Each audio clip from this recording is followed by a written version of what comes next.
It's Friday. It's the longest running episodic, whatever it is. We don't know. Bobby Burrell in the Garage of Knowledge. Eric in the Rolling Truck and Manila of Trash. And future fighter of Matt from Providence. No. The feud continues. The feud continues. No. I'm just saying. Listen, Eric, I gotta let the people know. The people gotta know. The text message thread we have was ablaze this morning. And I was explaining to the guys. So there's two stories we're going to share today. First, the text message thread was ablaze. It was scandalousness, left, right, and center. Everybody gearing everybody up for Eric to fight Mac for Providence. So that was the first thing. Second thing is the Burrell was denied. He denied ice cream cake 3 times. Like, there was a lot going on, man. Yeah, there was a lot going on. Eric, have I said anything that is untrue? I'd take the 5th. You better plead the 5th on that. Say, you can't deny it. All the things I said were true. Neither will I deny or confirm those things. Yeah, I was going to say. Josh says, it's Friday night. You know what that means? Because if Carlos is live, it is true. Lonely Basement. Good evening. I thought it was hysterical. I was sitting there like, it's like, I was literally, the funniest thing is why you guys were having, I think if I looked at the timestamps right, you guys were having that entire text message thread while I was out on a hike. I think because so. Eric, before we go live, it was always like, oh, I'm out, doing my bike. And it's like, I was out on my bicycle for 40,000 miles or 500,000 miles. Every time it gets higher. These numbers are absurd. Like, I want validation, separate validation. But Eric goes and talks about it. It's like, I was out. I took like a 6-mile hike. We've got some nice scenery over. Bobby knows over in Oakville, there's some nice greenery, some green space.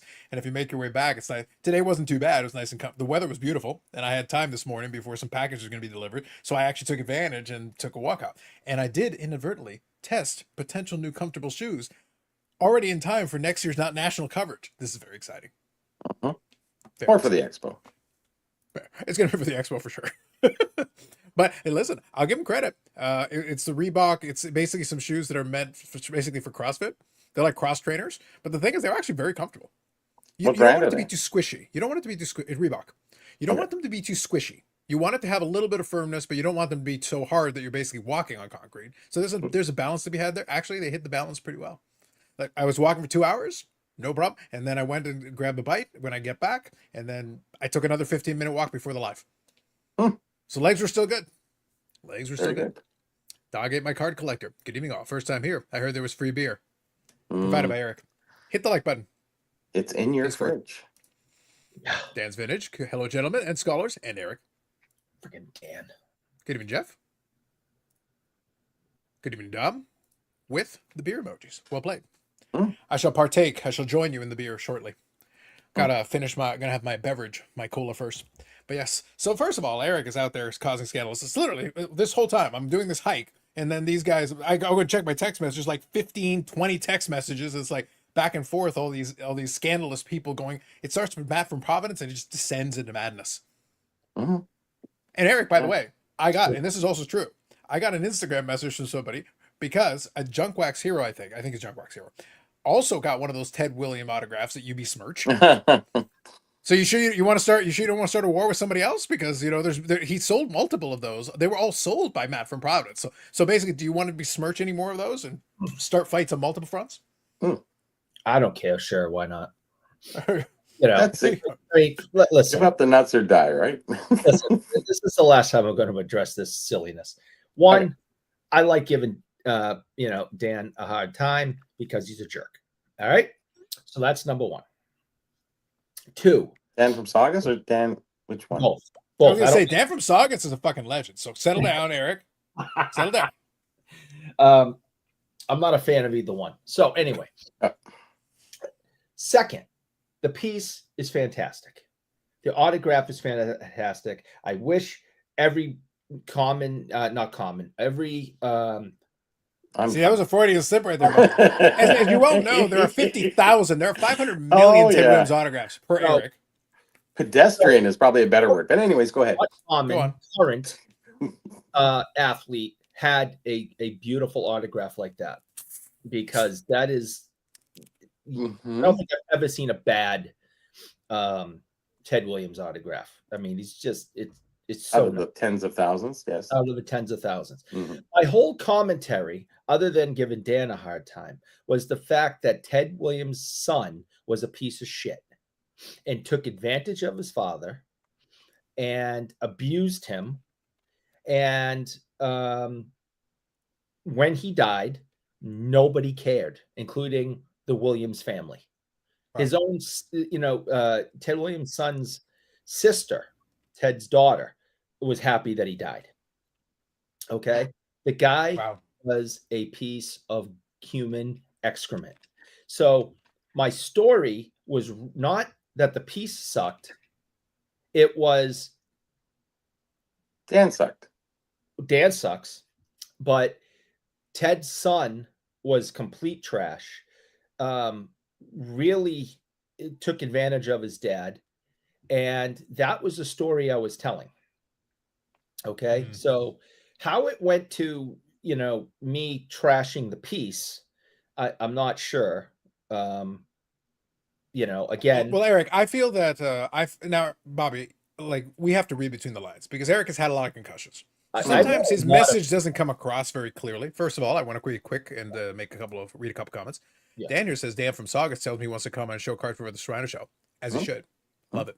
Bob Boozle said, me and the kids just finished signing a bunch of Ted Williams autos for Strongsville. I love family time. Love it, Bob. Good evening. See? Dylan now that's says, a family. That's right. Dylan says, listening as I work. Appreciate you, Dylan.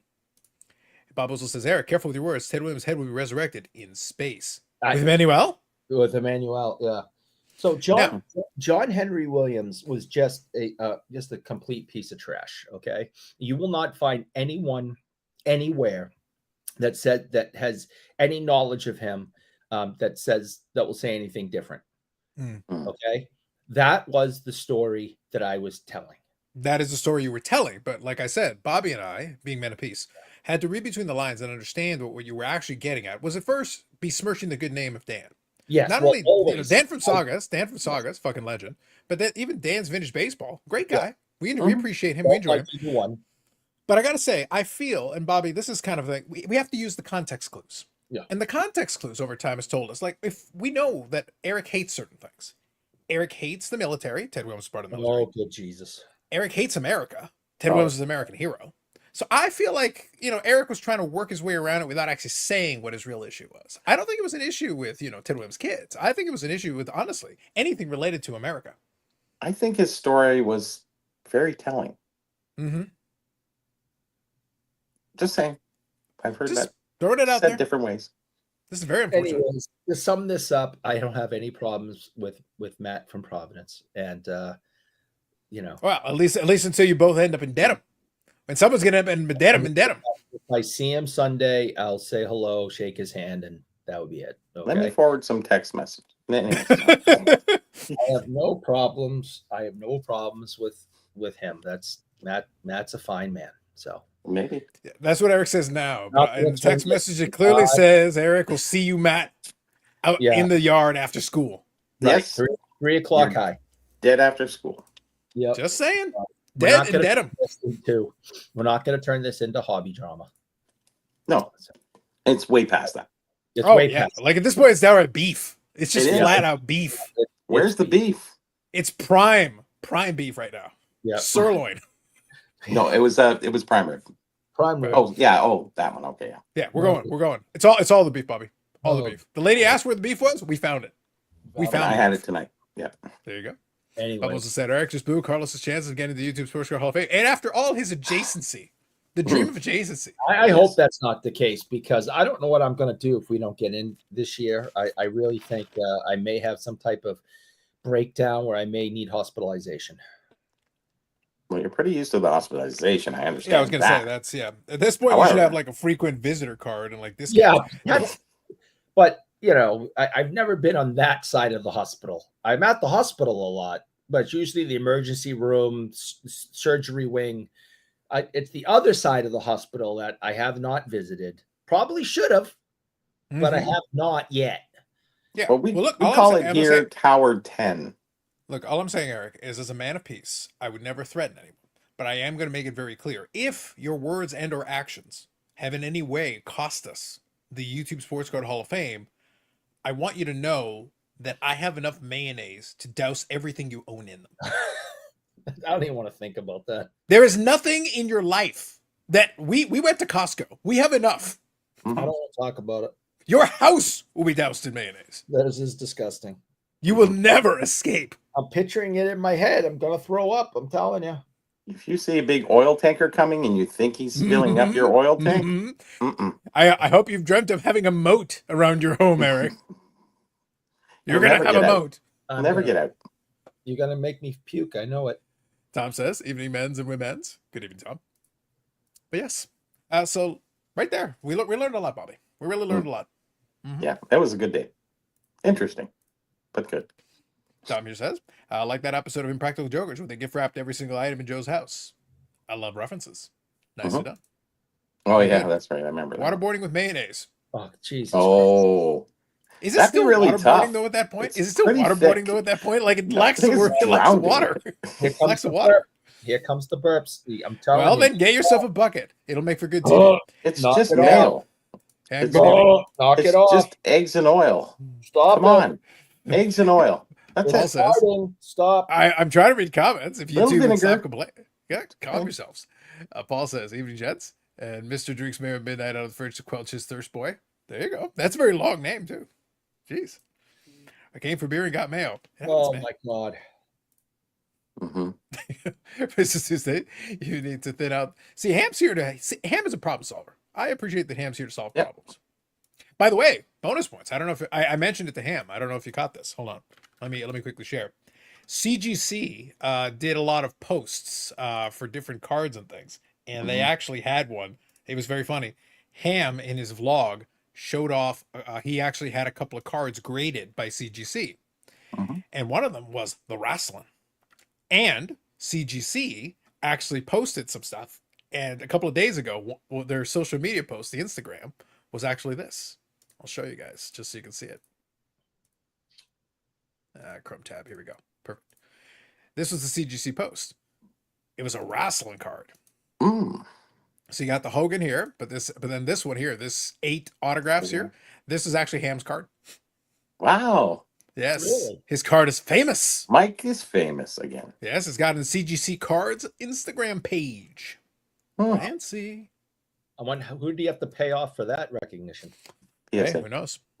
I will say, like I mentioned it before, though, CGC has actually started to build themselves up a pretty good reputation grading the wrestling, which could be a good angle for them to. Like, It's great inroads for them. Yeah. Yeah, you're basically, if you can find any specialty, if you can get, right now they're good on the TCG, but right now they're looking to add a couple of more things. If they can add more things, sports cards is going to take a while because clearly, like, they've struggled. Hard to break in. But if you can find a couple more neat, if you can become the Marvel guys, the TCG guys, the wrestling guys, that's helpful. All of Golf that becomes, guys. I don't know. just add more stuff. Just slowly add some stuff in some of these niches and it'll add up. It'll add up to a lot of graded cards if you keep doing it. Okay, let's see here. Good evening. Big service passing through tonight. Good evening, Stu. Good luck. Oh, yeah? Here. I didn't see Well, him it's supposed to there, have a so storm yes. here too. Yeah, I think we're okay right now. I think maybe tomorrow. Mm. Hollywood Ham, the influencer. That's right. Yeah. Is Eric Schweiss famous by adjacency? Oh, Perhaps. Jesus. Non-sports, right? Yep, that's what I'm saying. Like, if I'm CGC, you want to get everything. Like, obviously, they like the money. But right now, like, honestly, they've built up a pretty good niche. They are starting to grade a lot of very nice wrestling cards. So, like, it's something. It's a start. It gives you something to build off of. And then if you add more things after that, it's even better. But, hey, it could be worse because right now, at least you're getting some of that out there and people are actually grading with you because the holders are nice. And the cards It are is pretty nice good in the holder. holder. Yeah. Sure. Tomorrow, CGC's going to show a Reggie Lemonin card. Oh, and then it's MMA over. Dinner special. Then it's over. It's going to Eric be huge. sells Beckett and moves into all the stock in the CGC. From there, that's where it goes. That'd get me to do it. Mm-hmm. Yeah. Hearing from the masses, SGC is cutting some vintage sets that they formerly graded. 6970 OPG. Now, what does that mean, cutting? What does that refer to? I just so we're clear. Yeah, well, This is Who knows? Like, I'm just taking it as is. Who knows? no, I'm serious. This sounds like an interesting thing. It's a valid question. What does It's a valid question. cutting in this? We need more details. We need more details. What does that mean? Elaborate, sir. He's saying no longer grading. 6970 OPG. So, I guess is this information posted on any of their social medias or websites to explain why and which ones? That's my next Well, it's question. all actually, Eric, it's all explained in SGC podcast episode number 2 that never made air. Oh, yeah, there you go. To this very day. Mm-hmm. Damn you, SGC Pete. Well, there is some size variation between the two series, so I think that's why a lot of people consider that, but they were factory cut through Tops. So Tops did the O-Pee-Chee cuts. Or the No, but specifically we're talking second about the series. whole that they're not grading certain sets based on what Stuke is saying here. Oh, And I would love to know which sets, because he's saying hearing from the masses. So I'd be curious which sets are falling in under this unofficial list. We're going to need some more information. oh, okay. I appreciate the Dave Coulier reference as well. He's healthy, I think. I think he made it through all his cancer treatments. I think he's doing pretty well. Oh, good. Excellent. Dan says SGC no longer had graded stuff periodically through the years. This is nothing new. Yeah, well, stuff cycles out. But I'd be curious which set specifically caught Stuke's attention. Uncle Jesse and Danny are trading in the slabs. Have mercy. Oh, man. Getting the ref. I didn't have full house on the bingo card for tonight, right? First hour. Wow. The research often changes their policies. Get on it, bro. We need some more research. I know. It'll fix everything. Well, CGC is making some inroads, and we have a lot of things going on with SGC being bought out from PSA. Beckett is still falling into the abyss somewhere. So there is some inroads there. This is actually one of the few times that you could say that they have a great chance of building up their business. I think at this point in time, this juncture right here, they have a nice window. So we'll see what happens. Yeah, I appreciate the references continuing. Yes, Nice. I'm picking up the references. Yes, but enough with the Mayo stuff. You had me burping, and it was getting close. Eric, I authorize you. I am willing to use some of the like button funds to authorize you. You can get a bucket. Go ahead. Yeah. Just get yourself one. See, perfect. You're good to go. Where's your Boston Bruins garbage can, like trash can? Like, come on, they got to have 50,000 of them that came through with the Ted Williams autographs in them. Oh God. Hey, it's there. I got to reference it. Wow. Just wow. Oh my God. Yeah. It's good. I'm looking forward. I am looking forward to the to like I said, the Matt from Providence and Eric. Yeah, that was a good poster. That right there is a dramatic reenactment of what I expect. Just mirror it on the other side, and that's what you should be looking for. I do like the sliding one though. Yeah, it's important. How rude. That's right. All right, all right. Enough with the full house. Come on. Listen, Yeah. once it goes down that listen, Friday nights, we never know what direction it's going to go, Eric. We just never know. And we're in that direction. Lack of resources, less people to research sets. I'll let the content creators report the sets. There you go. We'll see. We'll keep in tabs on it. We'll find out. Why would, and again, I like to I'd be educated on this. Why would any company stop grading vintage sets? Like, how is that beneficial for them? What would be the reason for it? It doesn't make any sense to me. The same reason that for years PSA stopped grading the star cards. It's not all vintage sets, but if there's certain sets that require some attribution and require a little bit of specialized information to make sure they're good, and you either don't have the people in house or can't devote the resources to it, then you can't. Well, you can grade them in theory, but it would probably be a bad idea. Yeah, most people don't know that the 73 O-Pee-Chee, the vending that was made there, they're undersized. A lot of them. Some of them go through, but most of them don't. And having that inroads, and same thing with the 69 O-Pee-Chee as well. Yeah, I would wager. Here's the thing. The rough cuts to the straight cuts, right? So yeah, we'll keep an eye on it, and we'll find out. The sets themselves will answer that question for you. If it's something kind of obscure, then you're going to need someone in house that has enough knowledge to be able to tell you if it's good or not. Because you don't want to be slabbing up, for all the complaints that people have about when the companies screw up, you would be inviting more screw ups that to just randomly slab everything without actually knowing what you're doing. And if you don't have the people that can give you that information, or at least have a good shot at it, you want that you want to look into it. Look into it first. If you can't though, then don't take it. It's basically, but it's like a more extreme, it's a less extreme version, it's a lighter version of what actually happened with HGA that actually doomed them. They realized they couldn't tell real Jordan rookies. They couldn't tell real Lemieux rookies. So then they actually had to stop accepting them for grading. It's like, well, you may as well stop accepting them because you can't figure out the real from the fake anyway. Yeah. True. But for a vintage set, like a vintage set that maybe is more obscure, then you do need some specialized knowledge. A little bit of information will go a long way in letting you figure out if it's good or not. If you're not comfortable doing it, I wouldn't slab it. I wonder if it's because of the O-Pee-Chee rough cuts. A lot of people have an issue with that. They don't understand how, if it cuts at the top and it goes in, is it still a straight corner? Even though it doesn't look like a straight corner, is it still, is it a part of the corner? So there is some determination. You've seen some buzzsaw cuts on O-Pee-Chee cards, and like I have a hard time grading them and going, looks pretty rough. I don't know about that.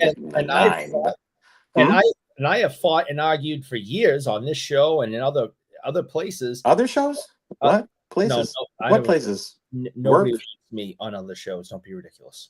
Okay. No, and you will be soon. Go ahead.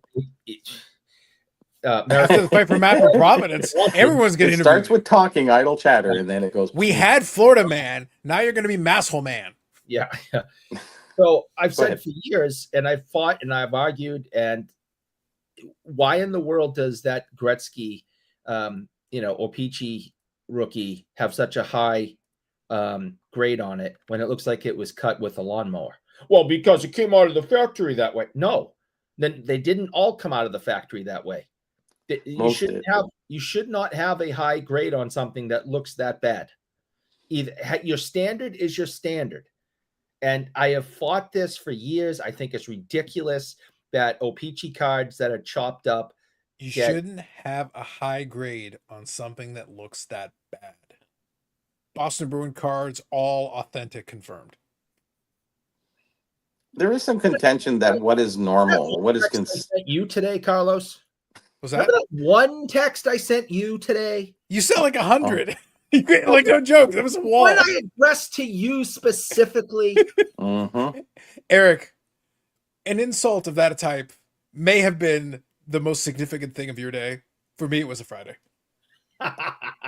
If I had $1 for every time, if I had $1 for every time I got one of those texts, Eric, I wouldn't need your like button money.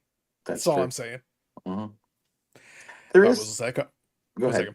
Bob Ozell has replaced Family Matters in my TGI video. I appreciate a TGI reference too. Bonus to that.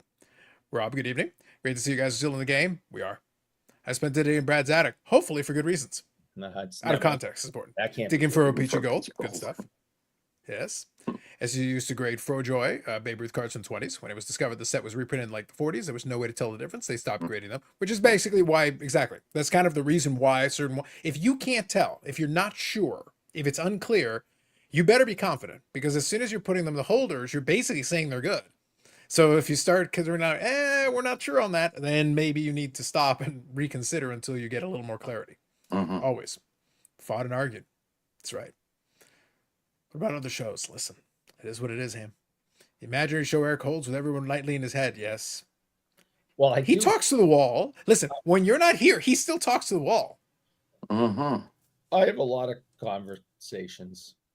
You do? The worst part is the problem with Bobby is that he loses those arguments. Can't win them all. But getting back to what we were talking about, there is things that are naturally occurring. There's the 1980 Topps gum. They put it in an orange wrapper, orange gum in a regular wrapper, and it bled through. So 90% of them are stained. That's a naturally occurring thing. So really, and same thing with the rough cut. If it's a naturally occurring thing that isn't, every once in a while you get a good straight cut, but I mean, for the most part, so you have to, that is considered normal in that sense. And that's why O-Pee-Chee is considered normal in that way. Just because Topps is straight cut doesn't mean anything, because that's its own product by itself. That was done in the United States of America, and ours was done in So America. Say it right. I did. Well, listen, Eric, I'm not hearing any corrections of America from you when, as I said earlier in our previous utterance, you hate America. That's not true. I do not hate America. I feel you are the one who's mocking America. No. And it's war hero Ted Williams. How dare you? Oh, God. Anyways, and I know a lot. I've heard that argument, Bobby. I know that a lot of people think that way and believe that, and that's fine. It's the hobby thinks that way. It's not people. And that's a naturally occurring Eric, error, the Burrell which has been written about over the decades of naturally occurring errors. Yeah, I just So we don't. have two Mickey Mantles that are different. Which is wrong? Which is right? It comes to It's naturally occurring, so they're both accepted. when it's naturally occurring on a raw card. I totally believe that, and I have no problem with that. On a raw card. When it comes to the grading, Mm-hmm. you're changing your grading standards for a card that was cut with a chainsaw. But they're all in the same boat, though. But No, Eric, have you because- read? Have you actually looked at the grading standards? The grading Yeah, sure. standards very clearly state 1979 ADO Peachy, good. Fuck you, Eric. Yeah, The standard is clear on this. right. There, Well, I read it. you wrote it. Oh, I All read I'm it. saying- Sorry. This does not change the facts. Yeah. I have an in with PSA, Eric. So I can get these rules written in. So I'm completely on board when it comes to the raw versions of cards, but when it comes to a grading company saying we're going to change our standards that we have for every other card that comes through, and we're going to give this an 8, 9, or a 10, even though it's all banged up, I'm just that makes no sense to me. So it's really about the grading company and how they grade these things versus a raw copy saying, no, this is a fine copy of this OPG 79 card. They came this way. That's fine. But they don't all come that way. So you can't get a 79 OPG Gretzky with a straight cut and give that a 8, I don't know, whatever number, and then get one with a chopped up cut and then give that an 8. You can't. So my problem has always been with the grading companies and their standards when it comes to these things, not what a raw card is. I completely agree and support everything Bobby said in regards to raw cards. My issue is with the grading companies. It's still the same thing, because if you're selling a card that's not a PSA, but a near mint 7, a 7 is a 7. So you're going to send it to the grading company and get a 5, or you're going to do a 4 or 3. Like, that's harder to determine than anything else, because it's varying degrees of being miscut or being rough cut. So, which is bad, which is worse. Obviously, I've seen some bad ones that went a little higher and actually had white all down the side. Those are exceptions to the rule. But the rule is, across the board, 90% of the cards from OPG have some sort of rough cut. The 10%, I don't know, maybe vending, maybe whatever, and there's no way that other one, those are 2 10s. Yeah, I get it. That one for sure. And that doesn't even really have the rough cut for the most part. It has missing pieces all over the Oilers and all that. It was just, fish eyes all over the place. So, And then, anyways, it's just. All right, Eric, to be continued. Pause. I'm going to read some comments. Dan says, I would be surprised if SGC drops 1947 Bond Brent since PSA stopped grading them a few years ago. Hobby Champ says, is it true that Eric just sits in the chair staring blindly until the next episode goes live? Yes. Yes, Hobby Champs. Yes. I got nothing else to do. Burrell versus Eric, the fight for grading equity. First thing I looked at, I had that on my bingo card. Hobby Champ says, hot take. The 1987 Billy Ripken FF card. Is it not actually an error card? It's just a card with multiple variations. Technically it is. It's a hot take. Name, good evening, folks. Happy Friday. Is it a variation in separate print runs? Maybe. Bobbles and ball cards. Eric, arguing grading standards. Well, every card that's like a playing card should never be a 10. They have no freaking corners. Dan, chopped up cut. Is Eric speak for rough cut, for those needing a translation. He's had a lot of concussions. Sue says, when I see a straight cut O.P.G. Gretzky, my first instinct is trimmed. Eric's playing with scissors. Eric is ham on the mind, chopped up with mayo. New SGC dropped the bond a while ago. Been looking for one, and the only company I found that would grade them was a Dallas company that popped up during COVID. There you go. Indeed. I do have one contention. You may continue your rough cutting. I did have one contention where there was, a friend showed me a card and it said miscut on it, and it was 90-10. So a miscut is actually 90-10 is just way off center. I think a miscut actually needs to go off the border. Right at that border. Yeah, then you got no border, but it's not into the card. I think 90-10 is just really badly off center. And sometimes it doesn't even look so bad on certain cards. But I also seen a very similar card. It was actually the Babe Ruth rookie, the 1930. I looked at it and I went, that's the same. It's 90-10. Smaller looking card, but still, if you do the measurements, you go, that's 90-10. Didn't get the miscut allocation. So I was sitting there going, So what determines a miscut? We can get away from the rough cut, but I mean, let's talk about that. What is the miscut? At what point? And I don't think they have this determination of what a miscut is. They tell you, a grade can be this if it's, 60-40 or 70-30, whatever. But this 90-10, it's miscut and sometimes not. Like there's very much inconsistency. That's the only thing I really hold against PSA, that they don't have a straight leg forward with exactly what is a miscut. And a miscut, as you said, Carlos, is what I determine as miscut. It is miscut. Like 90%, 99% of the cards are miscut. There's very little that are 50-50, 50-50, right? So just saying. Yep. So miscut, that determination of the word rough cut, another one, there's lots of rough cuts out there, varying degrees of rough cuts. So where do we win? We don't. And then again, Eric, we don't have to buy them. It doesn't actually affect our collecting. Eric has to buy them. Why don't you go over and find one of those cards in that same box you go to all the time and pull a card out and see how rough cut, or do you have a graded card over there? I don't think so. I think Eric. I have 79 80 OPG, not a Gretzky, but I have 79 80 OPGs that aren't rough cut. Yeah. So they do exist. Well, there is some rough cut. It's not a straight cut. There's no way it's a straight cut. So those should be graded higher if they don't. At what point do you get into the decimal? But you need the tag system to really do the determination of how much of a rough cut. Well, it's 1/99th of an inch, and this is not like 2/99ths of an inch or 15/99ths of an inch. Like, what's going to determine that? And who's going to put a grade in that? You know how that worked? Well, for tag, well, there you go. That 1,000-point grading system is where you would be if you wanted to determine, if PSA wanted to determine exactly what they wanted to do with the rough cuts. It would it's a nightmare. It'd be a nightmare. Or the problem is that every time we utilize the coaster makers, they might be able to identify the miscut, but the problem is they identify the miscut and they say it's a Pokemon card. And they said they tell us it's a Pokemon card. It doesn't matter what it is. They're all Pokemon. They're all Pikachu. Yes. I also have a problem with the blue lines on the back and getting those high grades. They shouldn't. It's an actual occurrence. But there's ones that don't have them, and it's a mistake that was made. Maybe the blue lines are supposed to be there, and maybe the ones without aren't. Tell me that. They're not supposed to be there. Aren't they? Are they not in 50% of them? Eric, do not question. First of all, Eric, do not question. What's the percentage of blue lines over regular? First of all, do not question the barrel, Eric. And second, you already have to fight Matt for Providence. You already have your hands full. Don't let me Michael hand you. You don't even want this. You don't even want this, man. Calm down.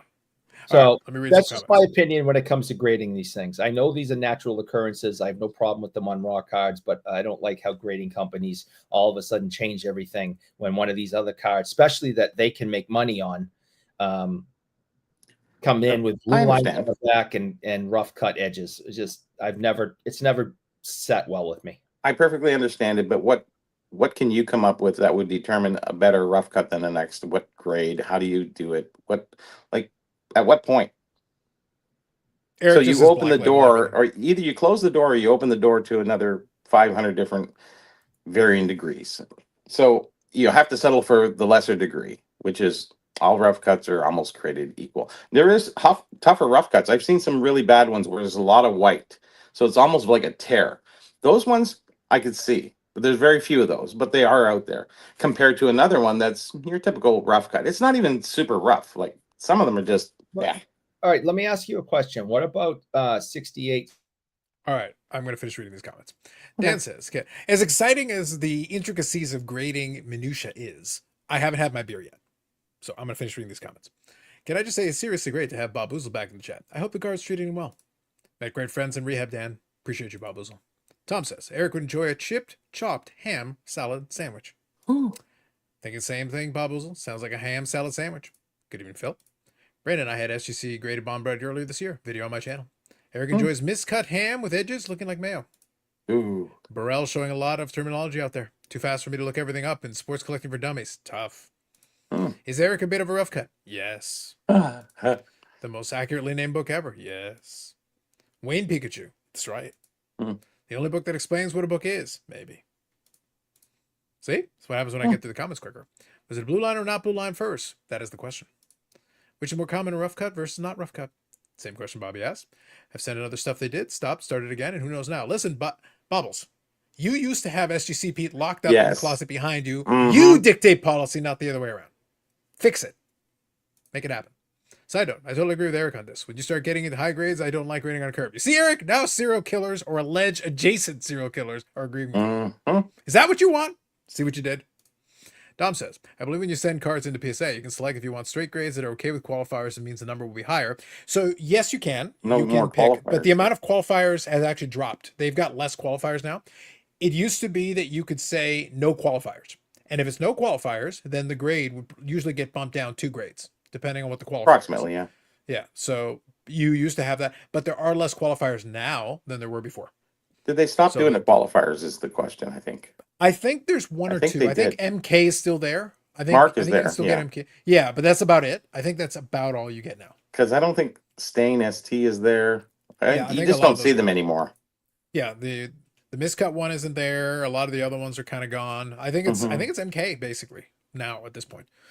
Someone Dr. Beckett on the Ouija board to rewrite some of these rules, right? For someone who doesn't grade, we are certainly discussing it. Must have been the last discussion of the bike ride. Listen, Eric is an idiot savant when he crashes his bike hard enough. Just saying. Can someone explain the Ricky Henderson rookie? Please don't ask Eric to explain it. First, he's got to figure out who Ricky Henderson is. It's getting confusing. I'm surprised he didn't get an Emmy for the Ham Burrell rookie card cat fight. That was great. That was great. All right. Now I'm caught up on the comments. There was a lot of comments, Eric. That was like the text message thread. It was scandalous. Hell yeah. All right. Can I ask my question now? All right. Ask it quickly. Yes. So, Bobby. What? What happens with the 68, 69 OPG diamond cuts? That's a natural occurrence. Should they get 10s? The diamond cuts, no, because the centering can't be equal if it's a diamond cut. But it's a natural occurrence. Isn't that your argument? Not all of them are natural occurrence. That's the thing. If 90% of them were, but not. They're all a little bit, but they're varying degrees. I'd say there's 50 degrees of different tilts. Sure. Well, I think the thing is, Eric, the problem is if it was all the same tilt. What Bobby's saying though, and what your point, though, Eric, a diamond cut automatically defeats the ability because you're going to have something that's going to hit the threshold. It's going to be 90-10, 80-20. Something is going to violate. Something's going to violate the center, no matter what. Even if a bunch of it is fine, there's going to be some part of it with diamond cut. There's going to be some part of it that won't hit the threshold for the centering. No, it can't. I just don't see the difference in the arguments. I'm just the difference is you actually violate it. Down the diamond, the rough cut they've accepted. It doesn't change the fact that the edges are there. The diamond cut actually violates one of the actual requirements of the grade. You will not be able to achieve it. It simply will not. If you rough cut if you have the smooth cut and I chop off a corner, the corner's chopped off. There's nothing else that I can do. The corner's gone. Again, I just don't see the difference between if sending in a diamond cut and saying it's natural occurrence, or a rough cut and saying that's natural occurrence, or blue lines on the back and saying that's a natural occurrence. I don't think any of those should get high grades. But the argument is, what's your argument for the blue line? It shouldn't be there. It's not every card in that set has them. Not every Gretzky card has them. What does that have to do? What is that? That's how many Gretzky cards have them? What does that have to do with that? Blue ink got on the back of the card. That's no difference. That is no difference. They're perfect lines in the same spot. There is no. It's every time. Blue ink got on the back of the card. What color's the ink on the cards? And blue. It's no different than having gum oil on the back of the card. Gum oil. It shouldn't be there. No, gum oil. That's different. Yeah, for sure. That's staining.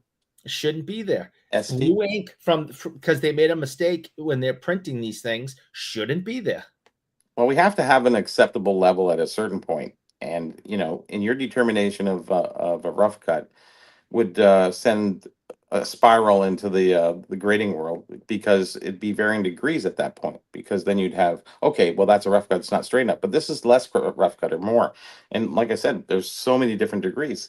So at what point can you be satisfied, running a grading company, that you're going to determine every edge around every card that's all the same? on 99% of the cards or 90% of the cards. Let's just even say. You can have a So maybe policy. the 10%, the straight cut one, should be a ones because they're the anomaly, right? Yeah, you failed. It's true. Done. I would say I like Bob Boozle's match here though. I kind of like it. WrestleMania main event: Tom Baby versus Geoff Wilson in the battle of card shop owners that over moisturize. I like this. Mm. Book it, Vince. I don't even care if he's still there or not, Eric. I want Vince to book it. Mm. Bobby's next book: 50 Grades of Diamond Cuts. Yes. Yes. Yes. Eric thinks he's using Kurt Spiss, really just Mayo. Yes. Bob Boozle says, I'm with Eric, damn it. Mm-hmm. Facts. Hodges gave the video a like. Appreciate you. Hit the like. Eric pays for it. I'm not Bob paying. says, natural occurrence based on the tools used to manufacture the occurrence because Billy Bob couldn't put the sheet in straight. It's two different things. You tell him, Bobbles. Black Box says if they reduce the grade for fish eyes, they should reduce for the blue line. Ooh, the people are backing me, Eric. Thank you. Tom says, how would they grade hand cut if they graded factory cut that way, Eric? All authentic only? Ooh. Okay, I have to go with Eric on this one. Ooh, Eric's getting some support from the chat. Yep. It doesn't matter if 50% of the cards have blue line in the back. If you find the same card without the blue line, then they should not have blue lines. Bobby, Eric's populist message is resonating with the people. Well, We'll have to get Eric's book on this. I guess. And I'll say this just again in case people pop it in late. I'm fine with all these quote natural occurrences on raw cards.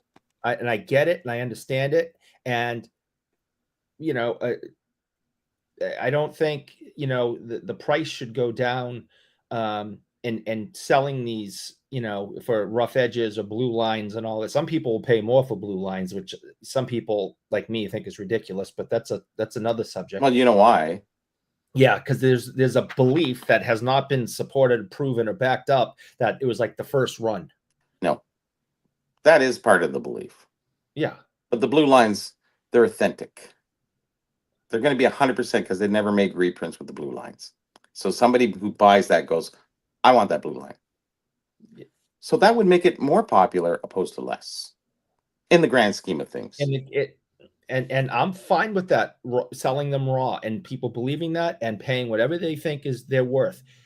This is all about grading companies bending their grading to match cards that are worth more, to get high grade cards in their slabs, make their slabs with those cards more valuable. And I think it's wrong. Well, I think it's always been there. And I think every price guide, through the 60s, 70s, 80s, whatever, they had their determination of what was miscut, off center, rough cut. Peaches are typically rough cut. So everybody accepts that, So there is some resolve to people, but other people say, okay, well, that's fine. Well, how are you going to determine? It's easy to say that, okay, it's not going to be a perfect card or a 9 or an 8 or whatever because it has a rough cut. So what will determine, what mathematical equation can you come up with that's going to really determine how much of a rough cut is a rough cut, a bad rough cut, a good rough cut, a medium rough cut?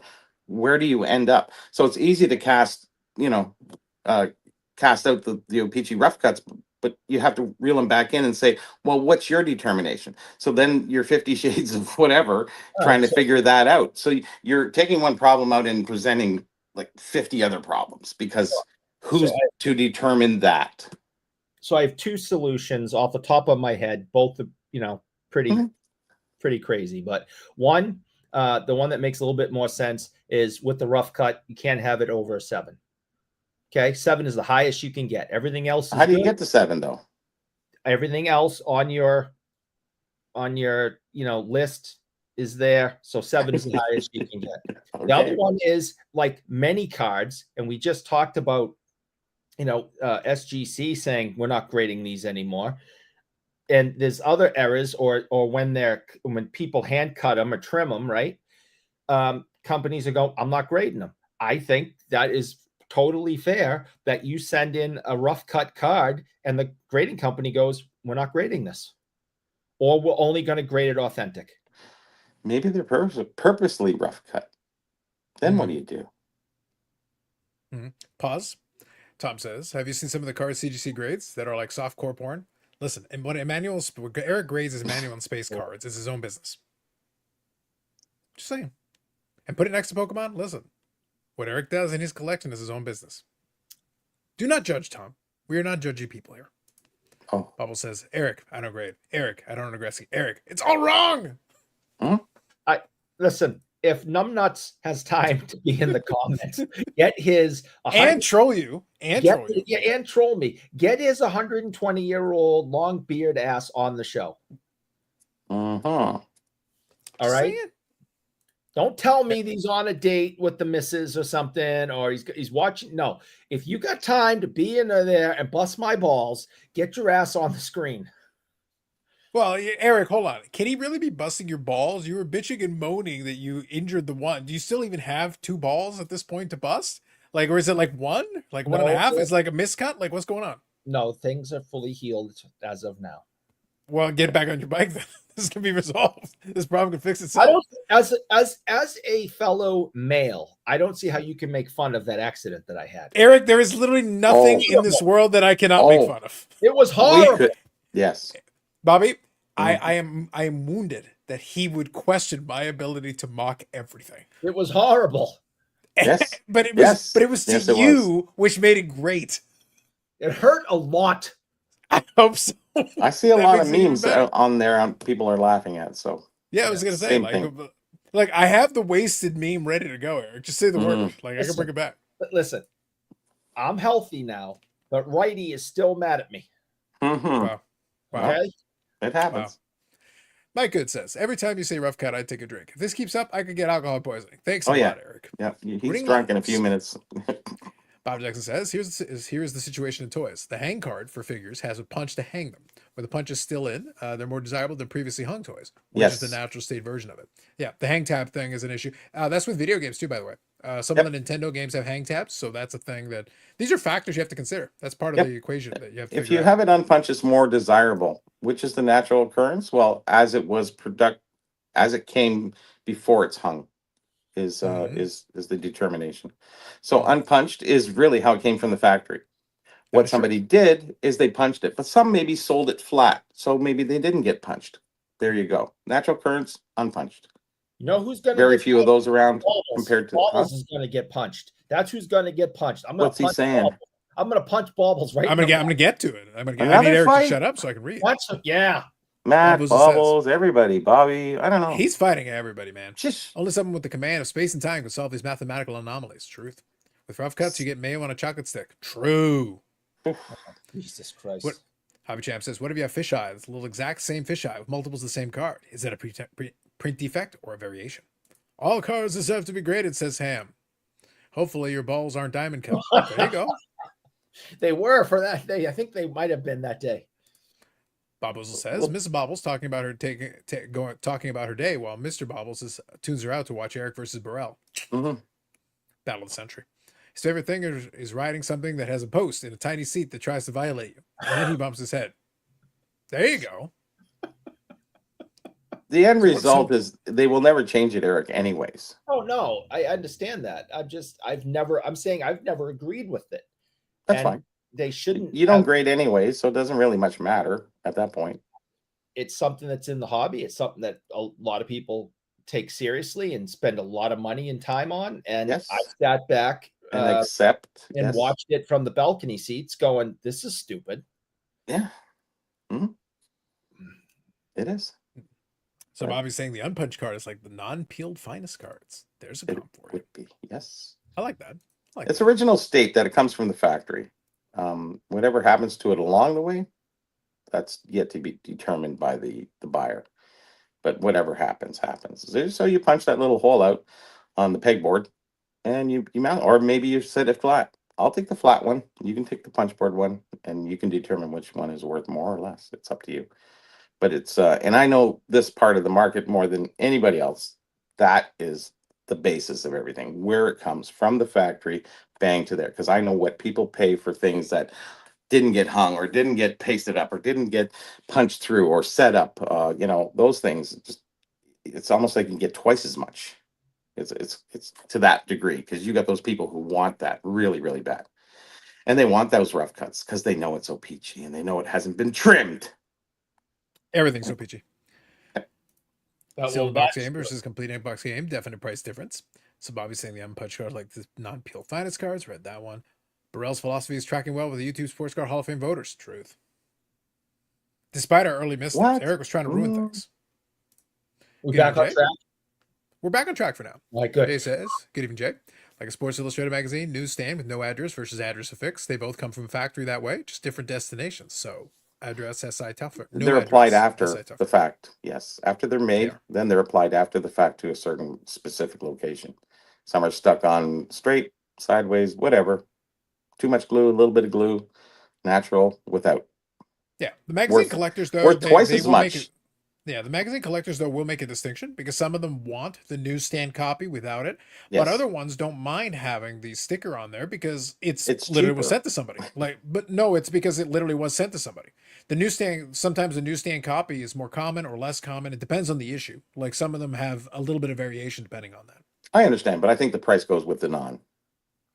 Without having it on there. It's nice that it was sent to somebody. Yeah, that's really great, but I'll take it without it because it is worth more. Most people that come in the shop and want old, because we have just stupid amounts of old programs, magazines, all sorts of things. And they come out and that's what they're asking for. What was that about your hatred for Ted Williams autographs? Sorry, I missed that. Nope, didn't say that. No. You didn't say that? Well, somebody said that. Nope. That's what I heard. So want an unsliced ice cream cake in the state natural for the factory? No, somebody had ice cream cake today, and it wasn't me. I had ice cream in the shape of a cake. Someone had ice cream cake today. I think somebody's trying to change the rules of ice cream cake. Dan's so. Vintage Baseball says, I have 2 open spots on my YouTube Sports Hall of Fame ballot next year, so Eric better be nice to me. Wow. Wow. You want that adjacency? Bow. Eric, have you read the book on bicycle racing by Chinese author? Anything for YouTube adjacency, but I won't do that. Thanks, Meatloaf. Thank you. Speaking of, at the end it says try the meatloaf. It's just appropriate given what you just did there. That was great. Yep. It worked. Yeah, that's funny. He probably read it. Kurt, can you get those labels off the SIs? Yes. It's hard to really get those labels off.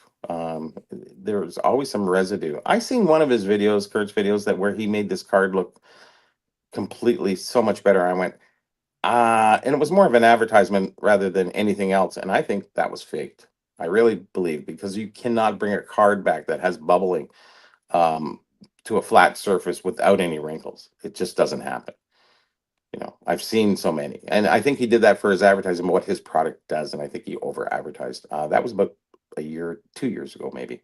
And I went, no, that doesn't work. Any which way, just saying, people do things for different reasons. So I think what's interesting in that vein is that some of the later magazines in the later era, they went away from having the sticker and went to just printing. So they would have like a white space and they would print the label itself on there. So it basically would be ink on it.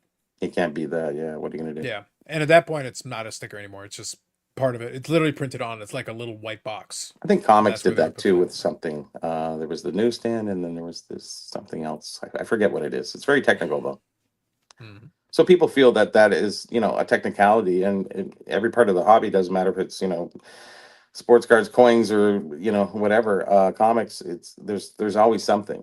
And some people find those things to be, a little off-putting, but they are the natural occurrence of, coins. I'm sure there's something, isn't there, Carlos? Technicalities, misstruck. Well, misstrikes. So the difference is misstrike is something that people will look for. Because some people actually, but it's not natural occurrence, so it shouldn't be worth as much.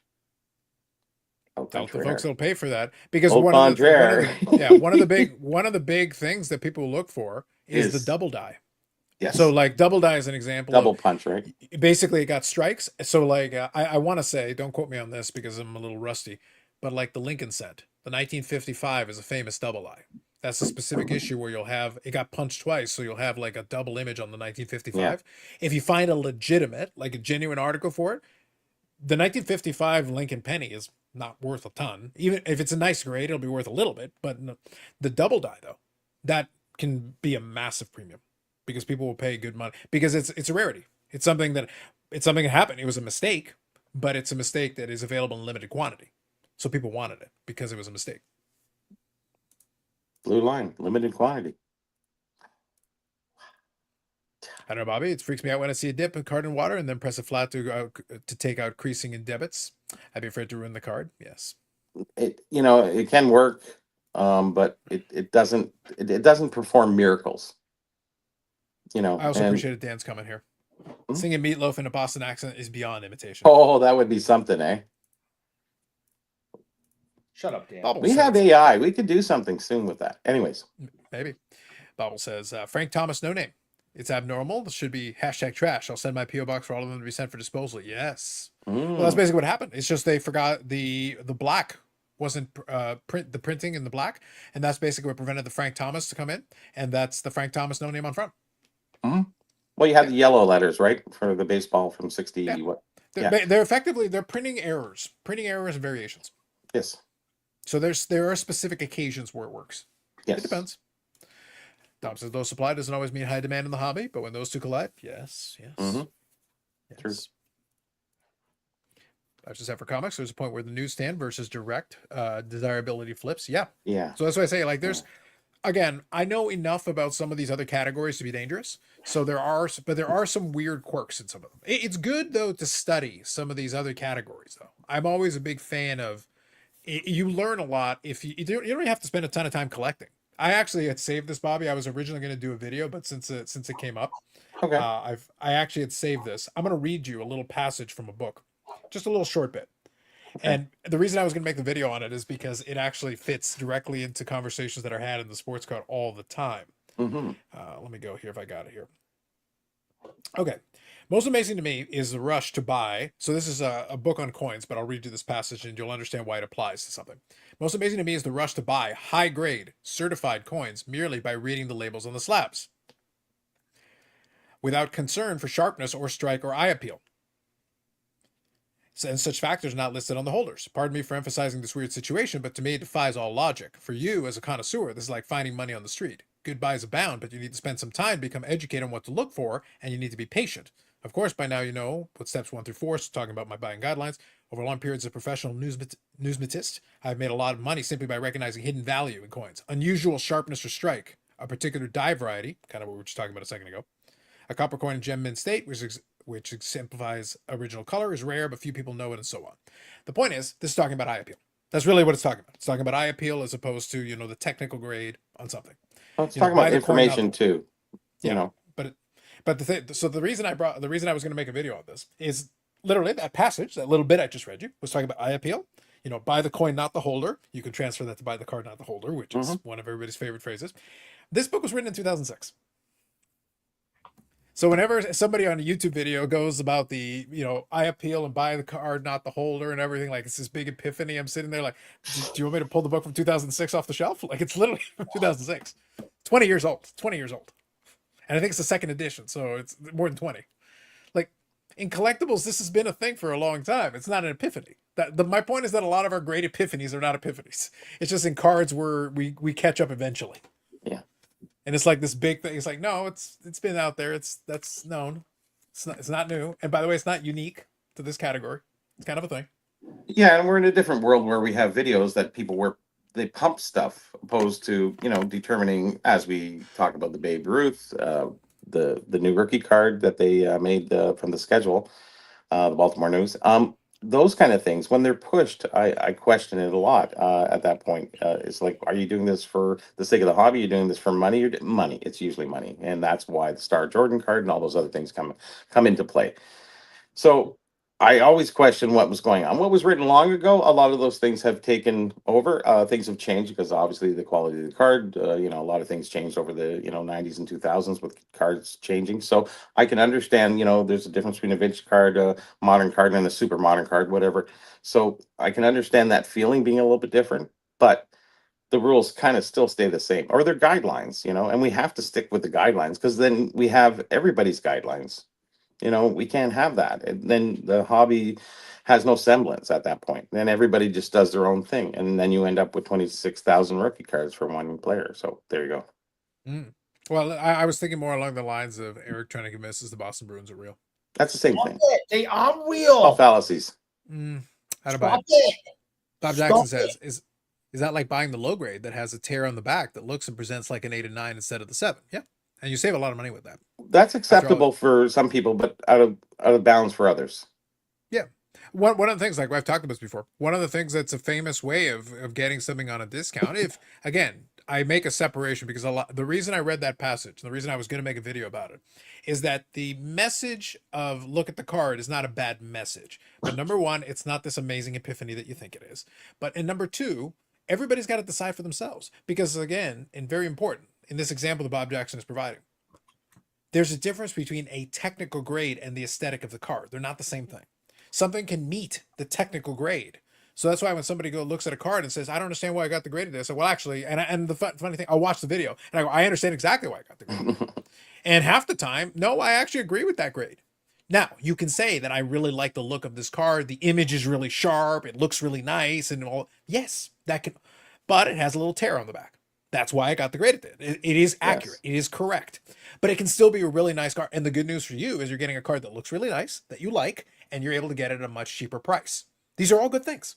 And but it doesn't change the fact that technical grade was correct. The only factor changes is the money. You know, you can get a great discount on a great looking front card with the tear on the, who cares? Like, you're not going to really look at it. You're looking at the front of the card and going, wow, that looks really nice in my personal. That's your hobbyist. Your investor is going, that's a 1 because they got a tear on the back. They don't care because they're looking at the grade, not the card, right? So, and it's everything is, condition sensitive to miscut cards, whatever you want to call it, rough cuts. It's just it's really based on your personal preference. So if you're a collector, whatever you collect, whatever you think, Eric, whatever I think, whatever Carlos thinks, it doesn't really matter. It's what you think about what you like in your collection. Sometimes you have to settle for something because it's so rare, and you just go, hey, listen, I'll take one who's, the paper loss on the back, because I can't get it. And other people just say, no, I don't want it because I have a standard and I want to stick to that. Everybody collects what they want to, when they want to. So, you're not right or wrong. The only difference is really money at that point. And if money crawls into every decision you make with the hobby, investment wise, then, maybe you're not so much a hobbyist at that point. Mm-hmm. You're more of an investor. So Ham here is saying the card grading market is headed where the coin grading market is. So this first statement, I agree. The second half of it, we're gonna have a discussion here. The cost to grade will outweigh the value of attempts to grade. Incorrect. You should really study this, Ham, before you want to throw out the second half of this. Coin grading is still going on to this very day. And not only that, the Mike Baker authenticated sticker is 10 years behind CAC, which has been going on in coins for a decade. And by the way, CAC graded coins sell for more money. They've already been doing it, and they've done it effectively, and they've managed to make a market out of it.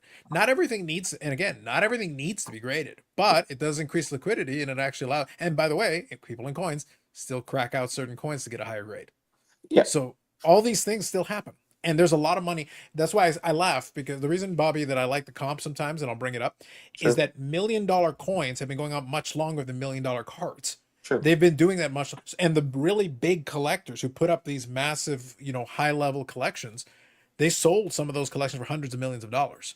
Mm-hmm. Well before the cards are just catching up. That's why I say, like, that was a book from 20 years ago, that section written there. And it's like, they've already thought about this. They've literally already experienced it because they were doing grading sooner. And because they've had it, so they've experienced already and had this problem and having to deal with it. And that's what's going on with it. And that's basically what happened. So all this stuff is like cycled in, and cards are just starting to catch up now. But if you want to see what the future looks like, you can just look over there, and they've already done that. And it came across the same problems, the same questions, and the same people arguing the same thing, but except they did it 10, 15 years ago. Mm-hmm. So you can kind of get a look into the future if you want to see what it looks like. It'll tell you. But yeah, people are still grading this very day. Yeah. Not everything, because not everything warrants it, but a lot of stuff is still getting graded because there's still money to be made in it. Eric keeps hearing you say rough cut and thinks you're talking about his favorite band, Rough Cut, with 2 T's. He thinks they're really cool because they use 2 T's. I don't remember that band. Bob, I love getting made fun of, but I have no idea. You're right back. I've never heard that band in my life. So Eric, I like Rat because that had Rough Cut with 2 T's is Gene Simmons' side project. You should know this. I don't think so. As a member supposedly of the Kiss Army. Allegedly. Yeah, I've never heard it. I don't mind being the butt end of a joke, but I don't get it. I don't know about them. I know Rat, R-A-T-T, but. Do you though, Eric? Do you though? Yeah, I don't know. I don't know much. I ain't smart like you guys. Mm-hmm. I know smart like you. Ah, yes. Well, you can blame the concussions if you like. Let's see here. They're real, man. They're real. So, Stuke says Baker should start his own grading company. Funny you say that, Stuke. I don't know if a lot. I saw it like a little while ago. I don't know if folks are paying attention. Baker actually does have encapsulation. So here it is. Modern issues up to 360 points, and then the Pokemans. There's the Pokemans. Vintage issues 1860 to forward. By the way, they're ugly as hell. Like, let me see if I can zoom in here on this picture. I'd like to see if I could show it. Here you go. Check out that slab, Eric. Okay, I'm gonna zoom in on this one here. Give me Yeah, a I sec. can't Let me back see it. up. Yep, I'm gonna back up. I'll show you a bigger picture. Wow. See here. Go. Here we go. Check it out. Card's awesome. Yep. It's a nice card. Yeah. Yep. Mike Baker authenticated. Yeah. It's Yeah. nothing special. I'm not loving that. Yeah, it's pretty generic. Like it's kind of like it's like a gold Avery label. It's kind of lazy. But they claim to have a heat map as part of it. So if you want to look where certain flaws are, there's like a heat map that directs you to certain parts of the car. So Okay. nothing special, to be honest. But yeah, he does have encapsulation that is available if you want it. So I don't know what to tell you. Eric is wicked smart. Wicked smart. That's right. Paul says Eric Upper Deck has a Stephen Piercy pack pulled autograph. Make it gold, not mustard. Evening, Paul. Whoever thinks this label is good are idiots. Yeah, oh, there you go. But yep, Mike Baker authenticated. So he does have encapsulation if you guys want. And he is going to be at the West Coast Card Show. So maybe you can get your card graded. Live the dream, guys. Live the dream. Live the dream. So Upper Deck has a Stephen Piercy pack pull autograph.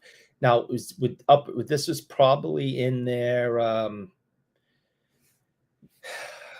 what the hell are those old looking cards that have all the Allen and Ginter? Allen and Ginter? It must be in an Allen Ginter set. I would surprise me. I They've got sets like that to fill in and give you different kind of things, which I don't mind, by the way. It's nice to have something like that that's just a little bit silly. Have some fun with it. All sorts of cool stuff has come out of there over the years. A lot of cool autos that you wouldn't have gotten before. But I mean, I assume that's what Paul's is talking about, because what other Upper Deck product would have a member of Rat in their set? So I was just 2000. He put the product in there if you can see it. 2008 UD Spectrum of Stars. It was a baseball set. Huh. Did we determine Rough Cut being a band? Are they techno or what? I'm gonna start a band, and that's gonna be the name of it. Okay. Yep. That works. I had something to say about Mike Baker. I guess the market has come to that point that, having a person like Mike Baker and, authenticating which grade is the top end of that grade is really important, obviously, to the collecting public out there. So it's really a boon for the hobby to have somebody in there who knows their stuff and can determine what a good 9 is or a bad 9 is, or maybe it should have been an 8 or who knows, whatever. And I think that's really an important part that I never thought would come into the hobby, but it did. And it's a really good thing, I think. More power to him, I guess. So I just hit the Google, Eric. Apparently Rough Cut with 2 T's. It was a glam metal band from 1981. A what metal? What metal? Glam metal. Oh, glam metal. Really? Oh, they probably look really. You got a picture? Come on. I'm gonna pull one up. Please do. One second. I can imagine what they look like. Yep. All right. Let me see here if I can use this. Let me get the image. And they were Norwegian, right? Probably. We're gonna find out. All right. So here we go. Rough Cut with 2 T's. Yeah. Okay. I still don't remember them. As far as I can see, they Anthology. They only had like a handful of albums, so I don't think I picked this one just because it has a picture of the band too. So I figured, what the hell, I'll put it on there. And where's the band out of? Let's see. I'll find out. do a little bit of checking here on my research. It's Europe for sure. They Netherlands. released 2 studio albums from Los Angeles, California. Okay, it's either that or California. You're right. Yeah, okay. 80s metal band, Bob Jackson says. Sebastian Bach has an auto in that same set. There you go.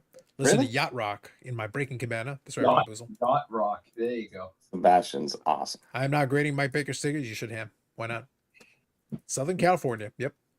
There you go. SoCal. Well, there you Rough go. cut. 2 T's, Eric. The only 2T was Get it that. on the Spotify. Get it on the Spotify. All right. Now we got to buy a couple albums. Actually, if you find their albums, get them graded. They're worth a lot. Well, yeah, you can get them graded. Now we've talked about it. Hey, Now shit we're happens. going to find a rough cut with 2 T's, autographed by Eric, where the inscription is, "This is not a PSA 10." Mhm. That's right. Just anger. You can see the anger. It's like He the way you keeps can looking in tell the is that same the box. pen strokes are showing Oh, I am. rage. I am pretty angry. Mhm. What are you trying to find, Eric? What is your purpose there? I am What going. point are you trying to prove? No. Oh no, I'm not. I'm Oh. trying to get my my shit together for the autograph signing I'm going to. I was gonna say that The ship rough has cut? sailed, Eric. That ship has sailed. Yeah. So here's just some of the stuff I've pulled so far. Jill's Malosh, rookie Malosh, Malosh. Okay. Ken Hodge, rookie reprint. Oj. Okay. Jerry Chivers. That's it. More Jerry Chivers.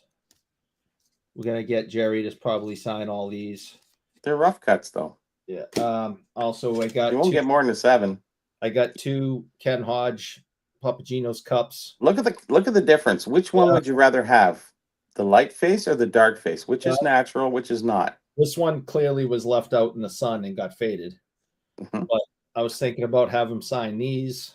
Oh, that'd be kind of cool. I have this book that a certain friend of mine gave me, named Marcel. He gave it to me as a gift. And what he did was he bought a busload of these things and then added all this stuff himself on the first pages, and he sells them in his booth. So he signs all that, puts in this picture with him with all these Hall of Fame goalies, and then the book itself is just unbelievable. It just has all these stories Wayne Thomas of goalies and stuff. And I have, since Marcel gifted this to me, I have had the opportunity to get 1, 2, 3, 4, 5, 6 autographs in it. And so Nice. anytime I get a chance to meet one of the goalies that are in this book, I get them to sign it. So, Oh, that's cool. and I already had Malosh sign it up last November, but I haven't had a chance for Jerry Cheevers to sign it yet. So I'll have Jerry sign this on Sunday. Very good. So I did- I'm trying to see what else I need signed. Like I have this 70 team set signed. I already have the Hodge, just what I was looking for. But I don't know if I have a Cheevers yet for 70. So I may have to, I'm looking at, oh, I do. And it's actually slab. So I don't have to get a 70 card signed. Who's it slab by? It's an old SGC. That was a red label, so I'm guessing it's already autographed on there. Yeah. Yeah. Mhm. right. Yeah. Yeah, the old red perfect. label's the autograph Yep. ones. Yeah. So Bob Boozle says any taint cards? All of Eric's cards are taint cards. Mhm. tank cuts. I have some because obviously I did meet him. So Marcel Diane Warwick. Listen, by the way, if y'all needed to look a little closer there, when Eric was showing the first page and showing all the inscriptions, I especially like the inscription that says, "I hate you, Eric. Fuck you, Marcel." I tried to have my hand cover that. I I can still read it. I have enough resolution on this monitor, Eric. If I sign this, will you never come back? It's there. I seen it. told you guys. I don't know if I tell Take you. a long walk off a short pier, but it's all in French. I told Oh you yeah, and you don't know. last Thanks. Friday. Right? I talked to him. It was his birthday. I wished him a happy birthday last week. So I did talk to him last week. He said he's very excited to see me in November. Yes. Whoever the fuck you are. Well, Eric, Oh, Eric, hold on. That's Eric, not, hold on though. Eric, hold on. To be fair. To be fair. Yes. Eric, we're all excited to see you in November too, but for very different reasons. Yeah, Very. you don't want to see me for the good. We have reason. frozen mayo packets with your name on it, my man. Yeah, nothing good's coming from you bums. It is wintertime. Mm-hmm. Look, Bobby, the man said, we're looking forward to seeing him in November too. Yep. Josh, good evening, gentlemen, and Eric. Bob Boozle says that's what friends are for. That's right. That's what friends Look at are you guys. for. You and Bob Boozle on the same wavelength. I appreciate that. Yeah. Now, Marcel, those are all the goalies in the book he scored on. Maybe. Yeah, Maybe. no, it's pretty much it. Yeah, I mean, not all of them. I think there might have been some that came after him that made the book. Like, no, he could have scored on him. Let me see. Who's him? Real quick. Like Felix Potvin. He didn't play with Potvin. No. What happens, though, if Marcel is basically channeling his inner Hulk Hogan and he's decided that he scored on every goalie in history? He goes, I remember when I scored on Felix Potvin. I scored 45 goals on Felix Potvin. It's like, Marcel, weren't playing at the same time. 45 goals in one game. Yeah, well. One at period. the Pontiac Silverdome after I body slammed Andre the Giant in front of 250,000 people. Here's another one. Olaf Kolzig. They didn't play at the same time. Hasek. They didn't play at the same time. Marcel says, that Olaf Kolzig? I liked him. I gave him a hot dog. He was a great guy. After I scored on him 40 times in the second period. That's right. But at the Saddle Dome. Rest, as I'm going through this quickly, just about everybody else he did play against them, so it's a good chance he scored against them, considering how many goals he had. So, so there's a damn good chance that everybody else in this book he scored on. Maybe. Bob Jackson says here, Eric, you didn't read the rest of that message at the bottom of a well. Uh-oh. Look. Dom here says, me, Eric, and Matt from Providence all going to be at the Shriners in November. That's right. Mm-hmm. Awesome. 3-team tag team. Shoot yourself into a work, brother. That's right. Drop the leg on every goalie. Marcel played 200 games in one season by changing time zones. Facts. That works. He also played bass on the Monkees. Facts. Is that him? I knew Marcel it. facts. Listen, Marcel facts are like Chuck Norris facts. They are what we want them to be. There you go. Hey, we're the Monkees. And Eric, can you believe that Hulk Hogan tried to steal Marcel's credit for body slamming Andre the Giant? I've been really bothered by that for years now. It's offensive, really. Good evening, Bez. His Marty Brodeur, he didn't play at the same time as him. He came in the year after him or something. Not with that attitude, Eric. Well, he retired and then Marty came in, so I don't think. Eric, I have been sent a great brand new pickup, not from me, but this was a pickup that someone has picked up, and I thought I would share it with everybody, including yourself. Somehow this isn't going to work out. This card here is from Miss America Pageant. It's a large sandwich, and it says "Pass the mail." Right here, this is a Grail level card right here. That should be in the card of the week or something. Oh, amazing. Sensational. That's disgusting. Listen, Eric, I know you hate America, but what's your problem with the Miss America Pageant? How dare you? Mm-hmm. He just wants to see world peace. Wow. Just wow. Mm-hmm. Bob Jackson says he also body slammed Gordie Howe in front of 70,000 screaming Diana Maniacs and Joe Louis Arena. That's right. Diana Maniacs. That's what I'm saying. Again, like Chuck Norris fact, Eric, we have enhanced once again, like Hal fucking Gill before him, Eric. We have enhanced the legacy of this man. I know to levels never before seen. I know. This is what we do here, Bobby. Honestly. We should have our own Hall of Fame that supersedes the Hall of Fame. I think you're right. Yes. Yeah, we need another level. The Hall of Fame is not high rough enough. Cut. Right. Nope. Body slam a giant, but the hand placement grosses me out. Yes. Bob Boozle says, I would like to body slam a giant, but the hand placement grosses me out. There you go. Oh, yes.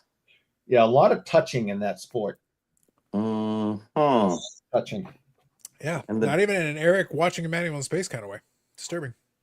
Dom says, Ovechkin passing Marcel was an international story. Facts. Oh, absolutely. And Marcel did a video when he passed him and congratulated him and stuff. You know how much the French like the Russians, so there you go. Yep. As we're going along, I've been setting a couple snipes tonight, so I'm kind of multitasking, looking over, just making sure my snipes Gotcha. are set. Mm-hmm. The funny thing is, Bobby, is that I always joke about it with the podcast and everything. Like on the show and the podcast, I don't show a lot of cards, but at the same time, like I consistently collect. I set snipes. I'm checking my eBay saves. The collecting to me is like a consistent thing. I just kind of search for this stuff, and I'm always looking for certain It's things. perpetual. Yeah, but Never to me, stops. it's what's funny is outside of the pickup videos, the reason I don't do a lot of showing cards is that I'm buying them for me. They're for my satisfaction. It's like Mhm. I want it in the collection for me, but after I get them, it's like yeah. But I always found it funny, and I'm glad that some folks are very enthusiastic about it. But it's like I don't really feel the need to gush over them on a video for that. I'm buying them for me because I want them. That's the reason I'm buying them. Well, you do That's show your pickups. I just you ever go through your stuff because you guys all have so much stuff, and you're like, I had no idea it was in there. I already have authentic Ken Hodge real rookie card already autographed. Rough I don't cut. know where this came from or how long I've had it. Rough cut. No, it's not. Yes, it is. Everything's a rough cut. Everything's a rough cut, and everything's O-Peachy. It is O-Peachy. Mm-hmm. Rough cut. Well, it's technically tops, but yes, we'll call it O-Peachy. And here I am thinking, all right, well, I got to make sure I get one of these fake ones done, right? The reprints done, and I got a real Ken Hodge rookie card already. What reprint? Is a reprint for 65s? Yeah, see the big gold. Oh, the later, yeah, when they did the Holly. Yep, I remember that. Yeah. So It was what? I have a real one, and I didn't know I had it. You should probably figure out what you have. That's why I'm doing this. I have no idea. Name says first Guild cards, up arrow, then lemon cards. That's right, and then now Dion cards. #invest. All truth. Yep. Jay Cannon here. Good evening. When is the professor and SVC going on? Eric is blocking them.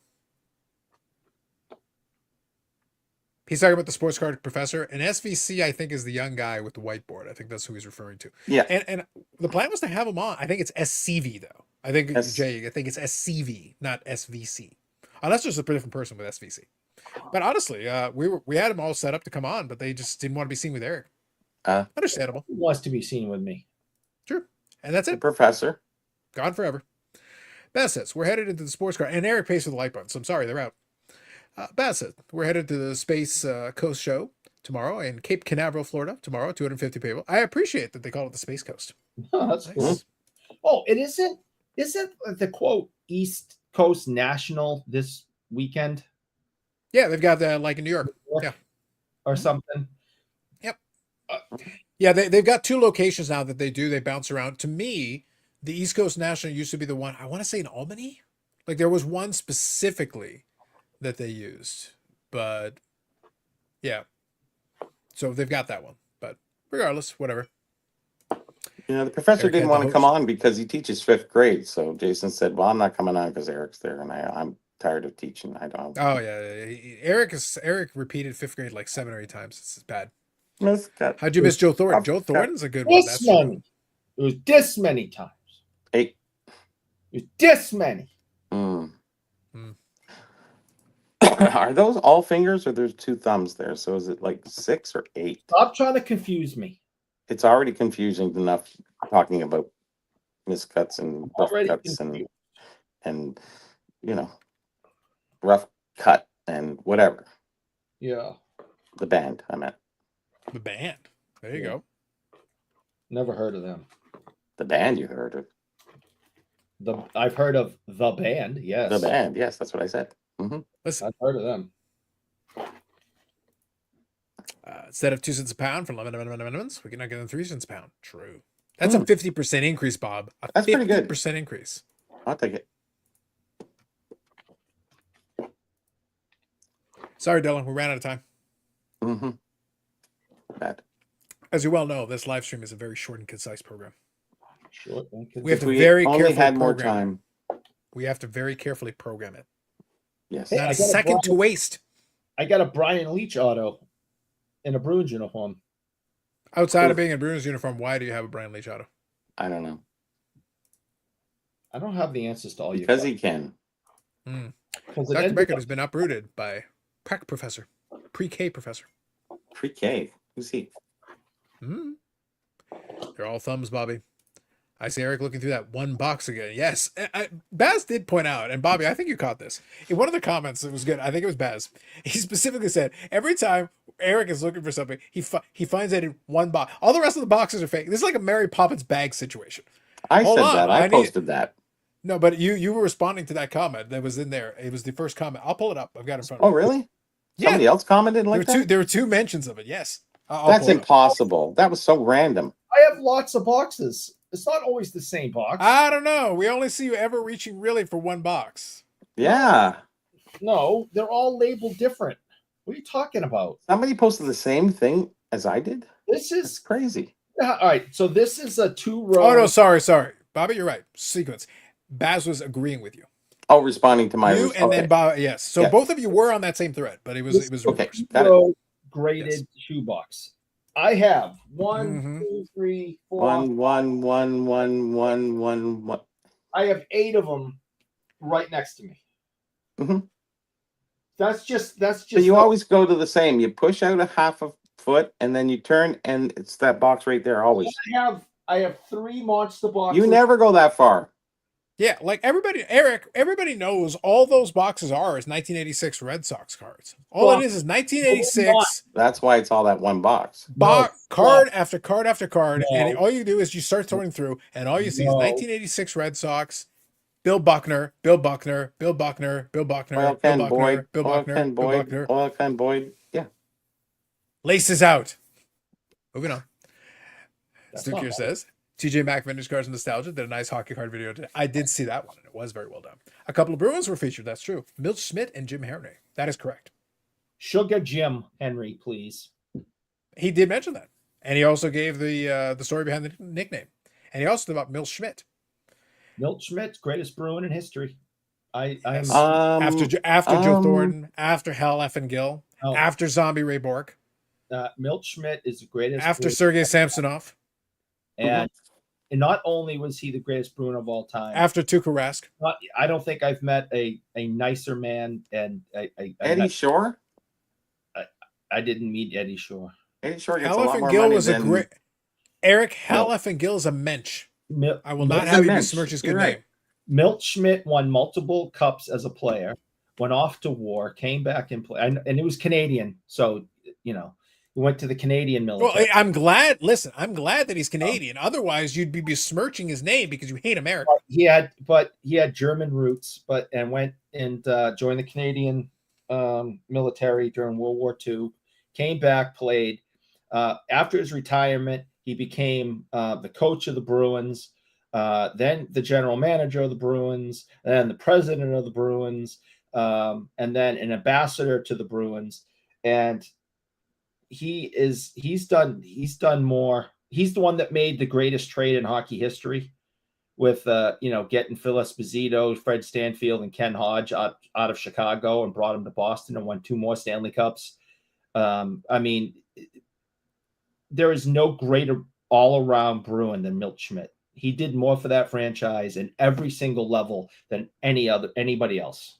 Yes, and after Joe Thornton and Hal F. Gill, you're right. Bob Jackson says, how does he find stuff in the same box that he hasn't seen before, but he looks through every show? I know. Mm-hmm. Bobby was the originator of continued Eric slander and blasphemy. Thank you, Bess. Don't forget the 86 Red Sox legend, Tom Seaver. True. Yes. He didn't even play in the World Series because he was hurt. It's just 3,000 Bill Buckners in those boxes. All Bill Buckner, all the time. Have you ever asked Eric to pull out all the boxes? They may be empty except that one box. That's not true.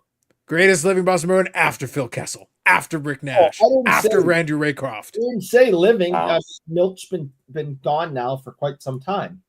Well, living or dead. Listen, Ray Bork's dead. He's still better than Milt Schmidt. Where's my phone?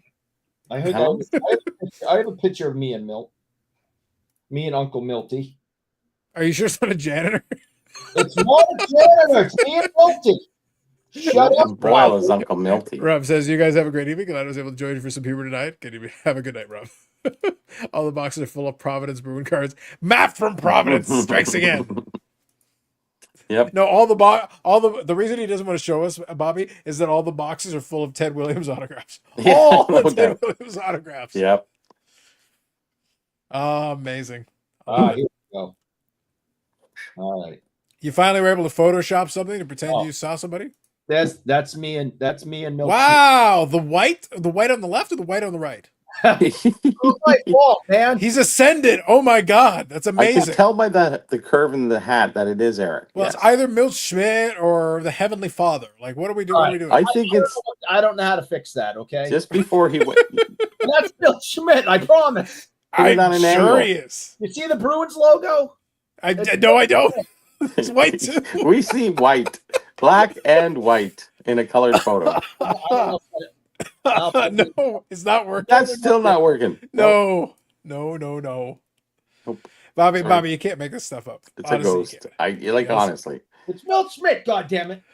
Dub says We'll white take is your male. word for it. Facts. White is male. Facts. Picture of 2 white zombies. Exactly. Mm-hmm. TJMAC Vintage Card Nostalgia just showed a Milk Smith card in his video today. His videos are fantastic. Agreed. I will say, I've actually talked about TJMAC in the past, and 2 of you have referenced it now. He's an excellent storyteller. I will say, I enjoy. So the thing is, when you're watching a lot of YouTube, I enjoy different videos that are done differently stylistically. TJMAC will show off a couple of cards, and usually there's a theme, and then he'll tell a story based on whatever the theme is. So in this case, he went with the Milt Schmidt card, but then he gave the background and the story of Milt Schmidt and whatever, and then used the cards as part of the story to go along with it. So I think that's great because it stands out versus a lot of other videos. So if you're going to show me a card, that's cool, but if you can play into it a story, I think he does a very good job incorporating a story to go along with the card. Yep. And that makes it a lot more fun and interesting, and I think he does a very good job with that. The story sells, right? Always. Otherwise, like, I can see that card on eBay anytime I want. Like, it's like, there's not. Tell me But something if you I do don't a good, put together a nice narrative, put together a nice, a nice story to go along with it. I think that video was like 10, 15 minutes. So Oh, really? Very that good. long? Nice. Well, he was able to go into background of Milt Schmidt a little bit. He actually went into that kind of talk because Did you again, show he's looking pictures of those inferences then? Yeah. Well, no, that's good when you can. He Other shows the than card. cards. He does show some images on there of certain cool. specific things to go. Yeah. The whole thing that Eric was doing when he was trying to pretend that Milk Schmidt was the greatest living Boston Bruin, of course, Joe Thornton is the best, but he was talking about Milk Schmidt.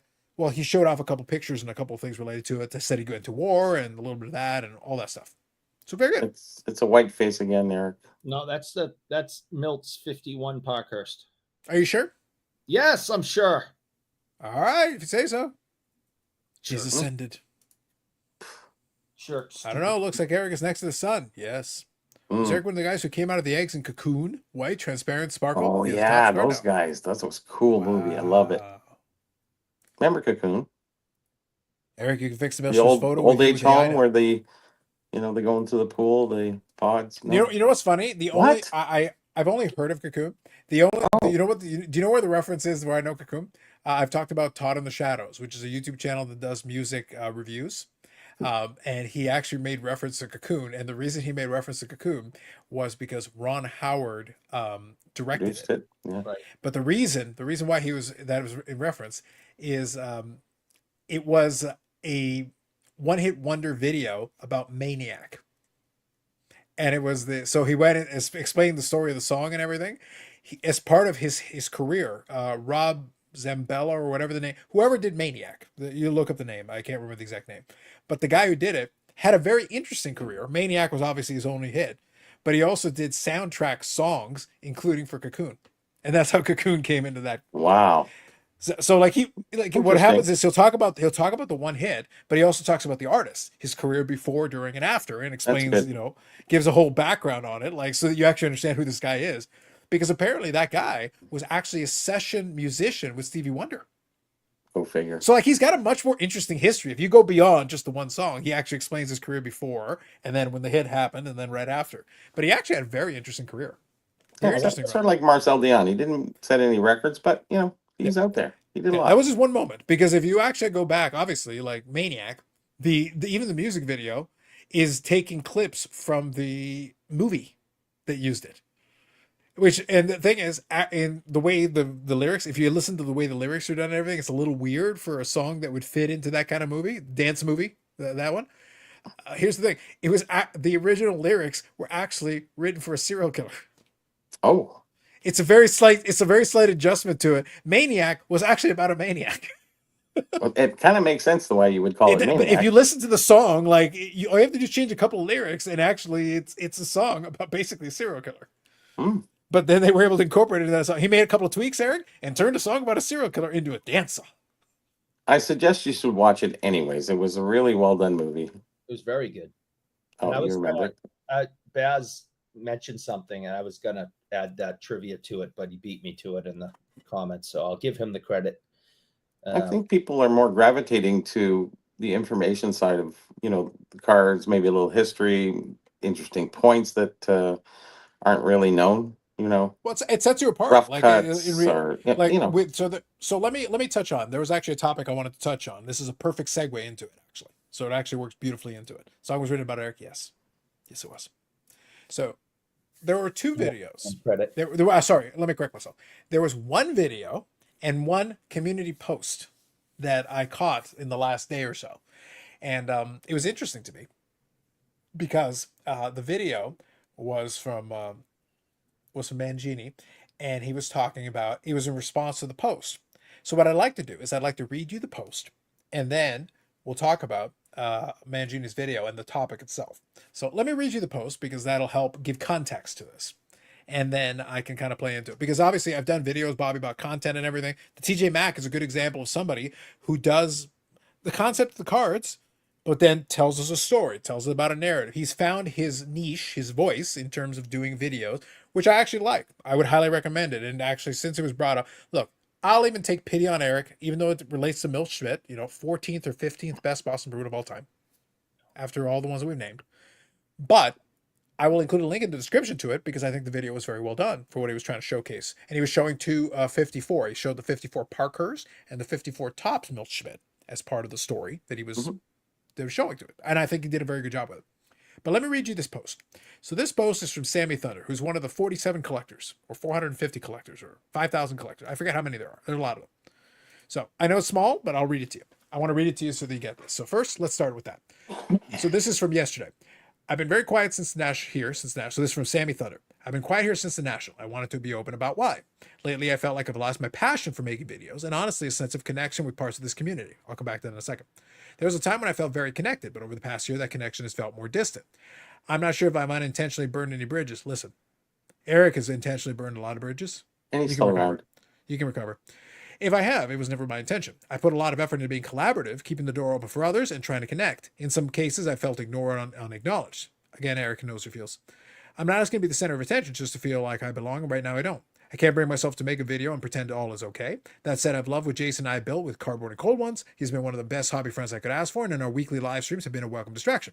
But the live stream isn't enough to keep the channel running the way I want it to. I'm still figuring out what comes next for me here, but I wanted you to hear it directly from me. Thank you for your support and understanding, Sammy. Now, I'm not going to interject. By the way, there's over 119 comments on that post since yesterday. Well, it's kind of one of those things, it's that for me kind of thing. But the thing in is, a way, I'm just saying it resonated with some folks.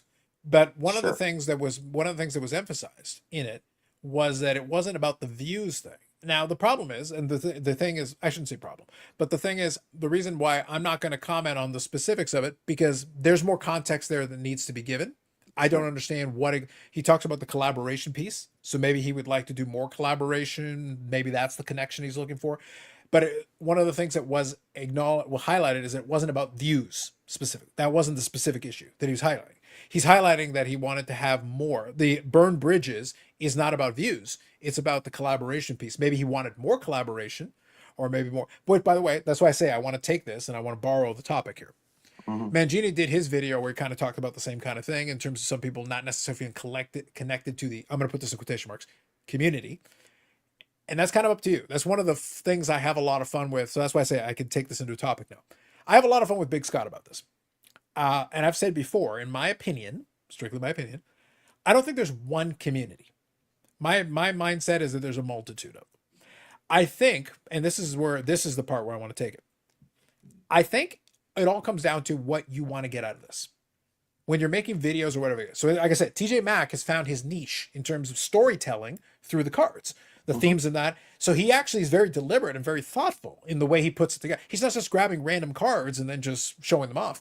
He's grabbing certain cards that fit a theme or give a story, and then he'll have magazines sometimes and go through those and like incorporate that into it. So there's actually a whole bunch of stuff going on, and I think it's very interesting the approach he's taken to it. So for me, as a viewer who watches so much stuff, his stuff stands out because I enjoy the deliberate and thoughtful way he approaches it.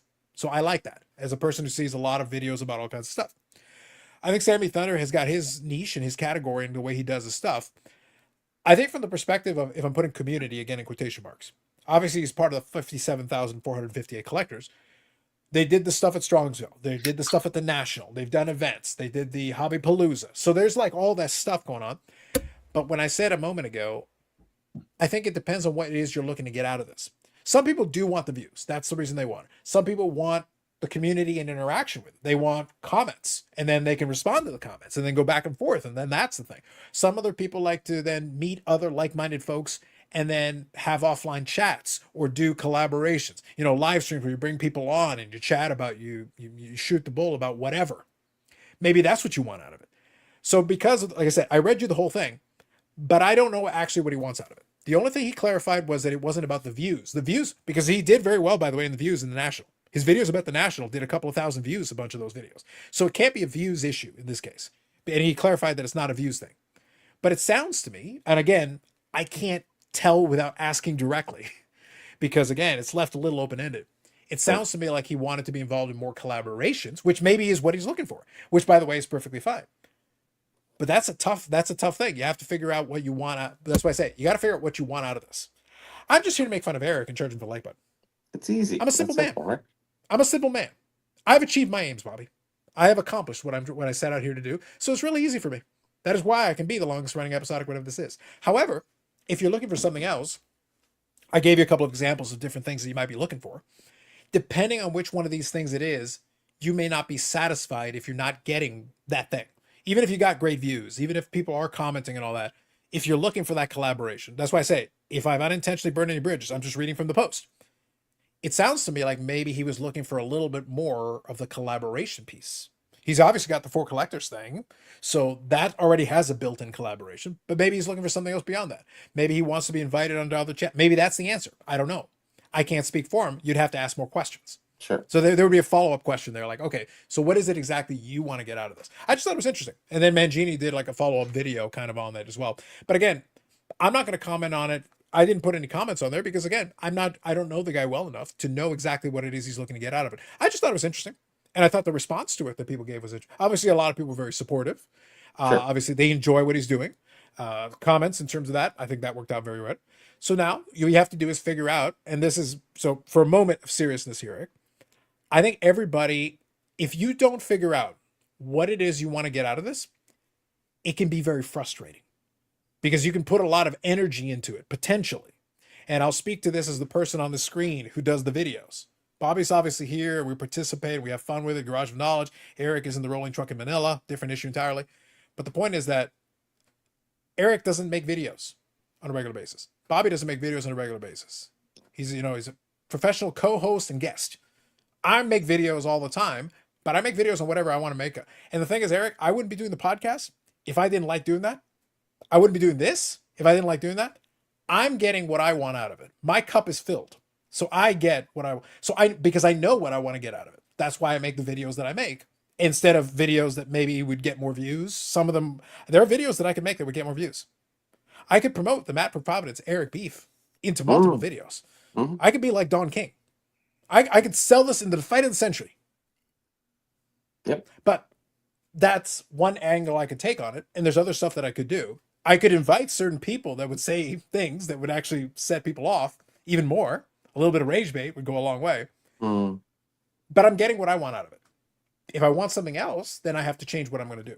So that's why I say, like, I wish him good luck in figuring out what it is that he's looking to get out of this. And maybe he has to change something.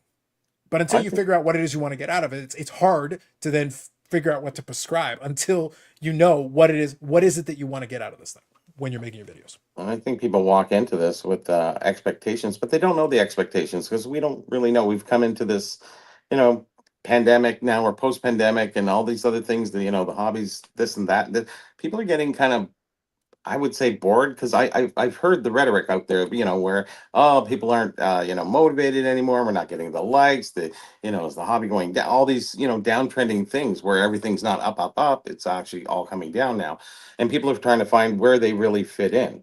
Some people want to do it for recognition. They really don't care about the likes, but they'd like the collabs. I should get more collabs. I should be on more shows. I wrote it. I did an app. Why doesn't more people have me on? I don't care about that. The app is there when you want to use it. It's for you. I wrote it for, you, the collector. I'm not going to make any money from it, but at least our hobby is a little more sound doing that. That is a peace of mind that you can have going forward and be satisfied with it. Broke from doing it, but just saying, at that point, it's not about the money. It's about Well, the hobby. I hope it's and not. you're, I hope it's not. So thank John here, God. Yeah, exactly. I was going to say, we're going to get to that in a second. So John here, 388K, it says here, once you decide to YouTube, you are at another hobby, video creation, which I like this comment because it's true. The pay sucks. That's what Bobby's alluding to. The pay is shit. Like if your goal here is to become famous, good Lord, this is going to be frustrating for you. Well, some people do. Some people do. With the small sense of fame. I was going to say you're talking like micro influencers in the hobby, like very low in the hobby sphere. Sure. Yes. If we shrink the pool enough, sure. But what I'm getting at is that, like, in the grand scheme of things, not so much. But if your goal is to make this financial, it's possible, but it's going to be very frustrating. Yeah. You're going to be chasing your tail a lot. If your goal is to get 1 million views, probably the wrong niche for you. This is probably not the right one. The reality of it. But at the same time, again, if it is the collaboration thing, again, Eric, not knowing exactly, because again, I don't know the guy, so I wouldn't be able to ask. But if that is the intention, then the only advice that I can give is sometimes you have to make your own luck in that sense. Because people aren't going to just the idea that there are some people that go out of their way to collaborate and invite more people on. I used to do a lot more of that, Eric, but the truth is, a lot of times I like to have a lot of control over exactly what voices are on here. There are folks that I trust already that have developed a good rapport with me that over time I can bring Ham on and he and Bobby can argue about rookie cards for 35 minutes and I could just sit here and enjoy my beer. Yep. But I know it's perfectly under control. Like, it's enjoyable to me. I can have fun with it. But again, Ham is really good because he'll bring opinions. He'll bring opinions. He'll argue about this, that, and the other thing. But he's also got some good knowledge. He's got some great items that he's got in collection. He can share some stories. He's more than willing to chat and talk. There are other folks that'll bring on who can do that too. And I think they contribute to it. Doesn't mean I wouldn't bring somebody else on. We totally have. But I'm not looking actively. I'm not out there scouting for more people to bring on. But if the right opportunity comes along and somebody, hey, I'd really like to hear from this person, we wouldn't hesitate. We've done it. Mm-hmm. No problem. We'll bring them on. Some people will contribute more than others, but if you're looking to be invited, then you might have to then be the first one to extend the olive branch. You might have to, I've had times where I've been invited onto different channels, Eric, and they reach out to me just out of the blue because they saw something or I said something on a video and they wanted to kind of talk about that or whatever. It wasn't something I went out to court. It happened. But at the same time, I said, yeah, sure. To the best of my ability, I've always said yes. But at the same time, I'm not expecting it. And also, it's not something I'm actively looking for. That's an important point. But if that's something you do want, and that's something you are looking for, then you may have to then take a more active role in doing that. That's the only advice I can offer. Well, some people walk into a full room and they still feel lonely because maybe they're just not, I guess their expectations in their own mind are different from that of what it is. You're out there and you're thinking, oh, I'm getting all these hits and all these people. I should be more out there better. Maybe more people should invite me and maybe more people should recognize what I do. I would never assume the internet. That's the reason why. But that's the reason why, Bobby. Something. But that's exactly right. But that's the reason why, Bobby, I said I think it's very pertinent. I don't care who it is, Sammy or anybody else. I think it's important that you figure out for yourself, in a moment of reflection, figure out what is it that you want out of this. John said the correct thing. As far as I'm concerned, Eric, video creation is another hobby within a hobby. It is. I get a kick out because sometimes I'll come up with an idea and I want to see it executed. I want to see if I can pull off the vision I have in my head. And whether one person sees it or 1,000 people see it or 1,000,000 people see it, That personal accomplishment. that's what I'm trying to do. I actually just want to see the vision realized, whatever the vision is. That's all I want. And if I can manage to accomplish that thing and I actually get it, then I don't really care who sees it. If people see it, that's awesome. But I'm not worried about it. When we started doing this thing, and when I was doing it even before that, the original live streams, Eric, were single-digit viewers. There weren't a lot of people there. I was talking to the air. I was talking to the void. I once made a comment about writing for Hobby News Daily is that, I found that a lot of people, and I've said this personally to a couple people, I said, you're writing for your peers, start writing for yourself. It's a hard thing to hear, but honestly, they needed to do that. I write for my accomplishment. When I write an article, I'm happy inside that I've given the most amount of information, laid it out really good, great arguments, what have you. And I put it out there. I'm not looking for what's coming back because I know I put out there, I put the work in. So I'm personally satisfied. I don't need the satisfaction of other people praising me for it. But that never hurts either. Well, that said, everyone's Bob, praise me. Yes. I'm just saying. What's that? What's on that video? Acknowledge me. Where Professor does. Yeah. Anyways. Yeah. Listen, Roman Reigns is the one who said acknowledge me, but I'm saying he's using the clip. But fair enough. That's what. Yeah, he's using the clip. Yes, exactly. So John, you're saying I joined YouTube to make connections and friendships. I'd have more friends than I can communicate with almost every day at any point in my life. I feel like I'm winning. So this is what I was talking about, Eric. I think if that's what you're looking for, I think that's totally doable. That this is totally a thing. Like today, again, I talk about a text message with a bunch of morons that I had to sit there and scan through because they were like sitting there talking scandalousness. And it's all because of Eric fighting Matt from fucking Providence. These text messages were not for me. I was sitting there reading. I was being a man of peace. And it's just text message after text message, one after another. It was just a whole bunch of nonsense. I sent you a very clear text message, and you can read it again. I don't recall that one. Yeah. Anyways, since a handful of minutes ago you said would be serious, so I'll continue that for a moment. I don't know, Sammy. I've never watched his content. I don't watch a lot of content, so that's why it's not a personal thing. So what I'm about to say is I'm not directing to him because I don't know the first thing about the gentleman. All I know is that if you're going to do anything and start something new, whether it be a YouTube channel or anything else, first step is to set realistic expectations. If your expectation is that within 5 episodes, I want to have the same numbers on YouTube as Mr. Beast, then you're an idiot and you shouldn't do this. So first is have reasonable expectations. The second is if you're not having fun, stop doing it.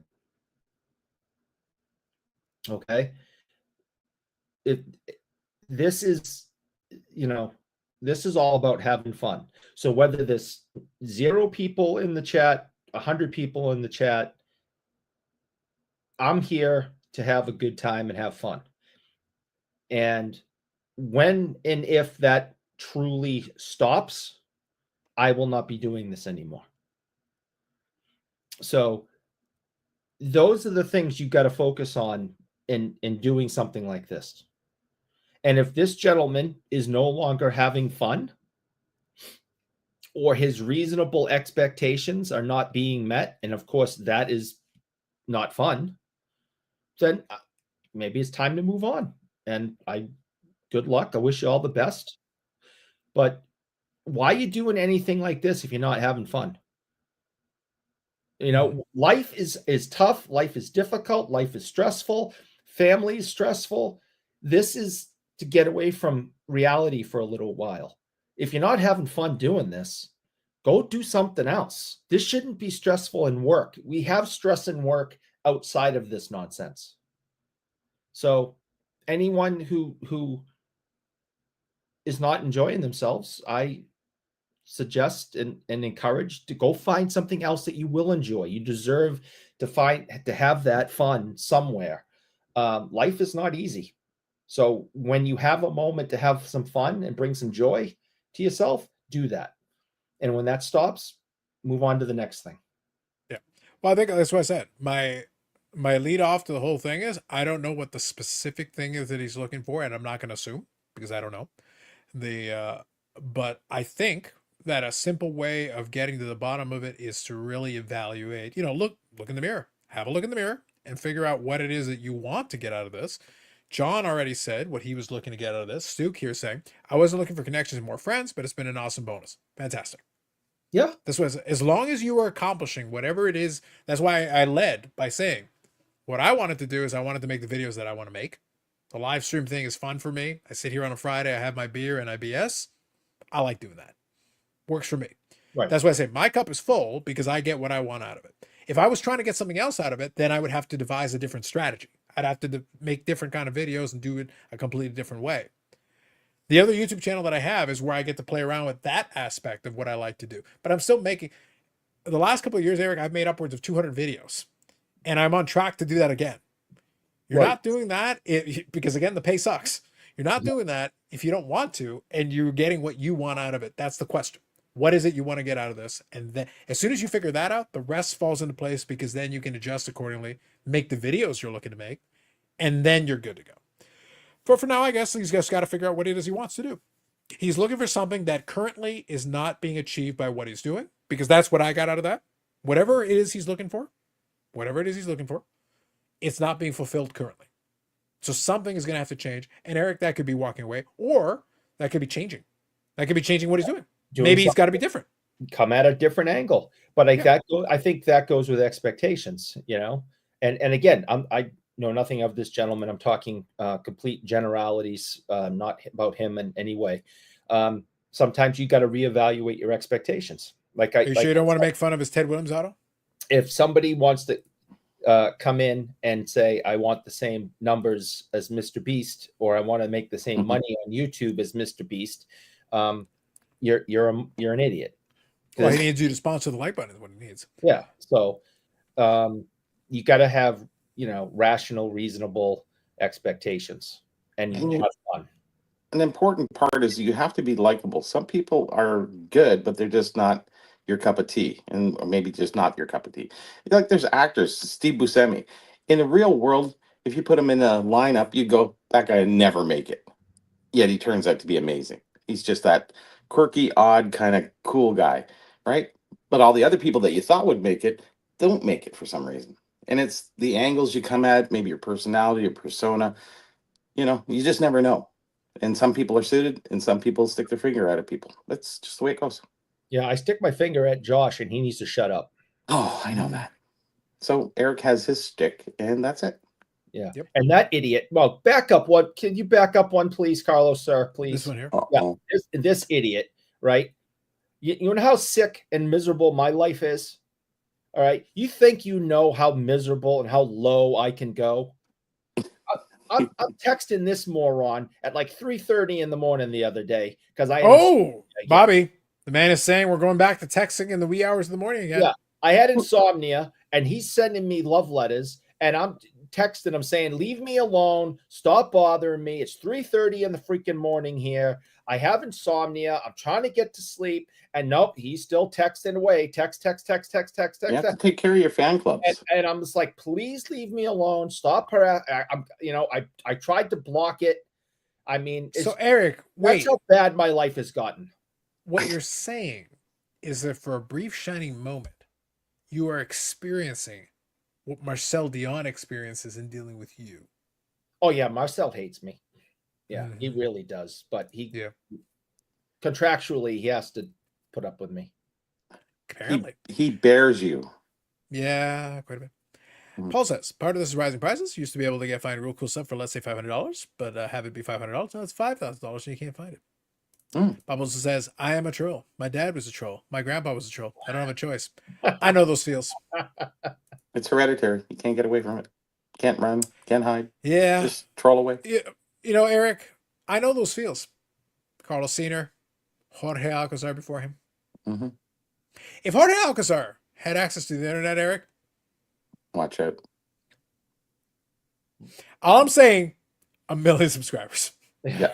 He was an asshole. The, 1 million the, subscribers. the lineage Carlos has. The entire channel would be rage bait. It would all be rage bait. There'd be nothing else but rage bait. And people love that. Amazing. Obviously. Be amazing. Mm-hmm. Philippines Collection says, I do it for archival and preservation purposes. It's what makes me feel rewarded. Perfect. Listen, as long as you found what you're into it for, I think you're going to do so in all seriousness, if you figure out what it is you're doing it for, the rest becomes easy. Because once you know that, then you can make content that caters to that specific aim. Because if you know what it is, then it's easier to actually build the plan. It's easier to actually figure out what you should be doing if you actually know what it is you want to get out of this thing. It is way easier, I promise. But you got to figure that thing out. Whatever, maybe you want to build a community. That's what you want to do. Make some friends and hang out and do. Great. Then there are ways to do that.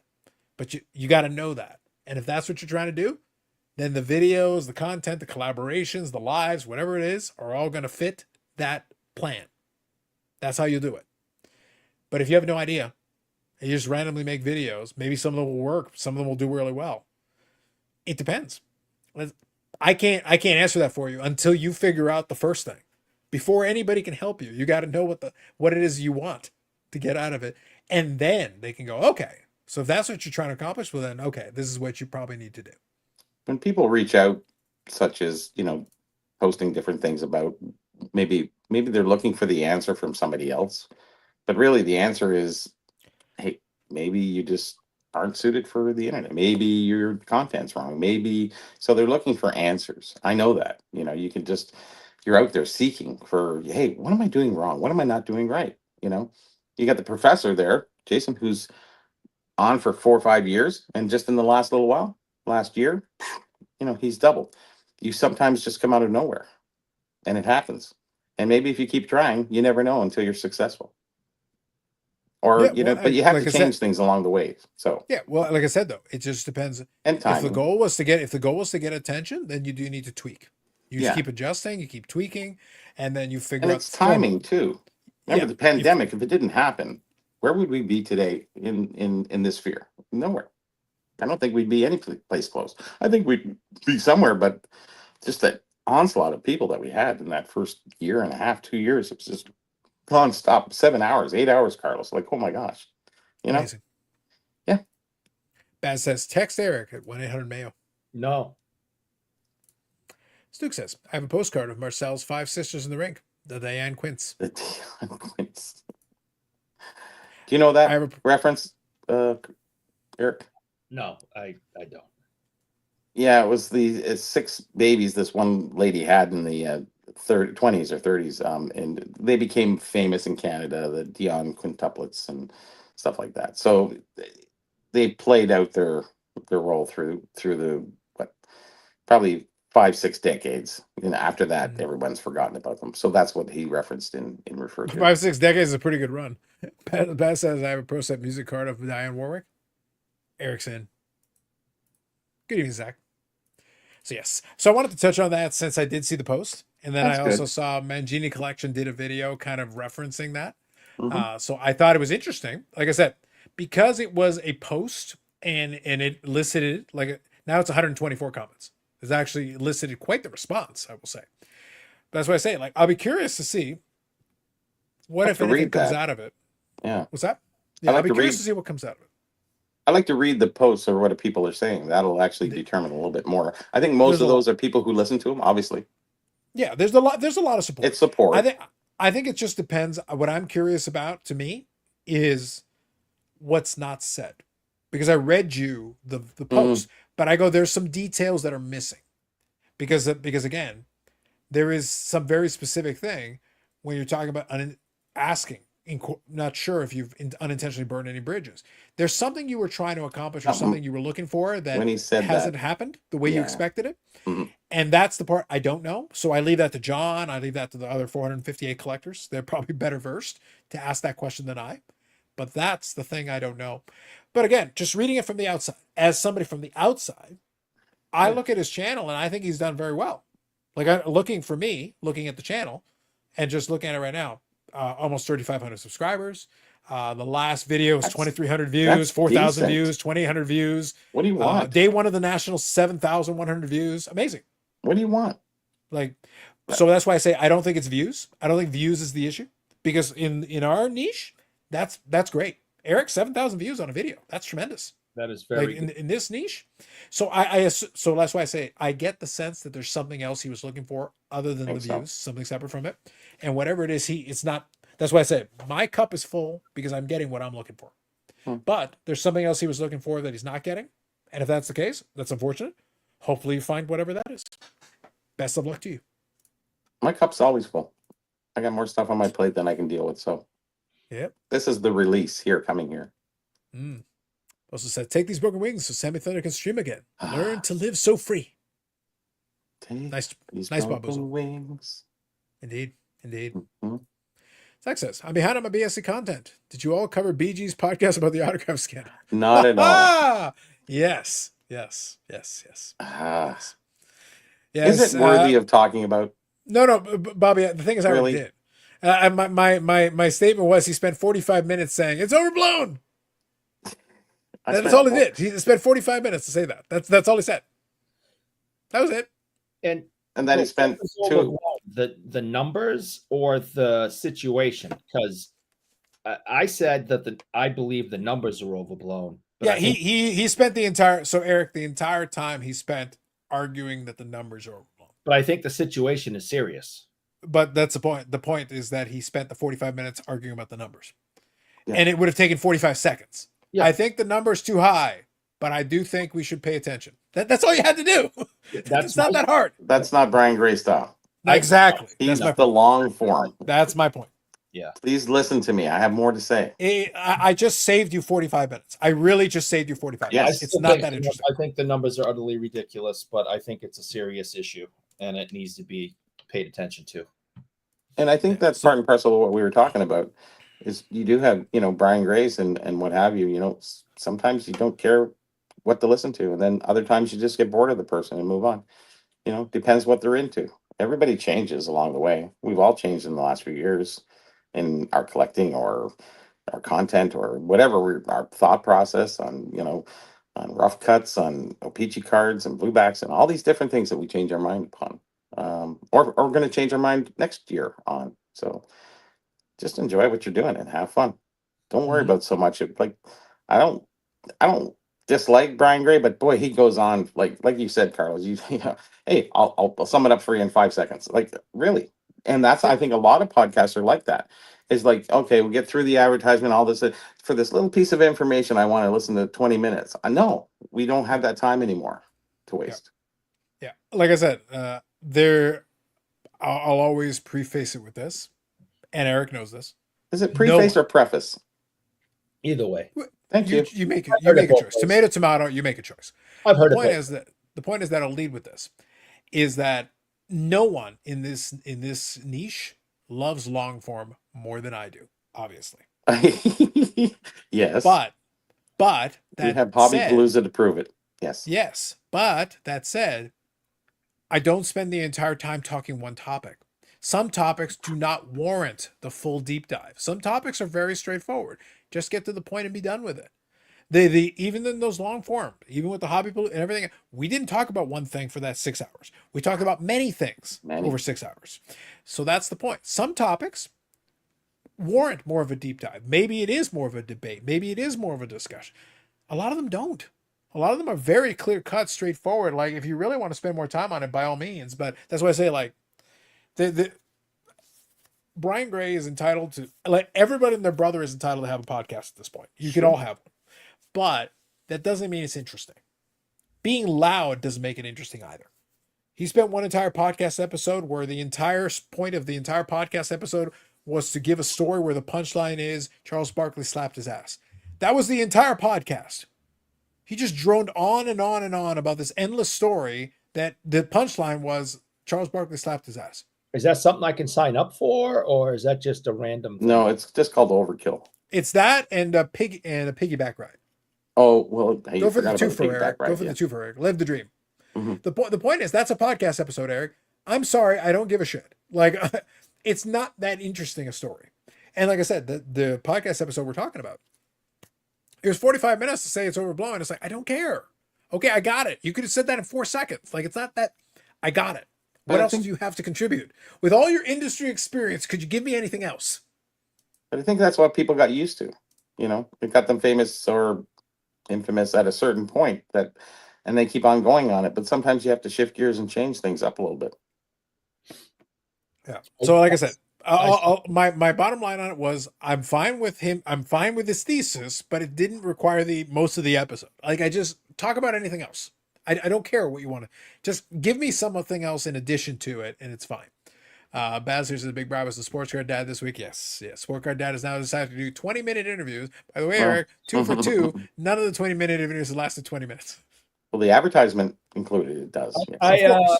I listened to most of this one while I was taking a shower, but I thought you were going to say something else. You almost said something else.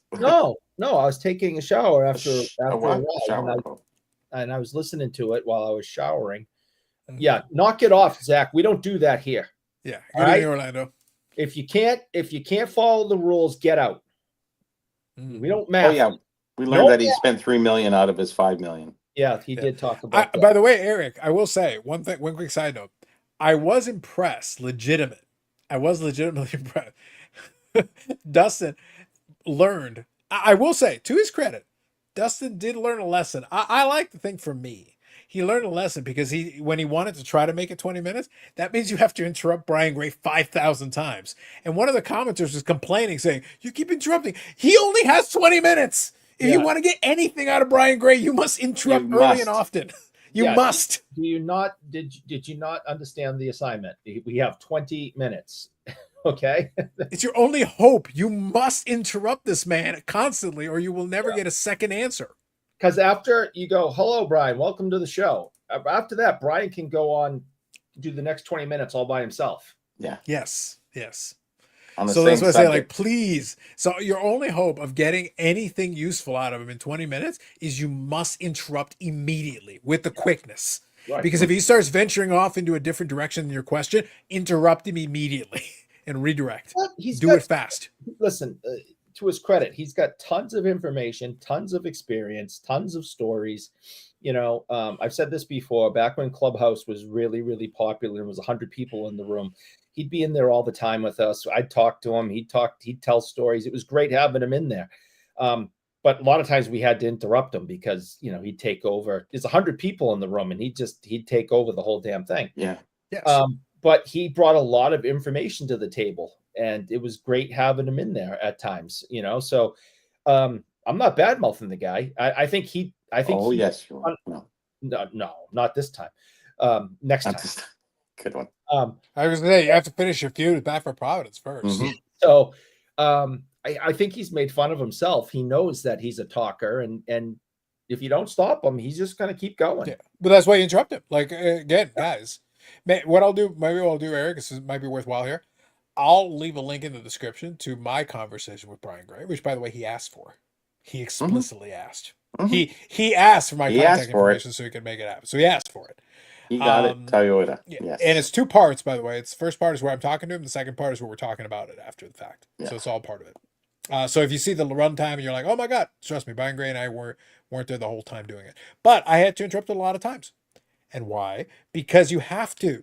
If your goal in life is to actually get multiple answers, then you have to interrupt. It's the nature of the beast. You must understand your interview subject in that instance, and you must interrupt. And you can because he doesn't know how to take a pause. He won't. No. So Dylan here says hobby content burnout seems to be going around. So that's the reason, Dylan, that I wanted to focus. So Eric, if you notice, my discussion is not to focus on Sammy specifically in that example. Because again, I don't know what his specific situation is. Right. You would have to ask more questions. If my goal was to find out exactly what's the bottom of it, I would have to ask more questions. I'd have to be like, okay, you're doing this, seems pretty successful. You're doing this other thing, seems to be going pretty good. What is the issue? What are you looking for? What are you trying to do? Burnout can take different forms. And I've talked about this before. And let me take it to the card collecting itself. Because you can burn out from cards too. one of the reasons why I have not had that issue is because I've got so many different little mini projects and things.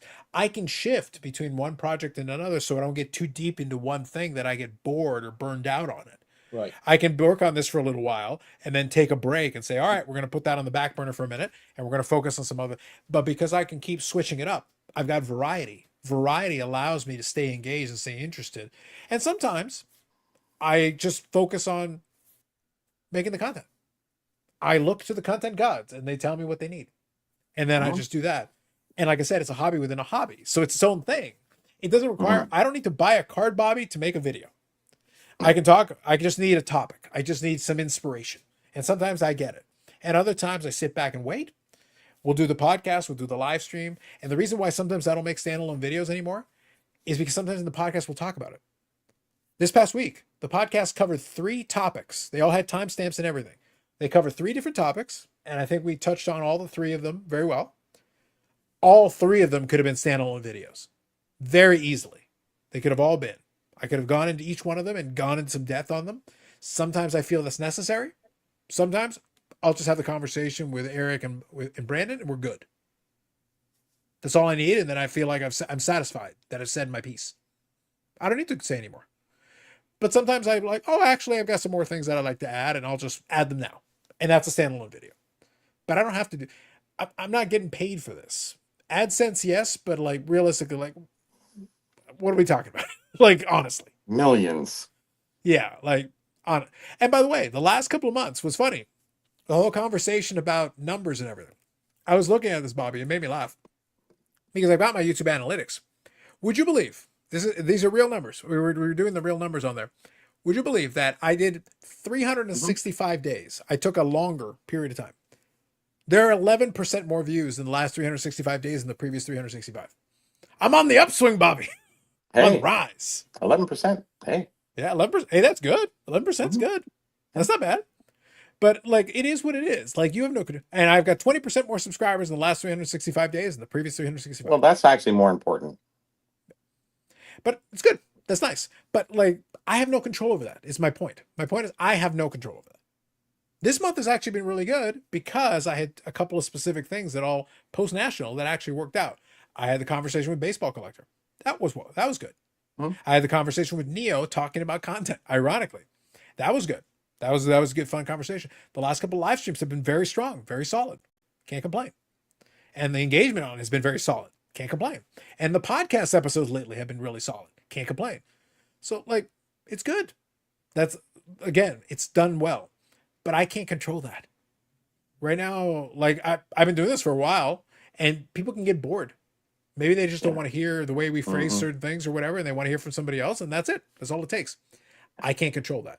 But again, from the individual, you got to figure out what it is you want out of this. Because if you don't, then you're suddenly going to be beholden to these numbers that you can't control. You can't control them. You can't make people watch your stuff or engage with your stuff. I think the expectations are brought upon people that they're really not prepared for. I think they walk into this thinking, okay, great. Hey, I've been growing really well. And I think that's the thing that Professor said. He goes, hey, I've been doing the same content, but why now? Why is everybody engaging now? And things go in cycles. Things change. And all of a sudden, it'll change. He changed things, though, because he was very rogue before. If you ever watched him a year or so ago, it was like he was doing it from this basement and everything was messy and it was just this horrible microphone, all this other stuff that was going on. It was hard Who are to you watch talking about now? Who are you talking about now? Professor Jason there. You realize that you're the only one, you're the one acknowledging him. Now he's gonna clip you. You're gonna get clipped. It's gonna be all you, Bobby. Well, it doesn't matter. I'm giving praise where praise is due. I listen to some of his stuff, some of it I don't. It really depends. Yep. We click along and just, okay, that's not interesting to me. So, and I think that's what happens a lot with videos now is that a lot of people just kind of, okay, those are dead spots. I don't want to hit that. Okay, they're talking about something I want to listen to. And that's what they can do with this show. We talk about 50 different things over the 4 hours. So pick and choose, just kind of go along and enjoy it or listen to it all. Carlos And that's would why endorse Eric, that. I will not time. That's why Eric, I will not timestamp the live. That's exactly why. Those days are gone. Nope. Like, nope. Look, if you Listen or guys die. ever want to have a laugh, go and do a search on the old lives. You can punch in there's a little search bar there.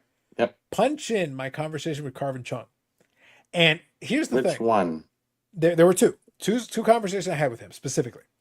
And I did timestamp them, Eric. That was the worst mistake of my life. It was the Of his worst thing I've life. ever done of my Ever. life. It's the worst because we'll start a conversation and it'll suddenly flip and then we'll come back to it. And when I timestamp that shit, Eric, I still have nightmares about it. Trying to timestamp that, it's the worst. Good God. And Carvin's another one, and I have nothing but nice things to say about the guy. You know, used to talk to him daily on Clubhouse, and he's another one that he has got so many stories and so many experiences, and he'll talk all day. He'll tell you, he'll just keep talking and educating you all night. Well, the irony of it, Eric, is that because I did timestamp it, if somebody wants to check it out, they can go to a specific topic if they want to. And over the course of time, there's a good chance Carvin's story there is the same story he still tells. Sure. So realistically, you can just watch that there from 2020 or whatever it was, and you'll get the information you're looking for. Because I did timestamp it, but never again. Never again, Eric. Never again. But isn't it funny as an example that, you know, Carvin has these times where in 6 month periods he's popular and then you don't hear anything, or maybe the algorithm doesn't hit. But you know, it's like he's back again and he's gone again, and it happens with a lot of different you know, podcasters. They just sit there and they go, oh, you know, hey, listen, I'm back, I'm doing this and doing that.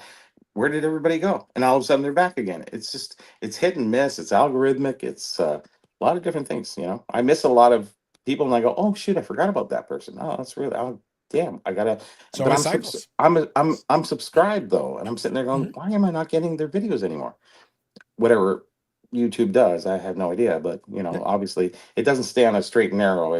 I will say, Bobby, I think a lot of folks don't use the subscribe tab enough, because you can use the a lot of folks use the main search feed, so they'll get the which you'll still get your subscribe stuff. I use but subscribe. If you I got the whole list of but if you specifically go subscribe, you'll usually get stuff chronologically, and that helps narrow things down a little bit. But sometimes it doesn't show up. Like there's certain people that didn't show up, and I went, how did I miss that? It should still.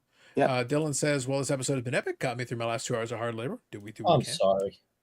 Bob Ozel says here, let me read here. There's a Full House episode with little Michelle was burned out and sad. Uncle Jesse played a song on his guitar that made Michelle smile. We can all make Sammy smile again. Was it an Elvis song? He used to love singing Elvis songs. Maybe.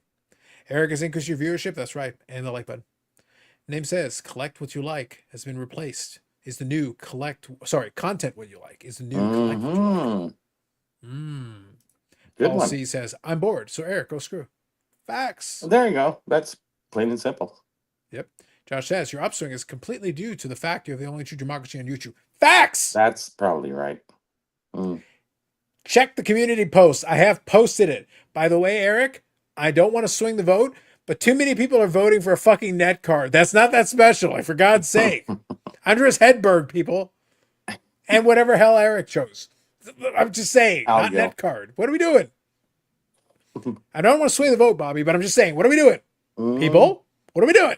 No, I chose Trevor Kidd trying to sell you life insurance. He's your accountant. He'll be fine. Bubbles said, my wife tried to convince Professor Sportscard to change Bobby Jr.'s grades, but he wouldn't budge. Dang.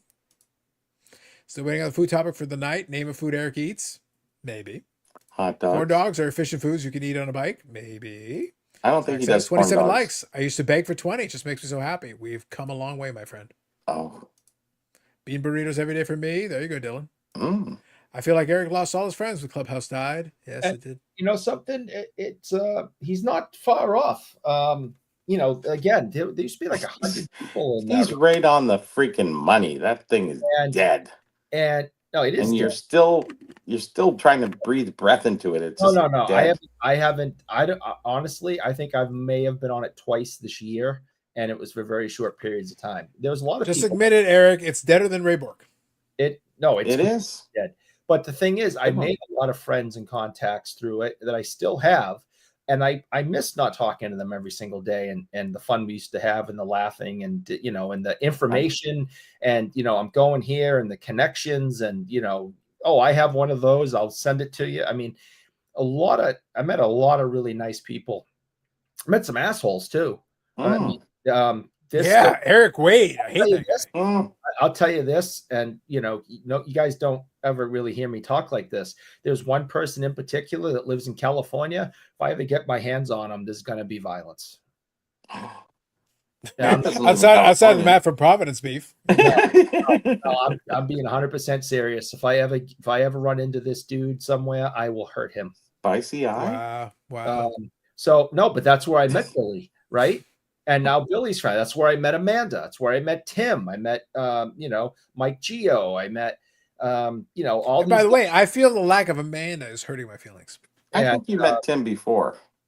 No, I met Tim through Clubhouse. And then he hitched a ride. I met Scumbag Brad from Nova Scotia through Clubhouse. Wow, scandalous. I mean, I can go on and on. The people I've met and became friends with, and I miss not talking to them every day. See, constant change in content. Got to tune into every bit of it. People started moving on. Some people dropped out of the hobby after the boom, and that was part of the hobby that they walked away from. Other people got jobs and kids, and I mean, look at Gio. I mean, not only did he have a kid, but his business grew. I mean, he didn't have time to be on Clubhouse hours and hours a day anymore. Other people's, their businesses got bigger and they had to focus on those, or their business. And they went back to work. Yeah. Well, their hobby business died and they had to go get a real job. I mean, there's a lot of things that happened to those 100 people that were in there all the time, so there's a lot of people I miss talking to every day. Listen, I remember the heady days of Clubhouse, like some would argue the peak of Clubhouse, when the Clubhouse folks declared war on this very humble channel. There was one person in particular. Really? All right. So there was one person in particular. Okay, real quick, before you tell the story, Eric, hold on. Let me read these comments and we'll tell the story. Bobbles says, Carlos really tried to downplay the net gimmick on Eric's card. No, that was Brandon's. That was Bobbles' card was the net card. The account was Eric's. Yeah, I got the accountant. I voted for the net card. There you go. Philippines collection. Knowing Eric, he's cotton candy on a bicycle. Yes, Eric's getting a clip now. Facts. I don't like cotton candy. I felt the same way when Ariel chat rooms and all. Cool. You don't like anything. Think he was on Clubhouse? Listen, I don't know. I don't think he's from California. I think it's a different thing. Eric probably misses ICQ and even messages. In fairness, Eric. In fairness, Josh. I miss ICQ. ICQ was awesome. MSN Messenger was fine, but ICQ, that was good. That was gold. ICQ was gold back in the day, man. Let me tell you. Woo. Yeah, Eric, you don't like anything. That's right. All right, tell the story. I'll come right back. I don't remember what story I was telling. This is a story about when Clubhouse declared war on this channel. Men of peace. Oh, okay. So I don't remember exactly what the topic was, but it was very. It was complaining and defending the Hoge. Oh, okay. I honestly don't remember. This was years ago now, but. No, it was literally defending the Hoge. For the record, it was complaining, and then the Hoge, and then all of a sudden it was like a playoff of Because I'm Carlos, but it was on the Clubhouse. Yes. So there was one person that was pushing that the most, and he was kind of I hate to say like a leader of the rooms, but he was there so often. He ended up kind of running them a lot and being a large voice. Well, come to find out, the guy that was making the most noise about our comments at the time ended up being a crook and a criminal and a con man, and stole money and cards from a lot of people in those rooms at times, because we developed relationships and started to trust people and wanted to do business with people, and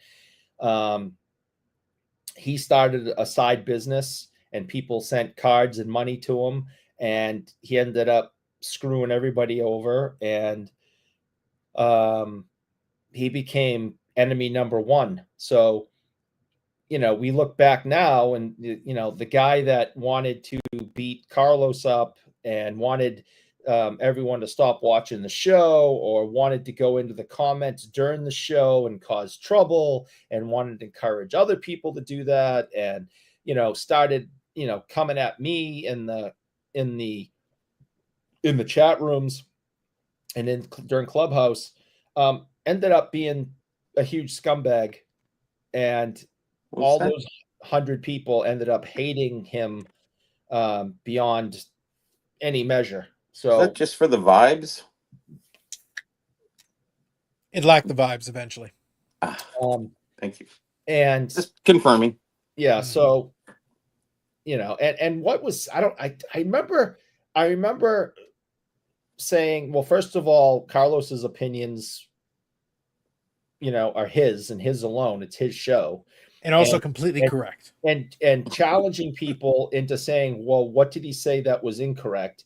And I also remember getting into some arguments with some people that was, well, go back and watch it and tell me what I said that was wrong. Focus on me. I'm going to Carlos show and guilty by association. I'm going to kick that guy's. I'm like, okay, that's all well and good. Go back, watch it again, and tell me what I said. Focus on me. And of course, not guilty by association. Yeah, nobody could come up with anything that I said. And at that point, I was talking to Chris and Christina like every single day, hours at a time, and I didn't really end up having a problem with Chris at all.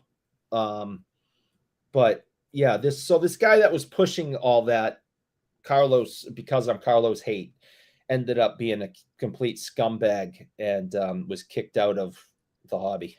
See what happens? Scandalous. So what goes around comes around. Cannot defame the Carlos. That's right. Orlando says, I'm looking to go to Eric's house and watch a Bruins-Panthers game together. Maybe you should. Oh, there you go. Sure. Scammers in the damn clubhouse. Jay here says, AOMS at bulletin boards was fun to sell cards. Run an auction by board posts. Crazy fun. Mail order and checks only. No cash. Classic days. Now Eric is the one all about the vibes. That's right. Hobby Champ says, Carlos is haters. Not possible. He's a man of peace. Exactly. Yeah. Right. That's what I'm saying. Caught me and hit the like button. I tell you. Facts. It seemed like in that time that Clubhouse was more about pole positioning. People were trying to, I don't know. I guess everybody wanted to gain access to being heard, being listened to. A lot of people rose through that, right? Oh, no, there were definitely people at the time that made connections that helped them. And also people that were trying to promote their business. Like who was the first guy? My memory's crap, and we all know why. The guy that was loaning money, like the very first guy that got popular trying to loan money to buy. Oh, it was Eddie Investacard. Yeah, like he was in there all the time promoting everything from the very start. A lot of guys trying to promote again the digital cards. What will we calling that crap? You talking about the NFTs. NBA ones? NBA Top Shot? Yeah. NBA Top Shot? Just people with the what, Bobby? The NFTs. There are people who are trying to promote that shit constantly and get other people to sign, get into their business and tell us how great that was going to be. That was stupid. Listen, I remember once upon a time there was trade.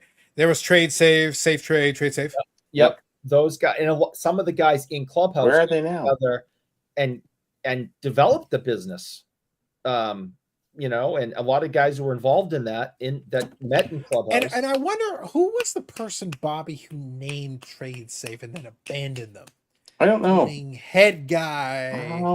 Well, listen. Give me a second. Business things don't work out. What do you? I'm speaking about history. So I'm merely stating history.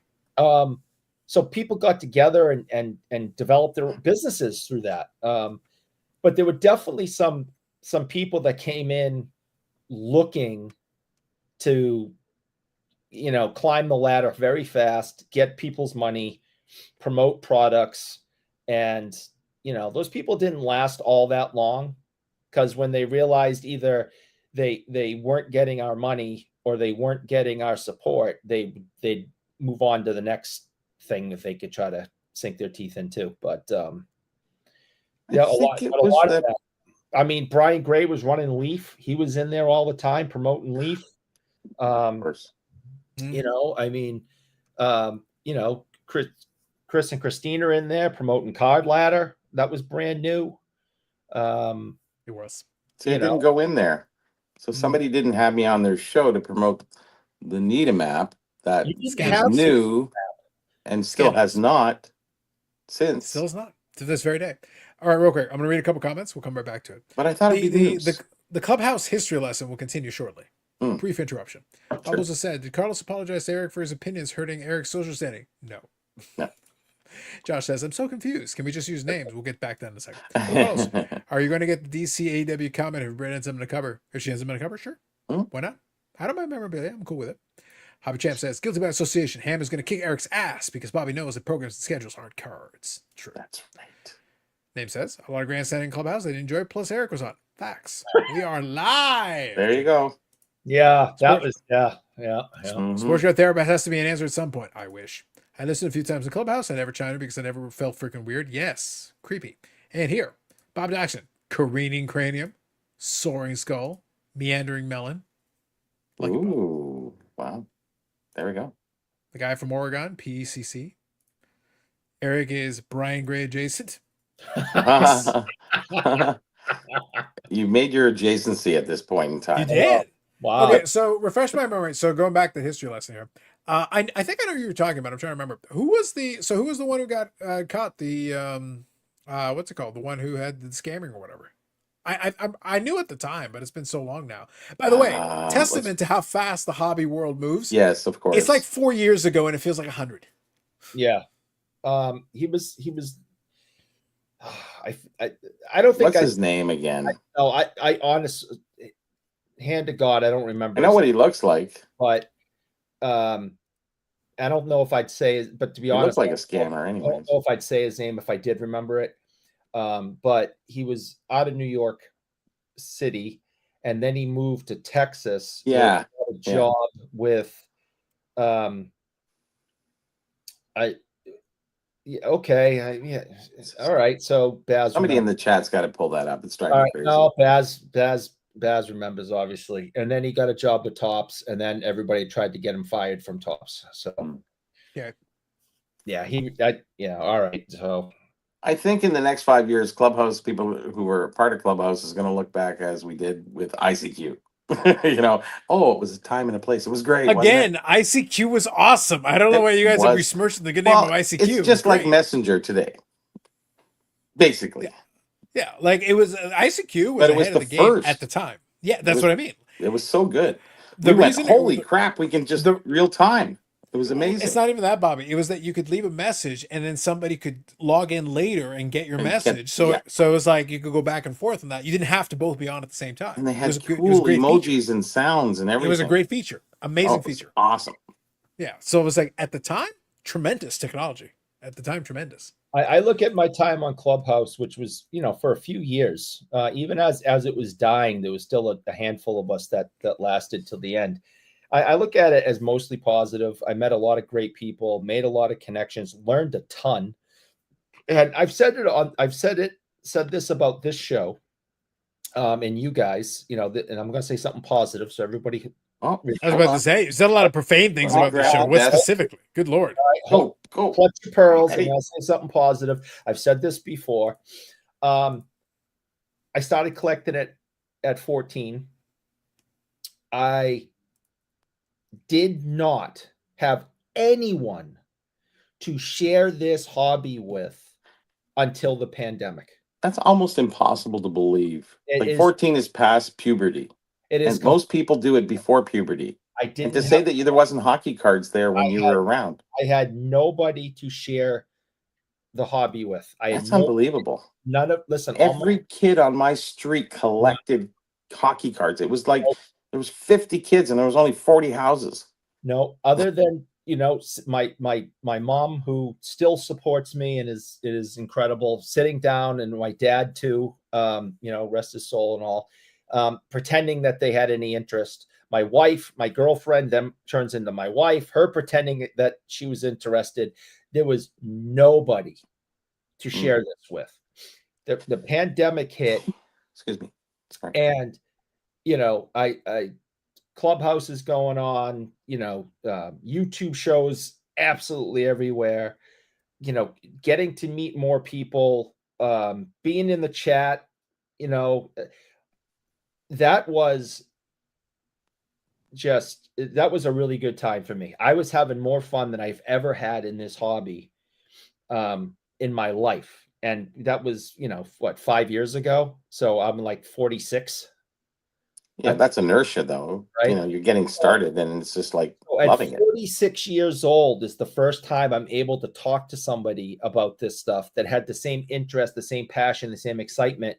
And I could be like, guess what I got today? And they're like, oh my God, that's awesome. And they meant it. Unlike my mom going, that's nice, sweetie. You know? And so Clubhouse was incredible, like doing that, meeting you guys, doing this stuff, going to the I mean, 46. You know, it's only been like 5 years that I have had anyone to share this stuff with. Newbie. And it's been a blast. It's been a ton of fun, which goes back to why we're doing this. We talked earlier. If you're not having fun, don't do this. You know, I mean, and again, I'm going to say something nice and a little sappy. I know because there's something in this Pepsi tonight. I'm not sure, but you know, I had Bobby's books for years, and how many years prior to 5 years? Lots. Well, I mean, soon after it came out, because 2014 one or 2016? Yeah, soon after it came out, because that's when our mutual friend down here in Massachusetts had it at his booth at a card show. And I gave him like $75 for it. So real quick, I'll read a couple of comments here. I'll just get caught up. Hang on. Just real quick. Let me finish my sentence. Go. Right. So it went from buying your book, being completely enamored to it, to meeting you through this thing, and now we're friends. I mean, that's freaking insane. Was it through Carlos's show? Was it through your show, Carlos? Yeah. Right. So I mean, here I am getting this book on this guy's. I thought it was ICQ. Anyways, go ahead. And you know, and all of a sudden now I can call you anytime I want. I mean, it's just incredible what the last 5 years has brought. It's been horrible in the last 5 years. Anyways, yes. Me in this hobby, because you should have given him the 967-1111 number. Yeah, that's pizza. Anyways, back to our regular schedule show. You both suck. I hate you. Good evening, Mike. It's two nice things, and then at the end. Well, listen, we got to fix it. Jay says, "What pandemic? The plague." Listen, Jay, don't downplay the plague. The original Eric died from the plague. Yeah, you guys haven't noticed a replacement. Like this AI is getting pretty good. I think so. But we lost the original one of the plague, so don't question the plague. Still out there. It'll get you. It was a plague or an accident on a bike or something. I don't know. One of the two. Eric was a bloomer. We're still waiting for the bloom, baby. Yes. Bubbles. I hate that guy. Bubbles says, when Eric's life flashes before his eyes after the tragic bike accident, 10 of the first 12 seconds will be devoted to his Clubhouse interactions. True. He was bloomers, maybe. And I didn't know. I did not know that one kid growing up that collected. Yeah, so Zach didn't know anyone of either. So there you go. Really? It depends on the neighborhood, Bobby. I had them in my neighborhood. We had them in my elementary and high school. We were good. A bunch of us actually. A couple of us used to. You were in the early boom expos, time. Early expos that I would attend. No, we were post boom. Early expos that I attended.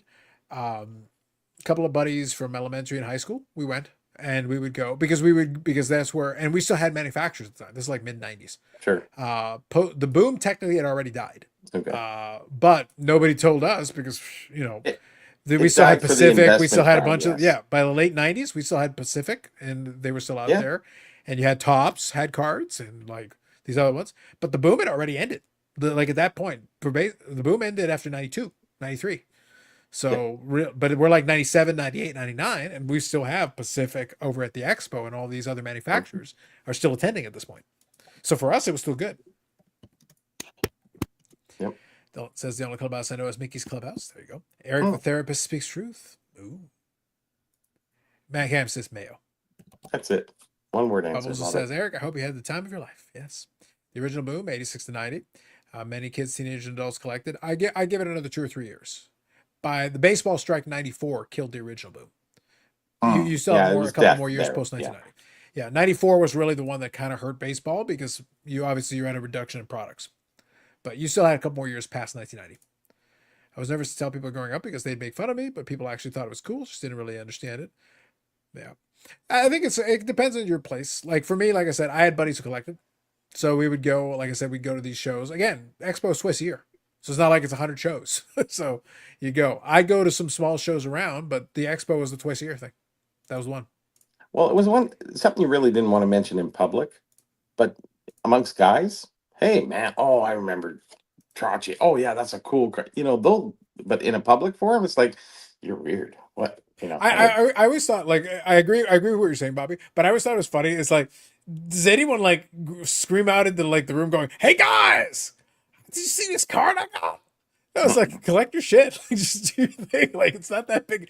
Like, I think Scott, Big Scott, would always talk about this whole thing. Say, oh, it was in the no, it wasn't. But unless someone brought it up in conversation, why would you be talking about it anyway? Just doing your thing. Well, Just doing your because thing. sports is on, right? No, So- sure, but like, no, that wasn't an excuse for me. That wasn't an excuse to bring up cards. My buddies who did collect, we would discuss that. But for general terms, if you're talking sports, we're just talking sports. That's different. Yeah, but you can. Oh, he plays a lot like Guy Lafleur or something. You can always reference a new player with an old player, and they go, "Oh, I remember his rookie card," and then things would start from there. And it always, like, especially in Canada, it's easy with hockey because like, everybody collected hockey cards. It's just nonstop everywhere. It didn't matter who you were introduced to. 90% would be hockey cards. They would know about them. They would have them. They had bought them. They had done something with them. It's like you couldn't avoid it, honestly. Mm.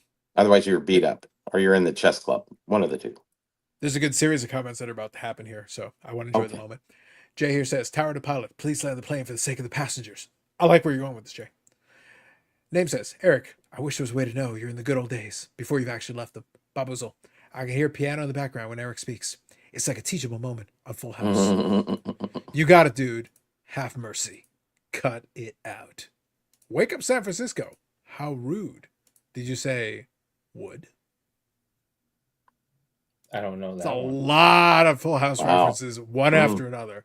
That is a record. Eric, is that a record for number of references on one specific thing Maybe. in a row? That might be. That's strong right there. Hmm. We're naming the show Jesse and the Rippers. You're in big trouble, mister. Wow.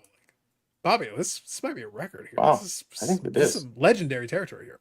What Zach did he says, when I was in say? middle school, some people were into Yu-Gi-Oh! And Pokemon. Yes, sure. Somebody needs to tell Eric that no one thinks Rigid Lemon cards are awesome. Truth. Lululemon. Why didn't we think of that sooner? That's funny. Paul literally did it like half the time. I don't know. I don't pay attention. Yeah. Finally, Amanda. Jesus.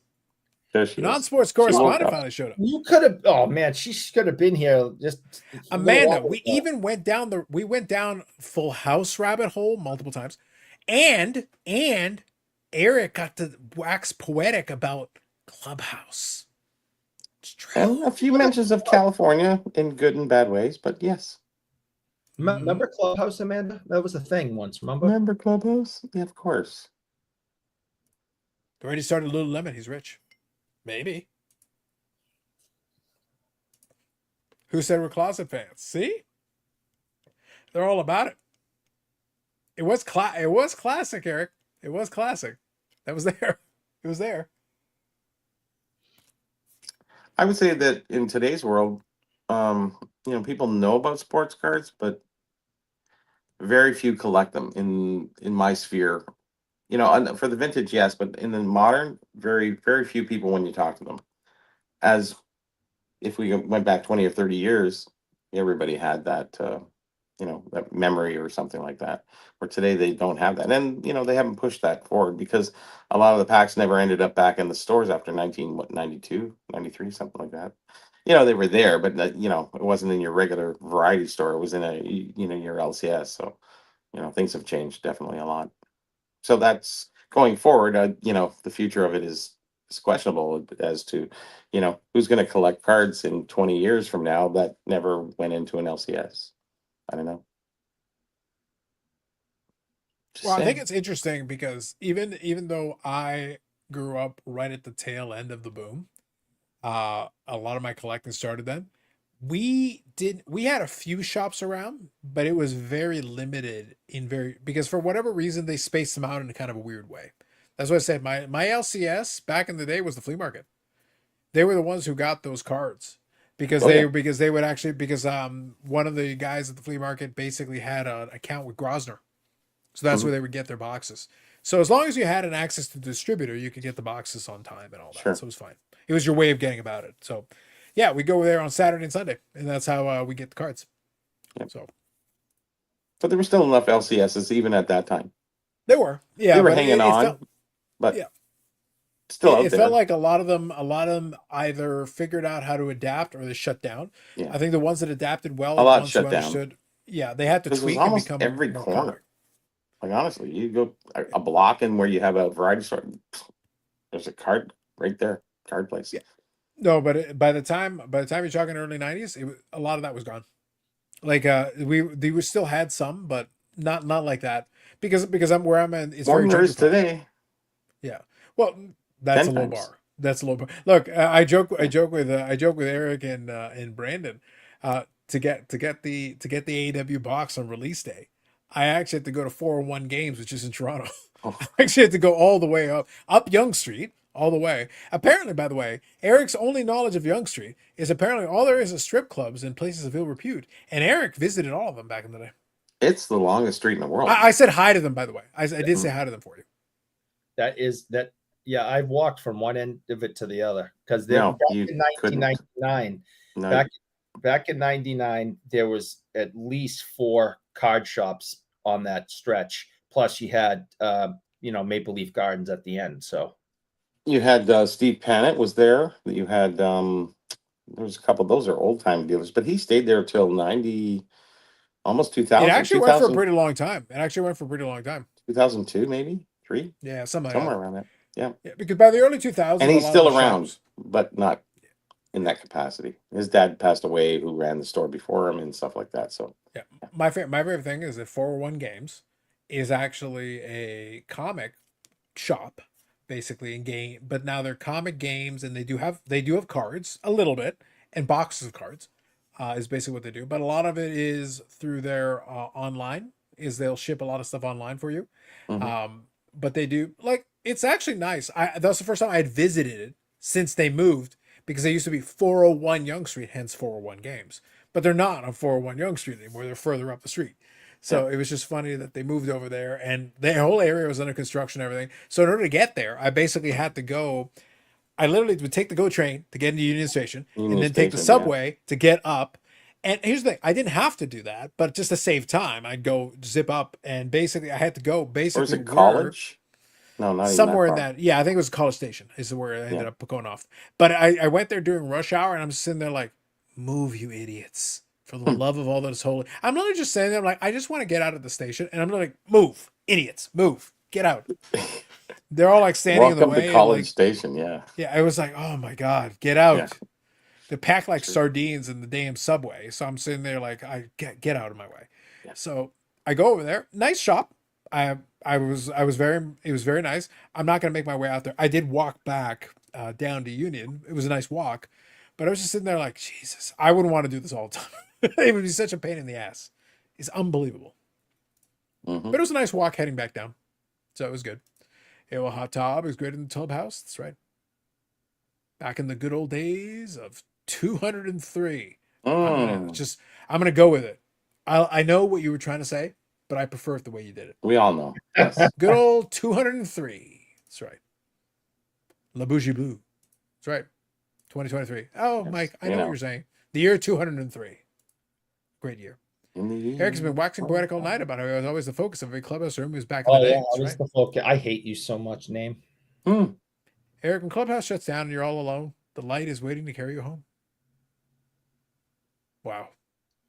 I told you I don't think I've been on Clubhouse more than 2 times this year, and they were very short visits. Yeah. Amanda says, name. I was on Clubhouse once when Eric set everyone off by talking about synchronized swimming. Yep. You Synchronized do this kind of swimming. assholery even on Clubhouse? What the hell? I got everyone pissed. I You said that worthless piece of trash. What are you doing? I said it's the hardest sport in the world. Go ahead and try it. I still say it is. I don't care. Eric, at this point, walking in a straight line is the hardest sport in the world to you. Like, it's a low bar. What are we talking about? Synchronized swimming. You try to just try to do it. The fact they have to hold their breath so many times. They just had to I think it was a year or so. A coach of like for the Australian national team had to jump in the pool fully dressed and pull a girl out because she almost died because she was like holding her breath for so long and trying to perform all these routines, and she blacked out underwater, and the coach saw that she was in trouble and had to dive in and save her. So I mean, it is unbelievably dangerous. It is the skills to tread water like that, and it's got to be the hardest sport in the world. I'm sorry, it's crazy. So the cardio that you would need, the muscles that you need, oh god, it's just the lungs. Can we fast forward? Anyways, Eric, I have to ask all these different questions. Is it like you go out of your way to be like, what is the lamest shit I could say? Like, you literally sit there and think about this. You're like, you know what? No, and you're like, wait, what if not lame enough? That is not lame enough. I could do better. Oh man, that lasted months. It pissed people off for months. Every time I got on, they'd say, "Here we go," and they'd start in on me because one, I always say that baseball players are not athletes. You're rage bait. You are literally Eric. You rage baited Clubhouse. You rage baited without even having the video. You're a fucking troll. Baseball is the hardest thing to do in sports. I'm like, no, it isn't. Like hitting a golf ball into a hole in one is got to be the hardest thing in sports. Eric, I will throw a baseball at you coated in mayo, and it will bash off your head. It's just I thought it was synchronized swimming. What the hell? Make up your mind. So no, it's just consistency is beyond Eric's capability. I think so. Yes, you're right. Piss them off so bad. Oh, so you're saying? So you admit you're a Clubhouse troll? Screaming. No, I still stand by it. I don't think there's a harder sport than synchronized swimming. Babuzo, can I get a leotard and a swirl ribbon? Orlando says, for Eric, riding a bike is the hardest sport in the world. True. Even harder than cyclocross? Mm-hmm. Burn Orlando. Fact. Timestamp that. I know. Rage baiting is Eric's entire point of existence. Facts. God damn it. Facts. You guys really think about it. And I'm telling you, I think it's the hardest. It's got to be the hardest sport. If you have Eric, I can think of one sport much harder than that, and it is simply resisting the urge to dunk on you with the ferocity that I can with what you provide. Like sitting there, literally, like every moment of this entire live stream could be Bobby and I posterizing you. Yes, I think the restraint that we exhibit, is actually admirable. Mm-hmm. I just don't think there's any other sport that's harder than that. So I just picked up something. I just sent it to you, Carlos. Okay. Something I picked up, and I thought Name would be interested in it. It's kind of cool. Who cares what Name's interested in? I love Name. Oh, why? He's horrible. He's my friend. I don't have many friends. Eric, counterpoint, you're trash. Okay, that's fine. But he's really horrible. But the problem is, if you're trash and we're talking about Name, then if you're trash, why should we be listening to you about other people's character? Yeah, how does that work? How can you go from sublime to the top of the chart? I don't know. I don't think it works. Well, look, Eric, just for contrast, just to make a point here, let me quickly show this. I'm going to try to situate, and I'll try to get Bobby's image that he was sending to me. I have to sync it up with my computer and everything. There's a little work to do. But Eric sent me a picture, and he claimed that it was better than the picture he was trying to show off about the Ascension. And here's the thing. I'm looking at the picture, Bobby. I'm looking at this thing. Like, here, I'll show you what I got. This is what I received. I know. You snapshotted it. I think that is Eric. I can recognize. I'm not impressed, Eric. I'm not impressed. Like, look, I can sort of see your eyes. This isn't that much better than the bullshit you were sending me the first time. What are we talking about? That is hysterical. It reminds me of Jib Jab, where you insert the person's face. Like, look, you're there with Casper the Friendly Fucking Ghost. Like, what are we talking about? Like, That is too funny that even like that it won't come out. That is hysterical. look, and I'm not saying it's because I have the ability to edit the photo on the fly. That's not why. Just saying. Oh, okay. Do not mess with somebody that can Photoshop better than you. Yeah. That might be a rule. That's that is a rule. even I can't do any of that. I couldn't do anything with that. Just saying. Poor Bobby, Milty. that is why I host it. That is why I host this fucking show. I think I can make these things happen. it did happen. Yes. It did. Mm-hmm. Yep. It was a whiteout. Yep. It was. Kamikaze says motorcycle crasher's best sport. Good evening. Yeah, those are pretty good. As an Eric rage bait people without even knowing what rage baiting is. That's right. Hmm. Baz says if Eric could buy a seat finally, it would be easier. That's right. That's right, Bobby. Name says. Mhm. Jay says watching synchronized swimming can make things hard. Pointed toes. Vroom. A room. Synchronized swimmers playing hockey is the hardest sport in the world. Bam! That would be it. Leno's Yeah. got it. It's Eric with the ghost. That's right. Hard to swim on ice. The same photographer captured Bigfoot in the forest. That's right. I don't even think it was that good. I recognize the crazy eyes, says Mm, Dan. Baz says that zombie reborn card transition to zombie. Exactly. that's The it. ascension I is knew occurring. it. It had to be something like that. That's what I'm saying. And I don't I'll know. tell you just out of coincidence because I'm going to be seeing Ken Hodge on Sunday. Hodge.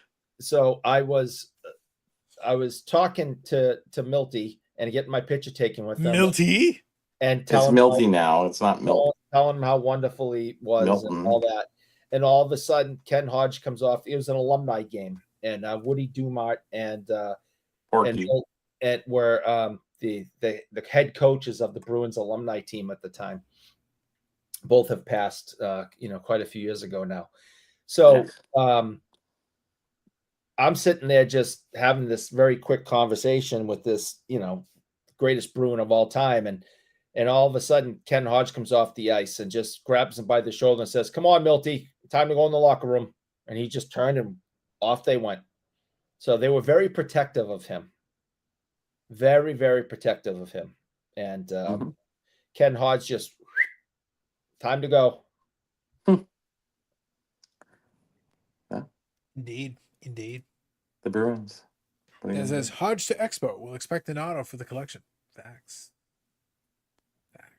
True. All right. So I was able to get the picture that Bobby sent figured out. So I think we're good now. Let me show this. Yeah, it's something I picked up recently. And I thought I didn't really know this information, which was really good. So this is I don't know if you can zoom a little bit. Which part do you want me to zoom in on? Just on the middle, on the player. On the middle? 'cause- Sure. Yeah, Give me a second. sure. We can There you zoom in. There we go. So Art Dorrington, he was actually the first black player to sign an NHL contract with in 1950 with the New York Rangers. Like I know a lot of people talk about Willie O'Ree and other players, but he was the first one. And I saw the autograph and I went, wow, I've never seen that autograph before. That's really cool. So, anyways, something I picked up that I thought was really kind of different and neat. Did he ever get a chance to play for the Rangers? I think he has registered maybe 3 games, Okay. but he stayed in the minors, which was typical. A lot of players who were brought in, they were still signed under the New York Ranger contract, but they did play in the minor leagues, which was the same thing really at that point. And they would bring them up for certain games just to see how well they're doing. If they're playing well in the minors, they would bring him up and then they would play, and then they go, well, okay, maybe he's working out, maybe he's not. It wasn't really the greatest chance, but he was the very first, and I really didn't know that. And I know name collects the Native Indians who were first play. I don't know who was the first one. I think it was I can't really remember now. There's a little discrepancy, but any which way. But he's the first black player. So, anyways, sign an NHL contract, so to speak. NHL contract. Okay. Yeah. I didn't know that. Most people wouldn't, and I didn't know that either. And I'm pretty good on stuff like that. Like, I don't know. I guess I incorrectly assumed that Willie was probably the first one to sign a contract because he was the first one that played in But the NHL. yeah. But But he obviously. never played. No, he never signed a contract with the NHL. He was offered a contract, but he had to move, and he wouldn't be making as much money if he did that. So he just stayed in the. Where did he stay with the Gulls? Was it? Or I can't remember the team. With that gentleman that you just showed us, that guy? No, the other Willie O'Ree. Well, he played in Boston for a few years. Later, yeah, but I mean after this guy for sure. Yeah. What year? 57, 58, 59, something like that. Later on. I Anyway, don't remember the year for Willie O'Ree, but yeah, it was in the 50s for sure. yeah. Well, I met Willie O'Ree anyway, so. No, I'm sorry, who's the other guy? Oh my God. Herb Carnegie. Yeah, Herb Carnegie, yeah. And Howie Morenz Jr. They were both at one of the NHL alumni back in 2005 or something like that. And and Willie Howie Morenz Jr. was he was actually on a card in the 30s. Because he was the mascot kid, right? So it was kind of cool. And Carnegie, he was basically blind at that time. Yeah. He didn't know whose hand he was shaking. You just introduced yourself. So he was kind of neat. So I never asked him for an autograph because he was blind. And actually, when you're at the alumni, you're not supposed to ask for autographs. You can, but I just never really indulged in that. I just stick to the rules. Fair enough. You don't want to be that guy. Yeah. Sure. Right.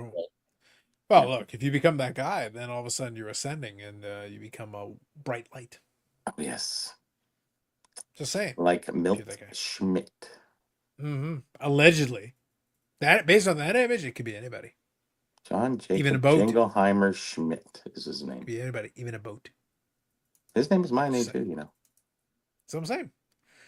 There was one quick... Do you know that song, Eric? Yes. Eric sings it every time that the concussion happens. Most people wouldn't get that one, but you and I did. I think that I do want to kind of show off one quick thing. I had a tab that I was sitting on for a little while, and I didn't have an appropriate moment for it, but I think that was the right time. So we were talking earlier about Ham, and Dan was in the chat as well. And Dan here at Hodge. Ham and Dan. So. Yes. So again, going back, here's a full circle thing, Eric. That could be a show, Ham and Dan.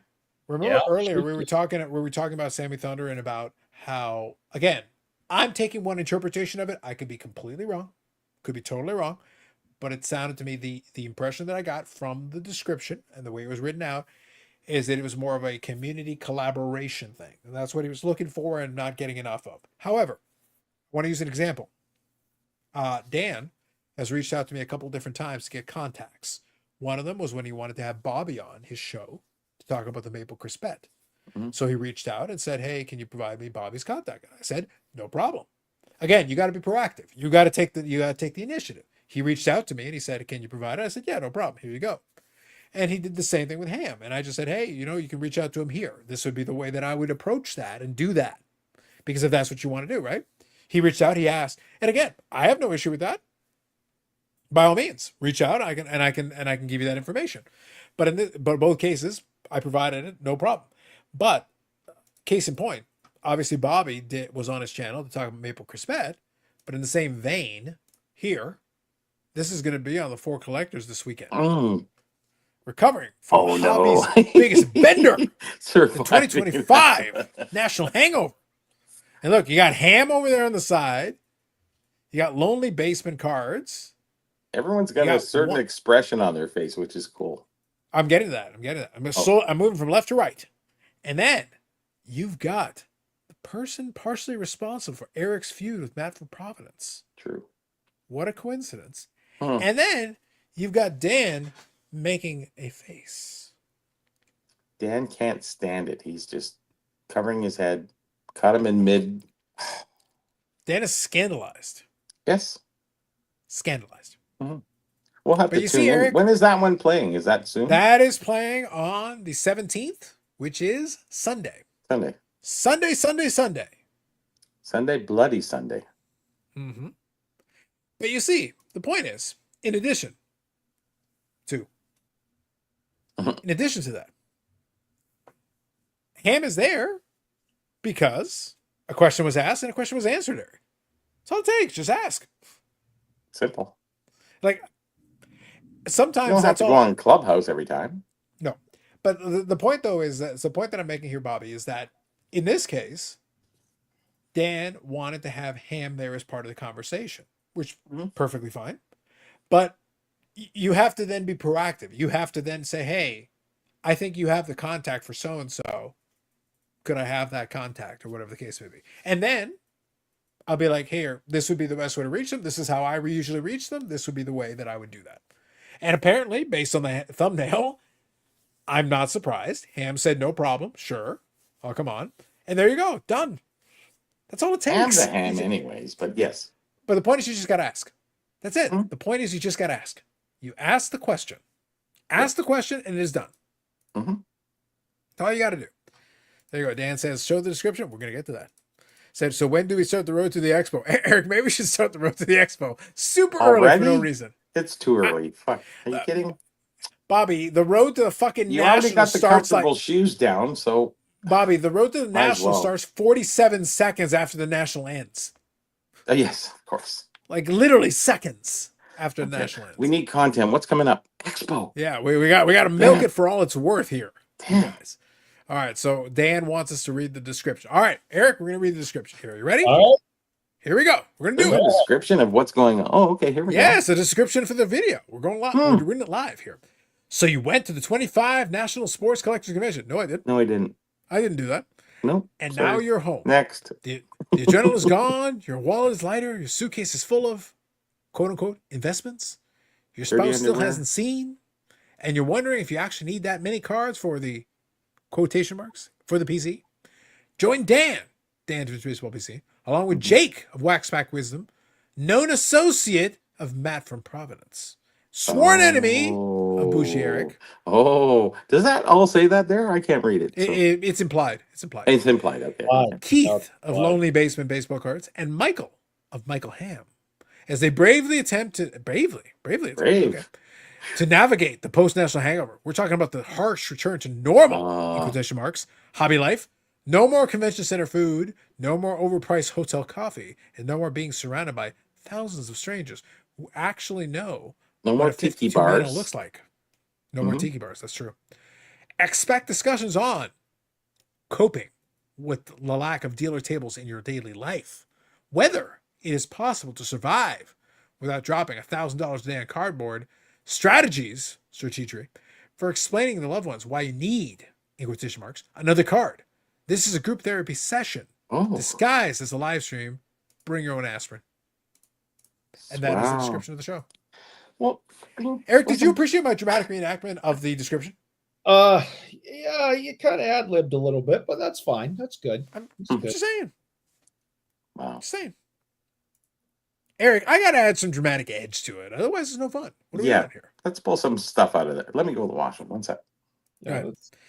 Amanda says, your non-sports correspondent went to national. I'll have to watch that. Listen, Amanda, we expect things. As the national, Eric, am I wrong on this?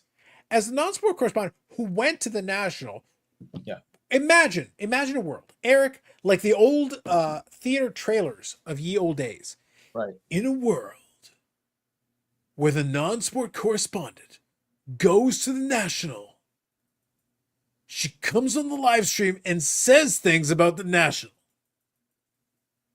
You think that she would do that, or maybe even done a live, shot from the national.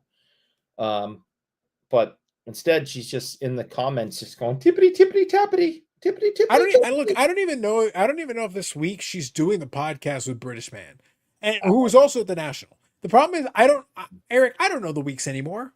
No, I don't know what's happening. I can't keep track of her. I'm in the middle of August. That's all I know. I just know that if I have insomnia tonight again, I may see if she's up at 3 a.m. doing. We're not even sure if shit's happening this week. Yeah, I don't even know.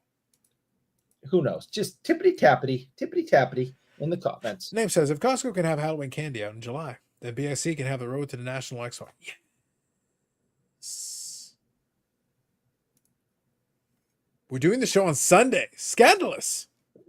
Wait, hold on. Man, are you talking about like Sunday, like the normal you mean Monday morning in the East? Holy crap. What are we doing? People got to work. I mean, I don't. Allegedly. People. Not like me or Eric, but like people. Other people. That's weird. weird, man. So you don't want Eric to install her pickups. Listen, Amanda's I only do Eric. that If for you. nothing else, Amanda's lack of attendance now. If they're doing the show on Sunday, Amanda's lack of attendance now is even worse. Yeah, I don't know what to tell you. I'm scandalized. I truly am. I don't know what to tell you. I mean, we got 45 minutes left here. She could come and tell us all about her national experience as our non-sports correspondent. But no, she's, again, tippity-tappity. And it's going to be in the comments, tippity-tappity. Scandalized. Plus Truly the scandalized. Plus the text messages I'm getting, so tippity-tappity with the thumbs. Tippity-tappity with the thumbs. Sunday, 7 a.m. PST. Why? That's at least 10 a.m., but Sunday morning? ¿Por qué? Eric, ¿por qué? No bueno.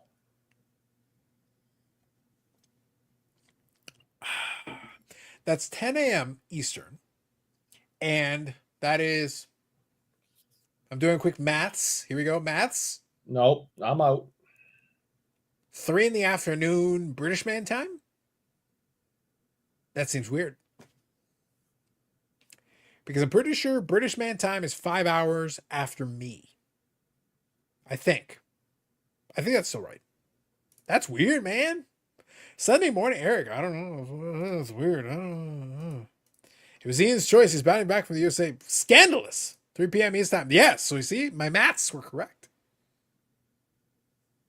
Eric, no excuses. I provided Amanda the link. All right. No excuses. I'm not ignoring you. I'm texting my mommy. But yes. So, question, folks. We covered a lot of ground tonight. I do want to chat on a couple more things before we call it an evening. However, I do have a question. Is there anything else that you folks would like to make sure we touch on here? Because obviously, like I said, we touched on the content piece because, like I said, that's why I said the funny thing, Eric, that I talked about earlier tonight. There was nothing that I could do as far as adding more to it without having that context. But I used the Sammy Thunder's post as the impetus to then build off of it and say a different piece. And again, we'll see how those things turn out. And, hopefully people figure things out. Cool. I don't know. It's got to be like everybody's got to figure out their own situation. True. My whole thing has always been, that's why I tried to stay very general. And my general was figure out why you're doing this, figure out what you want to get out of it. And if you manage those two things, the rest of it will fall into place. If you can do that, it'll all make more sense. It'll be a lot easier to make those decisions. Yeah, it has to be more of a self-accomplishment than anything else. I can only push that forward because you have to feel good about yourself and what you're doing. If you're not getting the likes or the looks or whatever, change it up a little bit, do something different, but be satisfied that you at least tried, maybe, where most people won't. So that is, a thumbs up in that regard anyway. So, just be happy in whatever you're doing in the hobby. It's your hobby. It's how you perceive the hobby. It's how you perceive rough cuts. It's how you perceive whatever. How you perceive rough cut. Good Lord. It's whatever the hobby is to you. And that's the first and foremost thing. It's not about the content. It's not about that stuff. Just be happy within yourself and you'll enjoy the hobby. Otherwise, you're just going to chase some, I don't know, Jeff Wilson. I have nothing bad to say about Jeff Wilson. He's a nice enough guy and everything like that. I was gonna say hobby goat.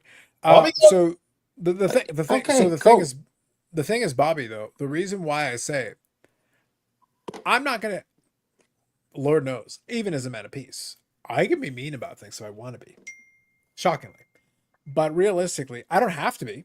But when it comes to this, but you can be very sarcastic, which is good. I like that. Perhaps. But not perhaps. Dylan said earlier, hobby burnout and all that, which content burnout, I should say. But here's the thing: I can understand it. I can respect that. I get that. But again, I'm speaking. Whenever I'm talking about this, I'm speaking as someone. And then, Eric, this is true. This is not me guessing. This is not me making it up. It's not me posing an idea.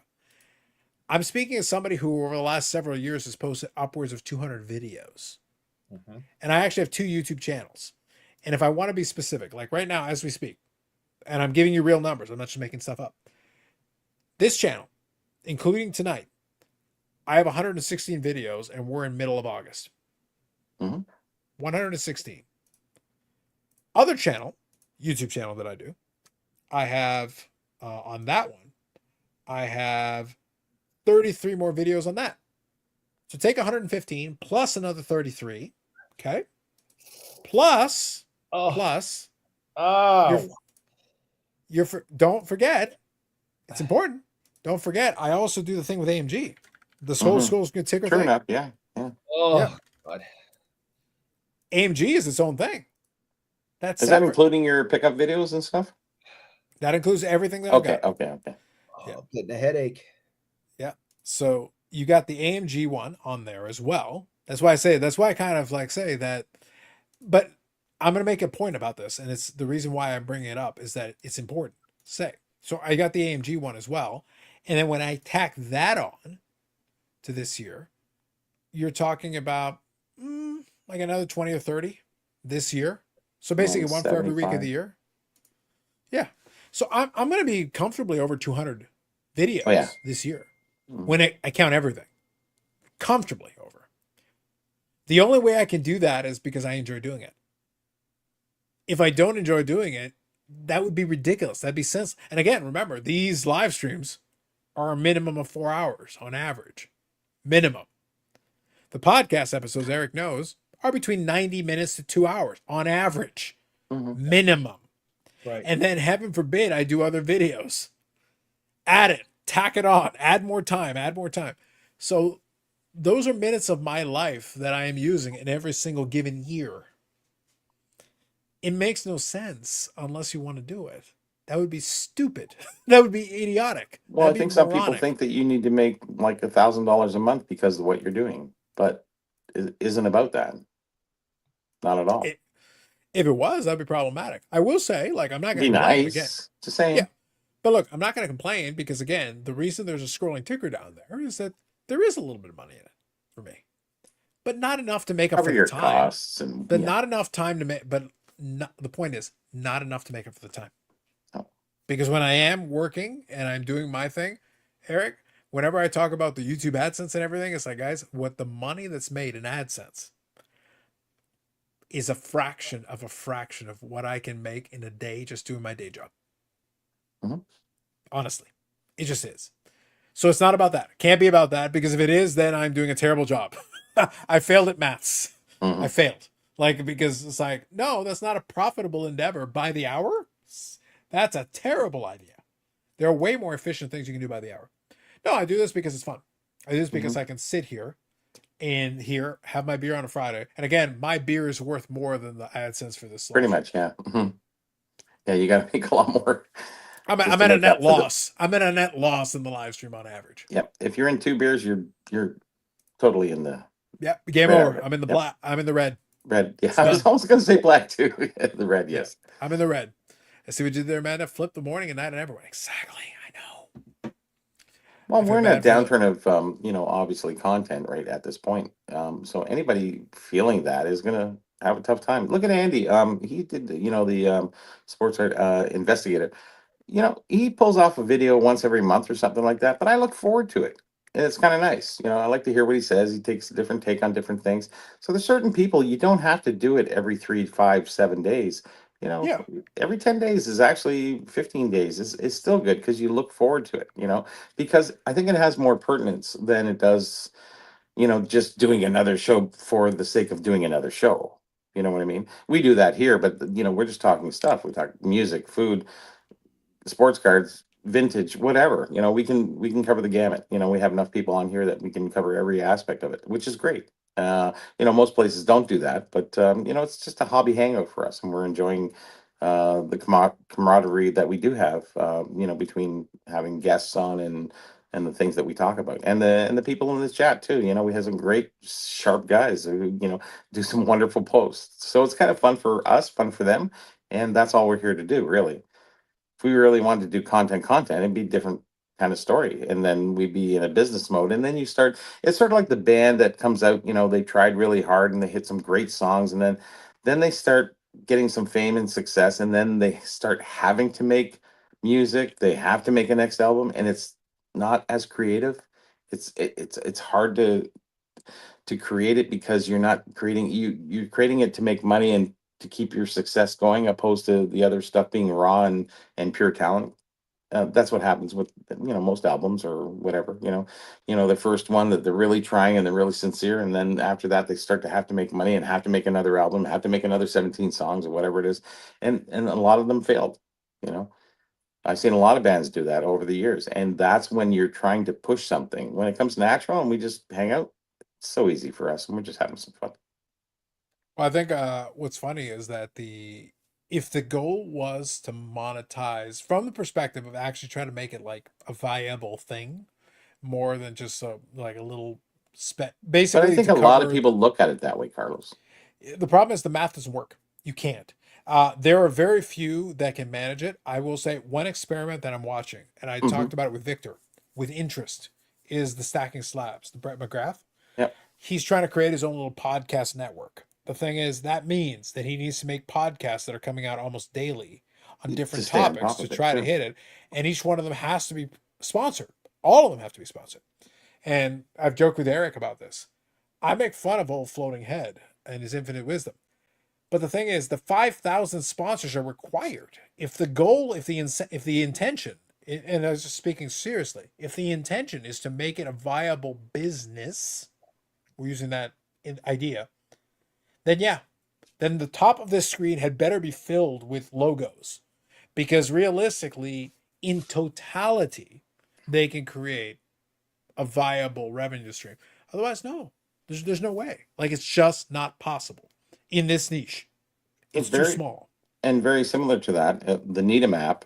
We did not want to sell ad space. We didn't want thing popping up everywhere. So we said, okay, we're just going to charge $5 a month, keep it at a minimum cost, and we're fine with that.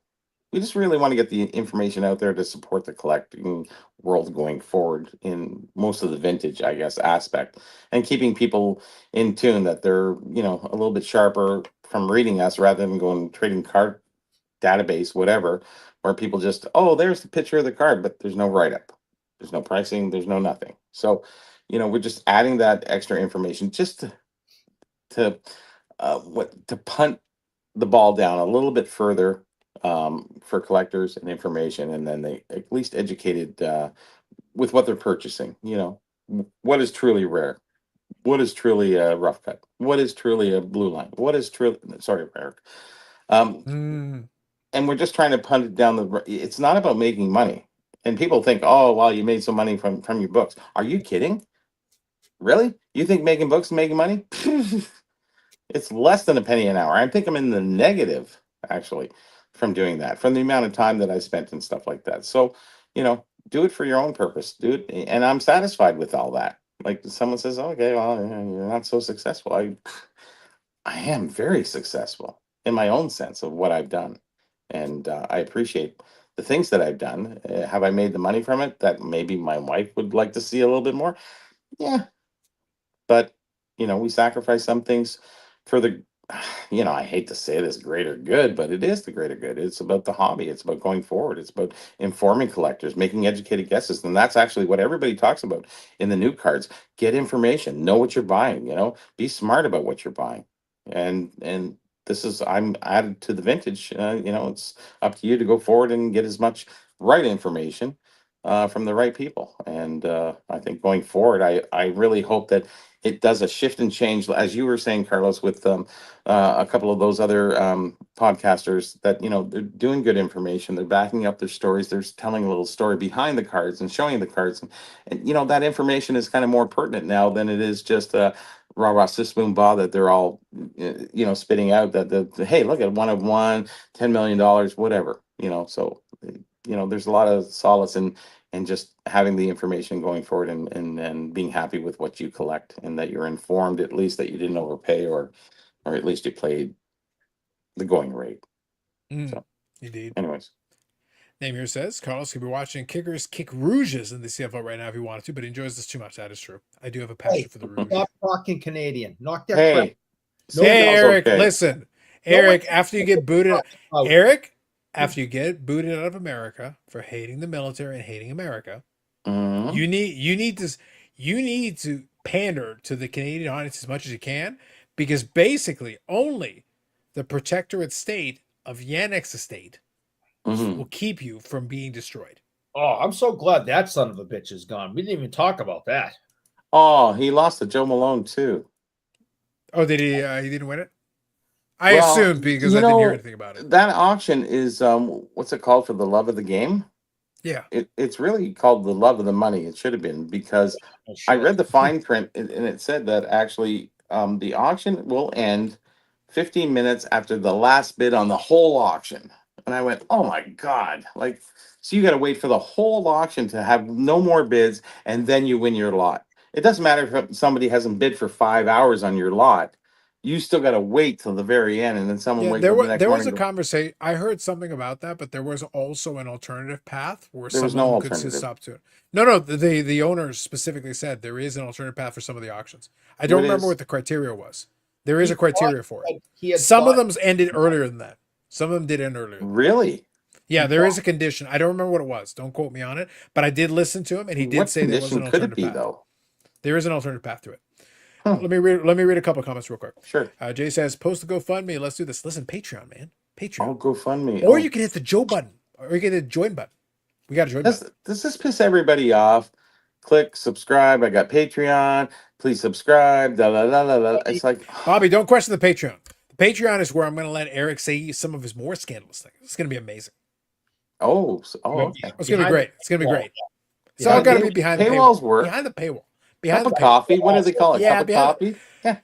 By the way, jokes aside, I started the join button because, frankly, it amused me. And by the way, if you ever check the join button, it says explicitly it's glorified tip jar. Like, I never make any claims to the other. I've never made any claims to that. What's that? How many people do you have now? I have a handful. Literally, there are a handful who have, but yeah. I remember you got your first one. You were laughing. There are a handful. There are a handful who have actually clicked on it in the past, and who are clicking on it presently. So, but the thing is, it's a tip jar. It's like there's no thing. Yeah. I wouldn't have any problem coming up with something, but it's like I'd have to really think about it, because that's why I say the Brett McGrath thing is fascinating to me, because now I have to figure it out and go, okay, so what it can, because the problem is, as soon as you actually have a number of people that do it. And by the way, I'm going to get to this in a second, because now we're screwed. As soon as you get into that, you have to go like, okay, well, now you have to come up with something, make it validate, make it worthwhile, make a point to it. I made it as a joke. That's the reason it exists. That was your point. Yeah, I know. That was the point. Yeah. Entertainment cause. Yep. If you're 2 beers deep and they got delivered by DoorDash, you're rolling the red. Yeah. If you did DoorDash, you're screwed. Dan says, when you've got a career alternative source of income, the YouTubes is just for fun. That's the way it should be. Well, pretty much it has to be at that point, Dan. All fun here. That's right. Dylan says, is Eric the Ringo of the band? Not as talented, but sure. Oh. Road song number 17. Ooh. No, I'm worse. I'm Pete Best. Oh my God. The guy who dumped out. Oh my God. That's who I am. I'm Pete Best. Trading card database isn't entirely accurate information either. Needham is literally ran by a hobby goat. That Bobby needs to be time. Who said that? Is sucking That's up. name. That's name. Of course it's name. Of course it's name. Of course it's name. He knows. He's my buddy. He's a jerk. Simon here says, it's not viable to do card content only, not have a secondary revenue stream. Correct. The niche is too small. Even the biggest guys have other streams. SCI has market movers. CC2 has store breaks. Yes, totally. You need more things. If you're looking to make a living off it, yes. If that is your goal, yes, correct. Otherwise, just whatever. Yep. Have fun. Says Dylan, sell me a BIC shirt. Listen, I'm starting to think of some idea. Eric? Oh my God, please don't. No, Bobby, I want to have a rules shirt. You know how many merch things are just like, oh fuck. The rules shirt is the rules shirt is look, I'm gonna tell this to you guys since you're here. Those of you that are listening, it's just me, Bobby, and Eric. The rest of you are there too, but I want you to hear this. Look, I gotta be honest. I'm feeling the rules shirt. As time has gone on, and I've thought about it. I'm feeling the rules are like a proper shirt. That might be something. Yeah, I think the rules are proper. That's the reason why I had Eric send me like a scan of the rules. And I, you know what? I'm feeling the rules. The rules are probably proper. I think that's good. I think so. So 5 on the front and 5 on the back. Do we have 10 now? Or are we at 9, 8? I think we've got the 10. We got 9. We got the 10? No, I could have sworn we got 10. Really? I think you might be right. Let me double check. Hold on. I'll double check. It is. We got 10. Yeah, we have reached 10. We have reached 10. 5 in the front, 5 in the back. Otherwise, it gets too small and nobody can read it. But when we're walking through Yeah, the I think the problem though, expo- like, look, here's the thing. The only issue that I see is that rule number 5 is appropriate. I think it's so inside baseball that it's problematic. So rule number 5, just for reiterate, What's it I have it say? in front of me now. Hmm. Rule number 5 is Carlos lies, Eric lies, Bobby lies, baseball collector lies. We're all liars. Yeah. Well, that's Which is honesty, true, by the way. But you Yeah. know, just saying. but not intentionally. Oh, you know, it happens. It is what it is. I don't tell you. Yeah. But yeah, I'm thinking, Amanda, I'm thinking. Instead I of gotta on workshop tablets- this. Instead work. of on tablets, So, we put them maybe on it's- tabs.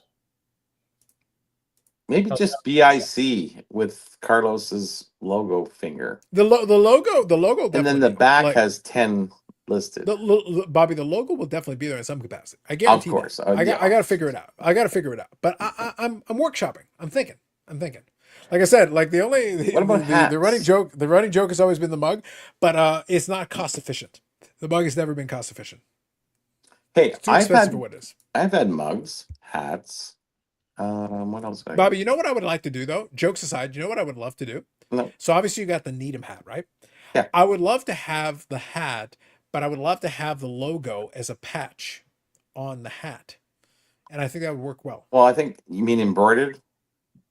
See, the thing It is, I would already is actually think embroidered. a logo would make more sense because I don't know if you get enough colors because with embroidering sometimes you have a color limitation. It's not like there are a ton of colors, but there are a couple of colors in the logo. Yeah. That's why I say, like, you see there's like a green and red and there's a yellow and there's a couple Mhm. things going on. It's not like it's too much, but like if that could be on the front of the hat, that'd be pretty sweet. So maybe more of this Maybe something along those lines. Yeah. opposed That to, might I be- think that's on the that might front, be is more it not? That's on the hat, yes. That's on Yeah. the hat. Yeah. So this might be a little better, or maybe the hockey guy doing the save. Mm. That's Yeah. another part of the logo thing. Yeah. Something to that effect, yes. That's kind of what I'm wondering. Name says, double tap the screen, hit the follow, share the live. Thank you, Name. Ah. And see, so Eric, the reason why I was saying that is this. Amanda has hit the join button. Oh my God. Why? Now we got to figure something out. I Thank don't you, know. Amanda. That's another join. So now what are you gonna do? That's complex. That's gonna be. Hmm. I got to think about this. I need Free some time merch to sit for down. anybody who joins gets a free T-shirt. So, So we send her an extra small. I don't think there's enough money for that. because she was nice enough to join, she gets a stack of free Jason Allison cards. Nobody wants that. Wow. Dylan says, "Oh, she actually would." Jason Allison is one of her favorite players. Mm. Dylan says, "For me, anyways, fun to follow along with as a friend collects cards. That's all good." Ending. Yeah. Name is the best outside of the hockey season. My name is green and now I have a star. BIC. Yes. She used the emoji. Yes, you did. Critical. Of course. You do get access to the emoji. Merch idea. BIC bicycle seat covers Eric's face on them. Oh my It has God. extra tape Oh my God. Who said that? Dang! Who do you think said it? Oh, Name. You cracked it, Name. brother. Oh, yes. Woo! I like not that funny. one. He's not funny. No, that was amazing. No, he's a jerk, and he's not That funny. is totally original. I thought it was just like, No, he's a Brilliant. big stupid jerk. Tremendous. and that might come to fruition. Look, like I said, like, listen, guys, I might have to, Eric, this might have to be the angle. Like, we got to do something out here. We got to do something. Mm. We're going to figure something out. Zach says, if there's a paywall, the more expensive, the more curious I get. It's true. Yeah. Dan says, I've acquired 7 shirts to National. There's a fringe benefit I didn't anticipate. If you're on camera, people will give you shirts for free advertising. That is true. All right. Dylan says, Carlos, you got to make some coasters. Um, You mean like I'm not going there. these? Hey, where's mine? Is I'll that give you one, cork Bobby. backed or is it just cardboard? No, this is, Cardboard, yeah. Okay. but they do exist. If you would like one, Bobby, I'm more than happy to give you one. Well, I have your sticker and I have what else do I have? Something else? I have basically I have like a small stack of them, And I have this along with the stickers. I had a bunch of them made, and usually that's for the expo. I'll usually have them with me if whatever. But yeah, Okay. I'm more than happy to give you one. Sure. I've got a I'll still take one. stack of them. I like it. I could use it here. So in fact, the coasters do exist. They do in fact exist. That they do. Amanda says it's $2.99. It's easily worth it to make Carlos have to think of something. You know, I've got to think of something. I have to figure something out. $2.99. That's it. That's so. There's two levels, Bobby.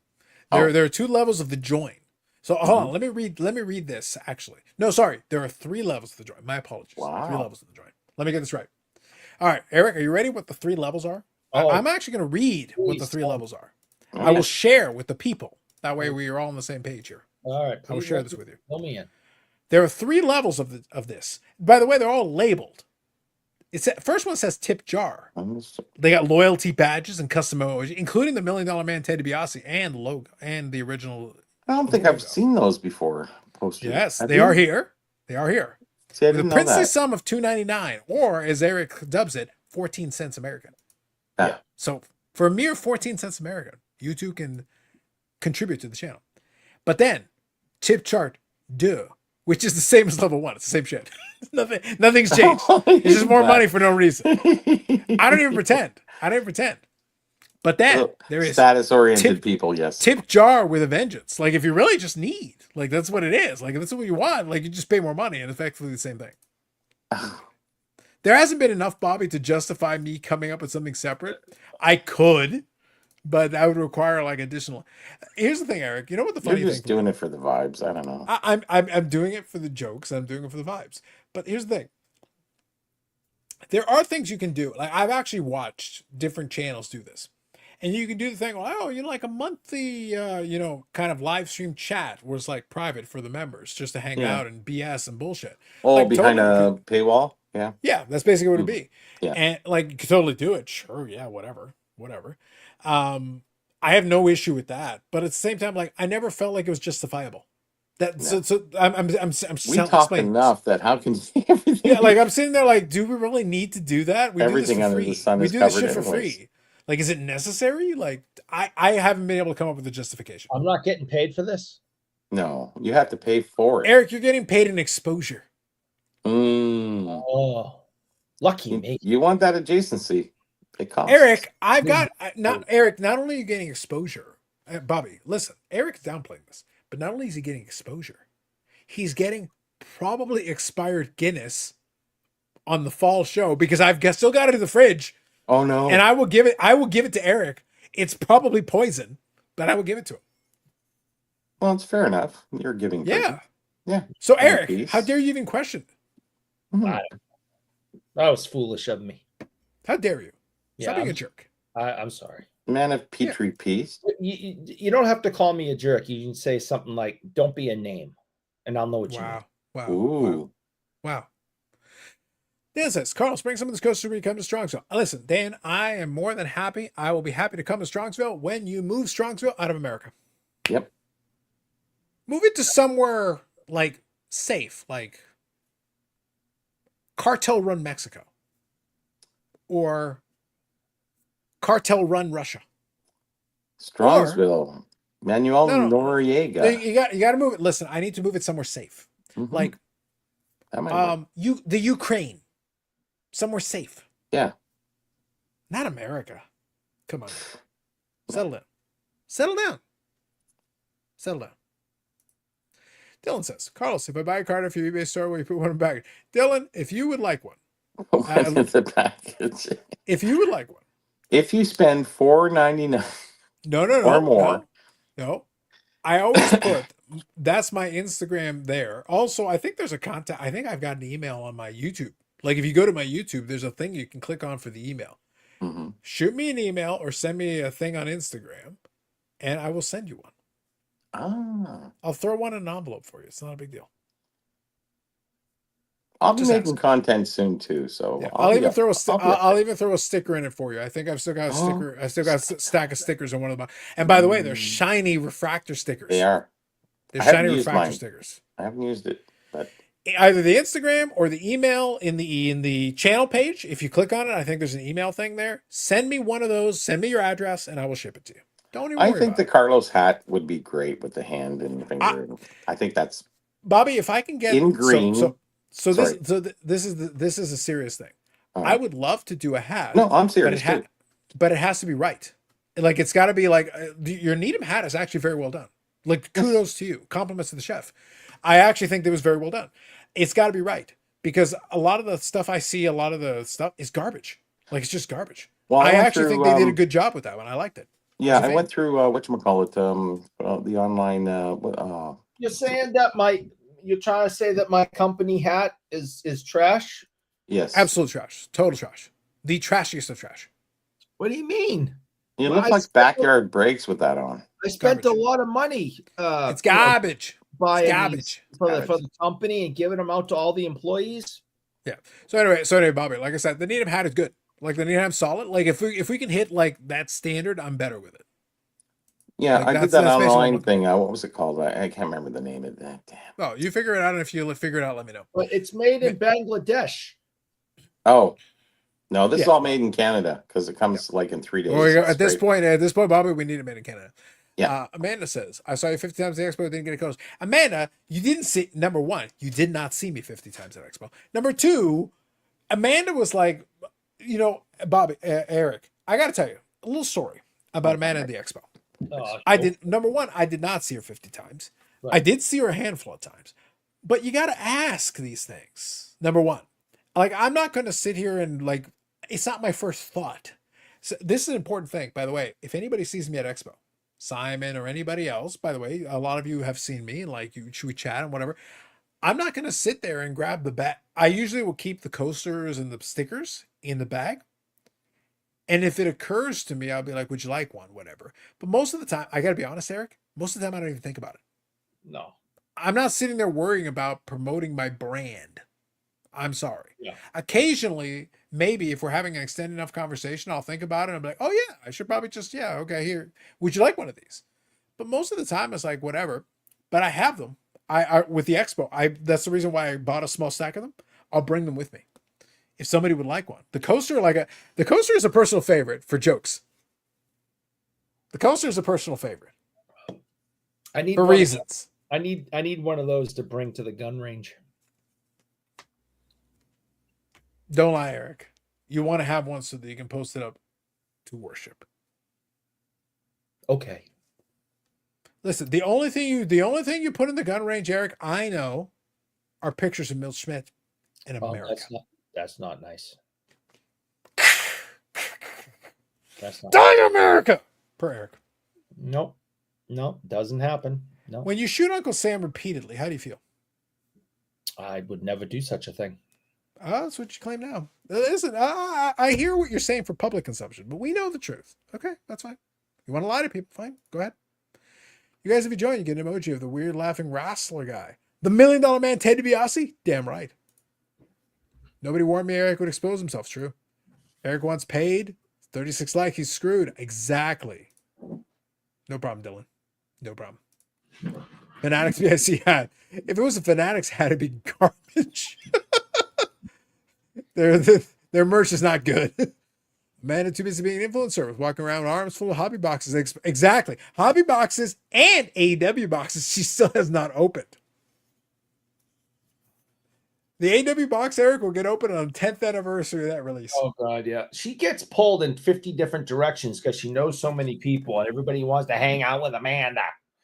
So she's all over the place. It's tough to get Amanda time. Yeah, so that's the thing. Like, Eric, most of the time, I don't think about it. Like, I'll actually have, like, I literally have, like, one of those graded card boxes. And inside of the graded card boxes, I have a small stack of the stickers and the coasters. So I have them. They're there if anybody wants them.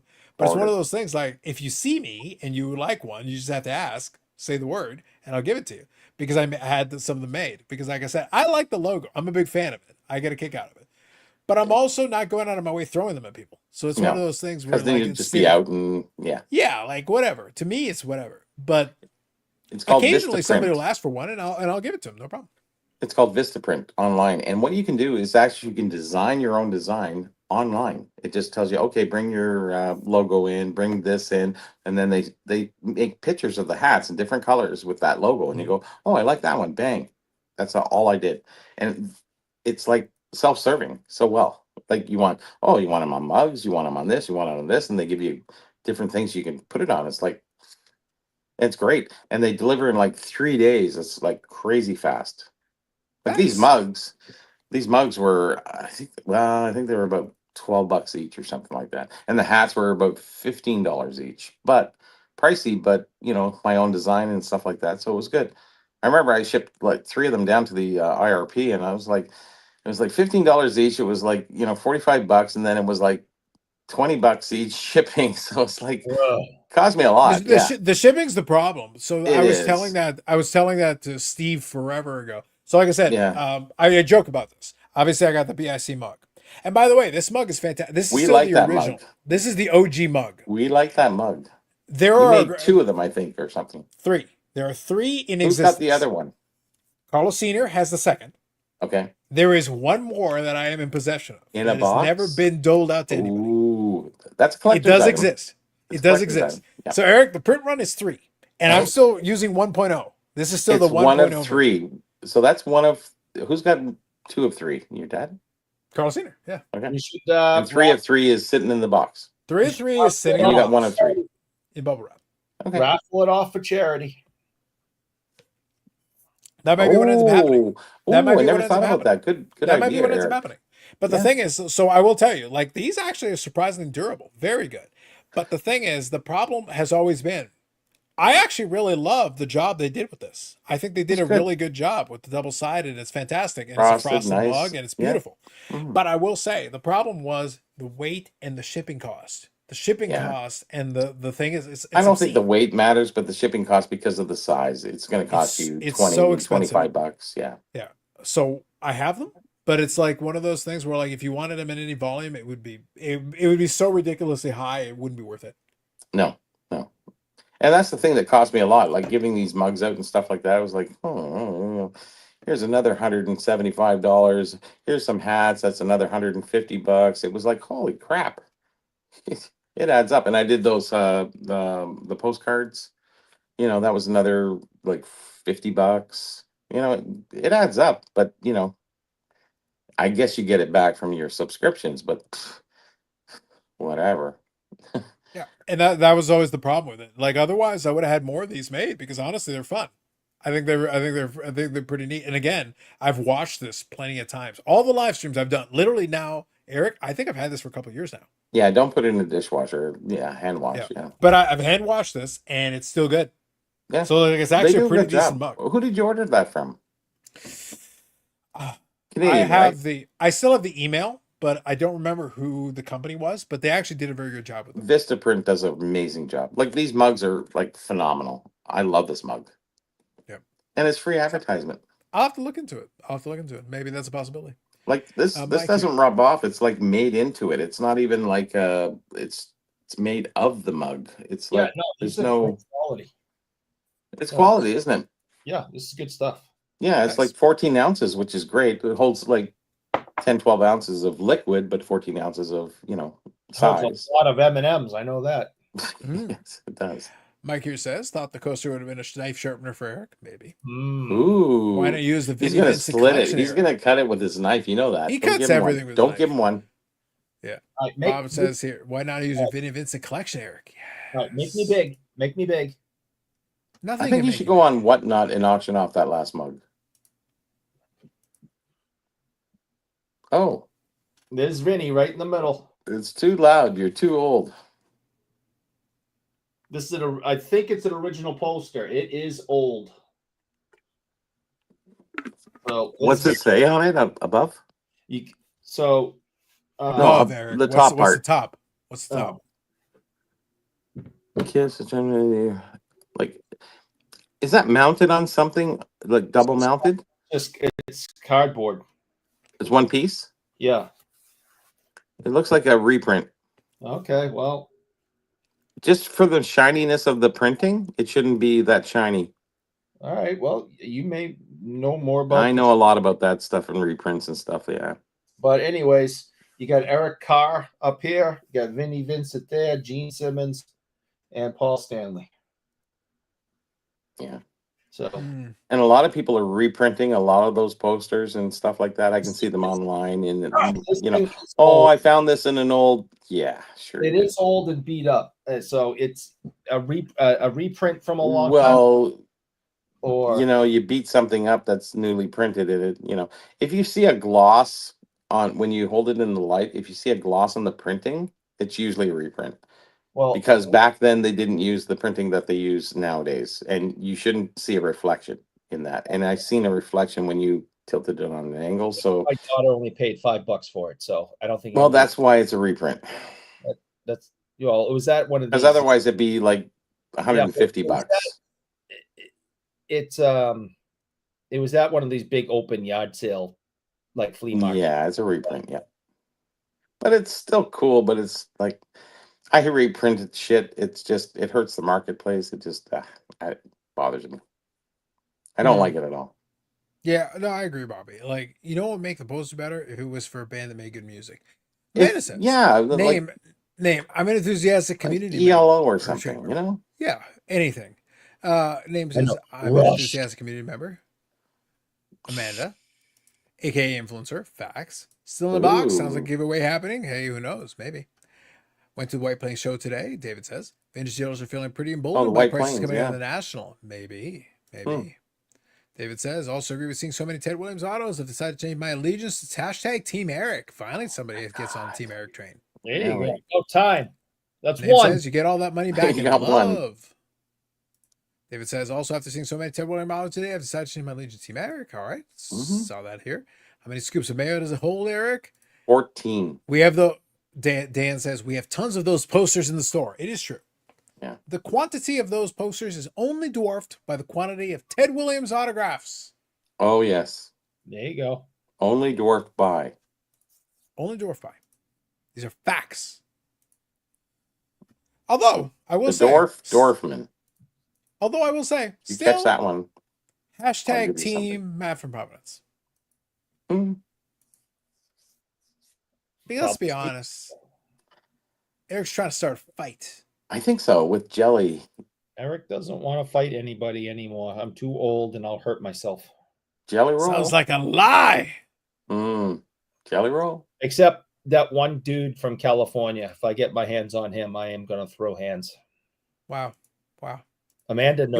You want to be more specific, Eric? You want to name your nemesis? Nope. If I get my hands on him, we're throwing hands. Now, Amanda's not a violent person, and she doesn't believe in stupid masculinity and testosterone fights. I think Amanda fully supports me kicking this kid's ass that lives in California. I think she would be right behind me going, hit him again. So I'll be one of those videos, you know, that you see, right? Oh yeah. There you go. Amanda says I might fight him first. Ooh. Yeah, he's an absolute piece. I will fucking kill him. You and Amanda tag team. What are we going to call you guys? Have to think that through. One of them has to be bougie, and that's Eric. And then beyond that, we got to figure it out. The only person I met on Clubhouse that I fucking hate. There's people that bother me. I don't like. You know, I could do without. I get my hands on this kid, I'm gonna fucking hurt him. So two things. Number one says, gotta show Matt's meme, Carlos. What Matt? Be more specific. Please. I need specificity here. Come on, Dave. I need some help. Dan, sorry. Dan on this one. Bob says, who are we fighting? That's what I've been asking. Who are we fighting? Dan's an instigator. You know that, right? Oh, totally. But like Eric, you're suggesting violence, which again, as a man of peace, I abhor. But as a man who likes to, I do not condone, but I encourage and create. Oh, here we go. Matt's meme. Matt from Providence. Okay, now I know what you're talking about. Oh, okay. Now I gotta find the man has a meme. Oh no. I know nothing of that. Oh no. Don't do it, Carlos. Look, I gotta find the meme. No. Don't Bobby, do it. Bobby, don't. Please, don't lie to the people. Carlos, don't lie do to it. the people. Don't lie to the people. You know you want this. No. You know you do. Please. I got to see this dude in 2 days. Can we not cause problems? Please. Oh, I didn't even realize Matt from Providence followed me on Instagram. Hold on, I'll follow back. Uh-oh. This is getting good. By the way, for the record, look, it's just real quick. Just because somebody follows me on Instagram doesn't mean I follow them back. I'm sorry. True enough. That's not the way it works. It's Instagram. That's just not the way it works. That's not the way it works. No. However. However. Okay, here goes what I texted. Okay, now I got you. Okay, now I got you. Okay. Hang on. Okay, so whatever this is came from Dan. Who Okay. was the instigator said. of all Enough of said. this. The instigator, yes, Dan. Look, I'm just saying. Okay. Uh-oh. There you go. Here's the thing. No. Oh, that's He's okay. Batman. He's Batman. That's cool. I like that. That's okay. Yeah. You're good, Eric. You're good, Eric. Don't worry. You're fine on that one. Okay. I was hoping it wasn't the other one. No, I got to see this guy in like 2 days, dude. I'm not looking for any trouble. There's no trouble. He's not from California. I believe in you, Eric. Like, I believe in you. You can do it. He's from Providence. It's not from California. You'll live through it. I believe in you, Eric. I Maybe. believe in you. I believe in power. Like, I could see you guys. Like I said, I'm looking forward to it. Like, you gotta imagine. I've done it a couple of times tonight, but I need you all to imagine it, vision it. It's like what? It's Sunday. Sunday, yeah. It's a Sunday. Sunday, in Dedham. bloody Sunday. In Dedham. It's Sunday in Dedham. Yeah. Mhm. Imagine the confrontation. Eric, Yes. Matt from Providence. It's going to be a For great like one. 5 solid minutes before like Yeah. Where's my monster drink? I need energy. We'll call it a draw. I'm just saying. It will end that way. I'm envisioning it. hmm I've already envisioned it. Yeah. I see the vision. As you've already seen the vision. Yes. So you see what Dan is trying to say here? Batman's He's peeing. Batman's From the meme here. Hold on. Mhm. I'll show it again real quick. Look at Batman. He's doing the peepees. He is. Oh man. He's taking a leak. He's taking a bet pee. I think you should fight him, Eric. Yeah. I'm not fighting anybody. I think you Too should fight him. old. Eric, you keep Eric, you were willing to fight a rando in your lawn. I think you should fight Matt for I do Providence. not want to fight him. I think you should greet Matt for Providence with a swift, solid, hearty punch to the face. I just simply sprayed his car and his little bit of his wife. I think you should bring a hose and spray Matt from Providence in the face. A hose? No, not a hose. No, a hose. A hose. Well, you could always bring a hoagie and like slap him in the face with it. We don't have hoagies here, but we understand the American side of submarines. I'm just saying, like you bring one and like bam. You could be like walking in to this show in Dedham, and you could be like, Matt from Providence, I demand satisfaction. Boom. And you're not walking in with jeans. We're talking about denim, not denim. There's a big difference. Yeah. I'm just saying. I feel like you could demand satisfaction I think so. and challenge him to a duel. I don't want. Dual means two. Yeah. Oh, okay. I'm just saying. I like it. So you can go Name says two. Eric has the cardio. He cycles 50 plus miles a week. Well, according to him, it's what he says. Cardio Well, is relevant if your right brain is now, fried. Also true. Right now, I'm at 49, and I got 2 days left. Well, then you got one more day. Get to a mile. I Yeah. don't know if you can see that, but I'm at 49 points. Well, we can see it better than your photo of the ascension. 49. from earlier. I'm at 49.25 so far, but I got 2 more days, so we'll see. That's cool, man. No one cares. Yeah. Name says Canadian tuxedo will automatically strike fear. I think that's legit. I think you should do that. That'd be great. I'd like to see that, yeah. I like that idea. Like I said, We Eric, should get a I wanna look- videographer for Sunday. I think Eric, as a man of peace, I'm saying, you are, yeah. as a man of peace, all I'm saying is unleash the dogs of war. Go. You and Right. Matt from Providence. That was a good I movie. like it. Nicolas Cage, Dogs of War. yeah. Let's go. Let's go. Let's go. Unleash the dogs of war. Let's make it happen in Dedham. Yep. You bet. Like, that's all we're looking for. I think as a people, I think that would bring Sammy Thunder out of retirement, that he hasn't retired yet. But I think that would bring him out. I think that's all the people want. That would inspire him. That would inspire us all, Eric. We'll have Hall of Famer Jerry Cheevers referee it. It'll be great. I only know Gary Cheevers. I like as a people. As a people. It was good. Bobby, it's all about the people. It was. All the It people. is. Yes. Lots of people. Lots of people. As a people, As we people. would like to see some confrontation. Yes. I mean, David says, association. David says, second civil war erupting between the Commonwealth of Massachusetts and the state of Rhode Island, aka the small one. Oh, true enough, right? Yes. Yeah, the big battle. Mhm. It's mass on mass crime. It is.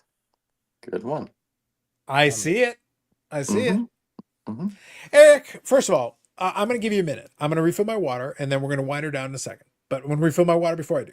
Eric, what do you have to say for yourself in lieu of the impending war on Sunday in Dedham? Go ahead. I'll leave you a moment to speak your piece, and I'll be right back. I am not participating. I'll go pee and I'll be right back. Oh, good Jesus Christ! I am not. I have no ill will at all towards. That's a lie. No, You hate Matt for Providence and America and freedom. no, no. It's all you, Eric. Oh, good Jesus Christ! I can't believe you people watch this crap. People love this crap. Don't lie to the people. This is what you. This is how you spend your Friday nights watching this garbage. I just don't understand it. I just assume everyone in the chat is a prisoner somewhere, and it's either this or go sit in your jail cell.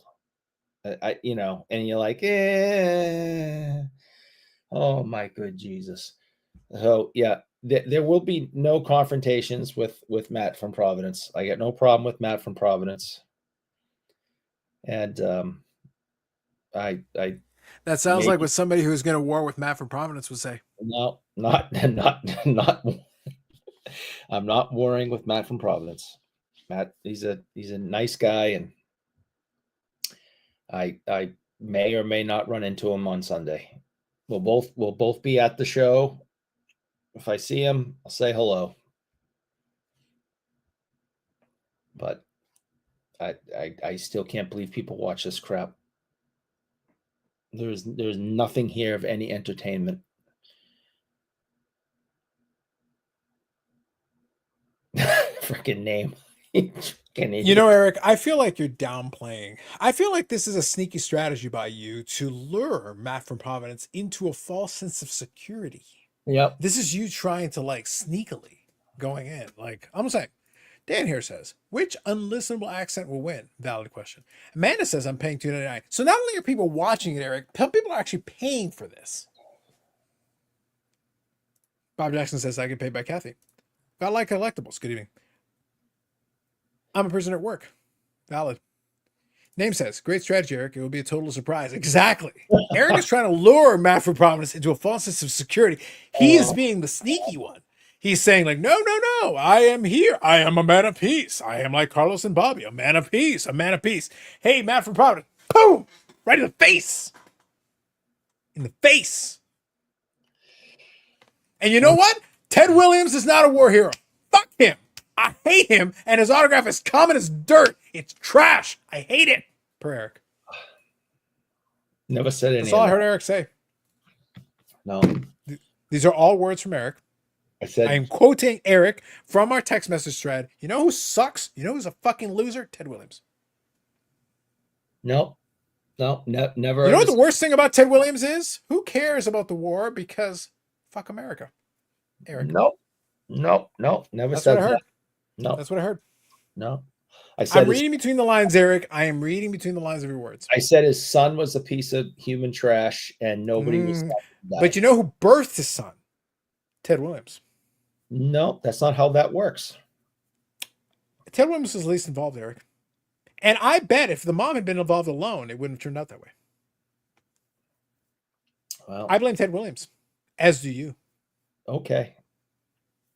Well, who raised him, Eric? Not Ted Williams. Are you sure Ted Williams didn't raise him? Well, Mrs. Williams. Wow, so you're blaming her? I see. Yeah. I see. Her autograph sucks too. Wow, wow, wow. Whoa!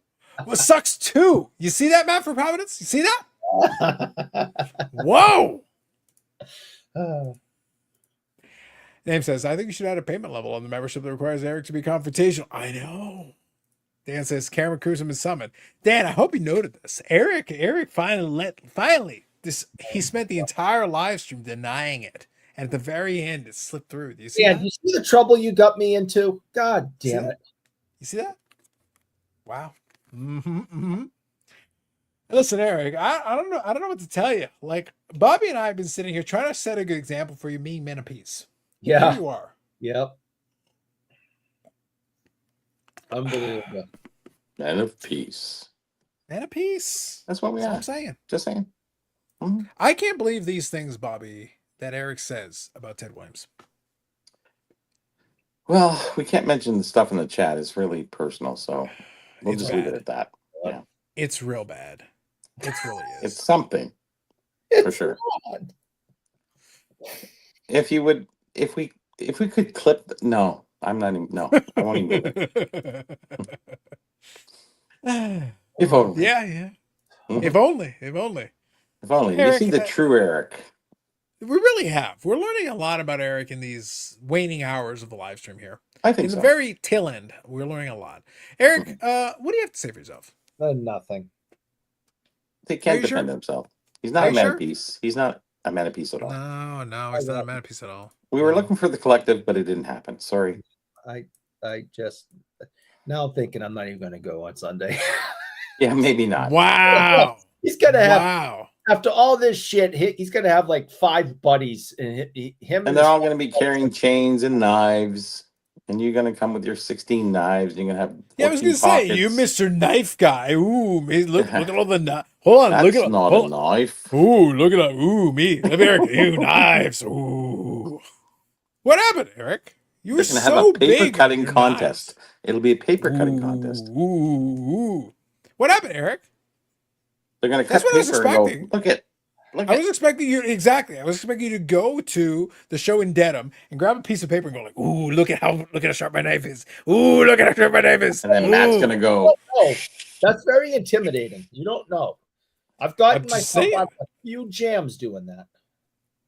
You're in a Jimmy Jam for sure on this one. Yeah, well, like I was saying, like Eric, have you considered Yeah. maybe your consistent slander of the troops in America maybe have caused some of your problems? Somewhat. I never did that. That is not what the people are hearing. It's obviously not what they're hearing. Yeah. Dan says, I showed a great item. You caused trouble yourself. Facts. Yes. Name It's hard to says. avoid the facts. Name Hashtag says. man of peace. Yes. Says. That we are. It says, I left a fancy dinner early. Got into a hotel Wi-Fi and joined the live stream. I didn't expect that Eric would crush my very soul. I had a See? fancy dinner too. You should show it. Show my fancy dinner. The fancy dinner? Yes. Let me see. Let me see if I can show the fancy dinner. You Hold can on, show hold that. on. And the ice cream. No, that's the only thing I'm showing, Bobby. Ice cream? That's the only thing. That part's the only thing. Yes. That's the only thing that matters. The rest of it is irrelevant. Yeah, true enough. Yeah. The other part was Let's- good though. Ice cream cake, people. Despite Bobby's consistent allusion to it, ice cream cake. That's all I see. It's ice cream in the shape of a cake. Now, if they shaped it in a form of a duck, it'd be still ice cream. No. Our final So, note here tonight. This folks. is called a Billy Miner. This is at the keg. And actually, it's a mocha. And I don't really go for mocha. Mocha's a coffee sort of taste. This thing is phenomenal. It has a nice dark crumble on the bottom, and it has some almonds and obviously caramel and chocolate on top. It is phenomenal. And if you've ever had one, you know how good it is. So anyways, I had to have one of those. So it's $12 a slice of ice cream. And it was really good. I was topping my dinner of steak and lobster. And this is the same keg that's by the. Yes, yeah, the same show? one. Billy Miner is very famous in Toronto. And well, I guess anybody are they across Canada?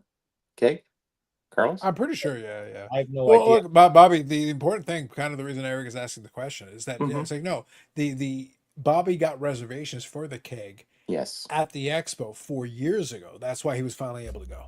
Yes, Oh, it takes a long time. Yeah. That's true. The I don't. beeper finally went off. Yeah. That is freaking true. That's not even a joke. No, because everybody goes to the keg because it's so good, and they all get Billy Miner. And Billy Miner was I think it was a stage. No, sorry, he was a train robber. That's his claim to fame, and why they named it after him, I still don't know the full story on that. So, anyways, yeah, it's amazing. Anyways, I had the steak and lobster. It was pretty darn good. It wasn't amazing. I think I make a better steak at home, but the lobster tail was nice. It's from the cool waters, so it's actually really good. Whereas those Barbados ones, no This is taste. still celebrating your birthday from a month ago. No, this was just a collective from having $190 in gift certificates that I had to use it sometime. So figured tonight was the night. Well, There you go. Man, it says Clubhouse loves the cake. And Mike says that's a good cake. now Tell you him it's could your have anniversary or saved it birthday. till You get it free. November, you selfish bastard. But just saying. Eric, if anybody look, we joke about this endlessly, but there is no one that I would ever recommend the keg to at the. You get in line now. It's August 16th. If you get in line now, you might get the dinner on time. Yeah, no shit. It's You can obscene. go to the keg, but you have to go one a little bit further away from the expo because everyone goes to the expo one. Agreed, but I'm saying the one near the expo is painful. Like, why bother? You get beepers, and you're there for an hour waiting around. You can't. Yeah, the actual line is forever. It is. Like you're waiting for the rest of eternity. It just never happens. It's miserable. The beeper never goes off. That's why I like going to Jack Astor's, because you just walk right in, sit down. The place is big, got the big TV screens. They got good food, good drink. Good. Not great food. Good food. Good. Montana's is good food. That's what I heard. I think everyone enjoyed it, with the exception of one individual. Amanda says we found a different keg a little further out. It was great. Yeah, exactly. Yeah, if you go to the one a little further away, you'll probably be fine. I went with Amit. Amit actually freaked out. It was kind of funny. It was funny because he thought his veggie burger, because he doesn't eat meat, was a real burger. He said, "This tastes too damn good." So I had a couple bites and I said, "Damn, this is good." And then she came up and she goes, "No, it's a veggie burger," and I already ate half of his burger. So, anyways, it was funny. It was. Yeah, you had to be there. Yeah. Name says I like Jack Astor's too. I had it the first time ever at last expo. There you go. He's only saying that because I said it. All right. No one cares what you like. Are you sure? He likes apples. No, he's only saying that he likes it too because he knows that's going to bother me. You know what name likes chocolate sticks? Oh, God. Don't even. When he can get them. Yes. Because we don't have them here. No, I know. I go up there. I'm ruined for a week. It's like I start getting the shakes. We have those other ones, but they're not quite the same. It's okay. Name has people. Name has people. Yeah, Yannick made sure he got some. He got his chocolate stick fix when he was here. Did he like them? He loves them. Oh, okay. Don't get me started, man. Truth. Yeah. True. Indeed. Yeah. All right. So I think we learned a lot tonight. We learned that tonight so. was a night of Full House references. We had that. Good we chat. learned a lot about. It really was. It was good. Yeah. Listen, the people got enthused. When they got enthused, they went for it. They went for it hard. We learned that, as usual, Eric hates the troops. Yes. Eric hates America. Mm-hmm. And Eric thinks that Ted Williams is overrated trash. I think so. All his words. I am merely quoting him. You should have seen that text message thread. That's scandalous. I think so. The words he said. Whoo. We could clip that and just live off that forever. Mm. He thought for a moment that it was Clubhouse, that he could just say whatever he wanted with impunity. Yes. With impunity. And no one would know. Mm-hmm. No. We know. And that's where they hid. They hid on Clubhouse. That was the secret. Because nobody knew what was really going on. But we'd hear all the after effects. But we never really... Knock it off. Just stop. Stop it. Just I'm stop it. Timbits. leaving it. If you stack about 4 or 5 Timbits, you got a chocolate stick. Well, the problem is whenever we talk about chocolate sticks, I keep thinking like if Eric wants chocolate sticks so bad, he could just go to Dog Park. Basically, they look Bring similar. some with me. I don't know how to keep them fresh for a 10-hour drive or whatever, but I'm bringing some. If the sprinkler goes off, it's pretty fresh. I'm fairly confident it's contraband. Whatever it is, I'm pretty sure it's contraband. I'm bringing some. It's Iran contraband. To Yeah. help me get through the week. It gets held up on the board because of chocolate sticks. That'd be amazing. I I thought think Dog you're Park right. has peanut butter surprise, maybe. Ooh. So that's it. All right. That is tonight's episode. We are now into Saturday, August 16th in the East Coast. West Coast is still Friday. A little bit of time. Still Just Friday. saying. Word. I need a translation of the Eric word. Starp. Oh, God, I hate Dan. Stop. I think you have to be from Massachusetts to understand that completely. I think so. Yeah. That's a real funny name. That's real funny. I tried to let you sign off, Eric. Why didn't you do it? You could hit the end stream button. Why didn't you do it? It's self-abuse. See, Eric doesn't want to leave. I gave him a chance. All you have to do is hit the end stream button, Eric. Just hit it. Press it. We're 21 minutes past my contract. I want to go to bed. You don't have a contract. Your You can go to contract is in bed perpetuity. anytime you want. Your contract is in perpetuity, Eric. If I want to go here until 5 in the morning, that's what it's going to be. I have to get up at 8. I have a 9 o'clock ride. Let's go. 9 o'clock ride to what? To ride bikes. Oh my God. Why? Because it's fun. It's fun. Pause. Hold on, Bobby, before we finish this. Now I need a second. Mhm. Because it's fun. Go on. That's all. Why else would I need you to elaborate. No. You're saying it's fun the same way that, hold on, let me take this and stab myself in the eye. Sometimes it feels Go that on. way.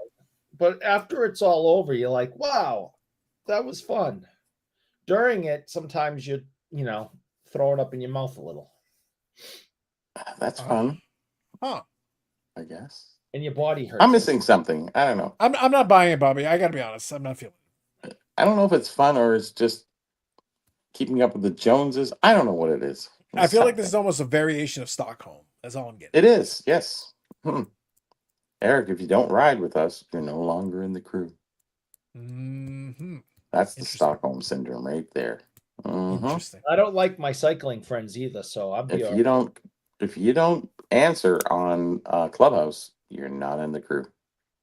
If you don't respond to the messages from name, you're not in the crew. If he texts me at 3 o'clock in the morning, I'm up, this is me. oh maybe. Hey, This I don't get texts from 3 o'clock. in the morning. Eric, I'm gonna go have a double chocolate cookie and a sandwich. So if you want me to, I can text you at 3 in the morning if you want. No, I don't want anybody texting me at 3 in the morning. I think you He do. harasses me. It sounds to me like you do. He knows I have a sleep disorder. And You got a sleep disorder. You got too? a lot of disorders. Well, yes, there's no doubt about that. But he knows I have a sleep disorder, and he's just like, I'm so gonna mess with this guy because I know he's up again because he knows he can't sleep. And then he gets me going in these stupid conversations, and then I'm up for hours, and it's his plan to drive me insane. It worked. Yes, his plan to drive you insane. You're not already there. No. You already arrived at your destination. Somebody, yes.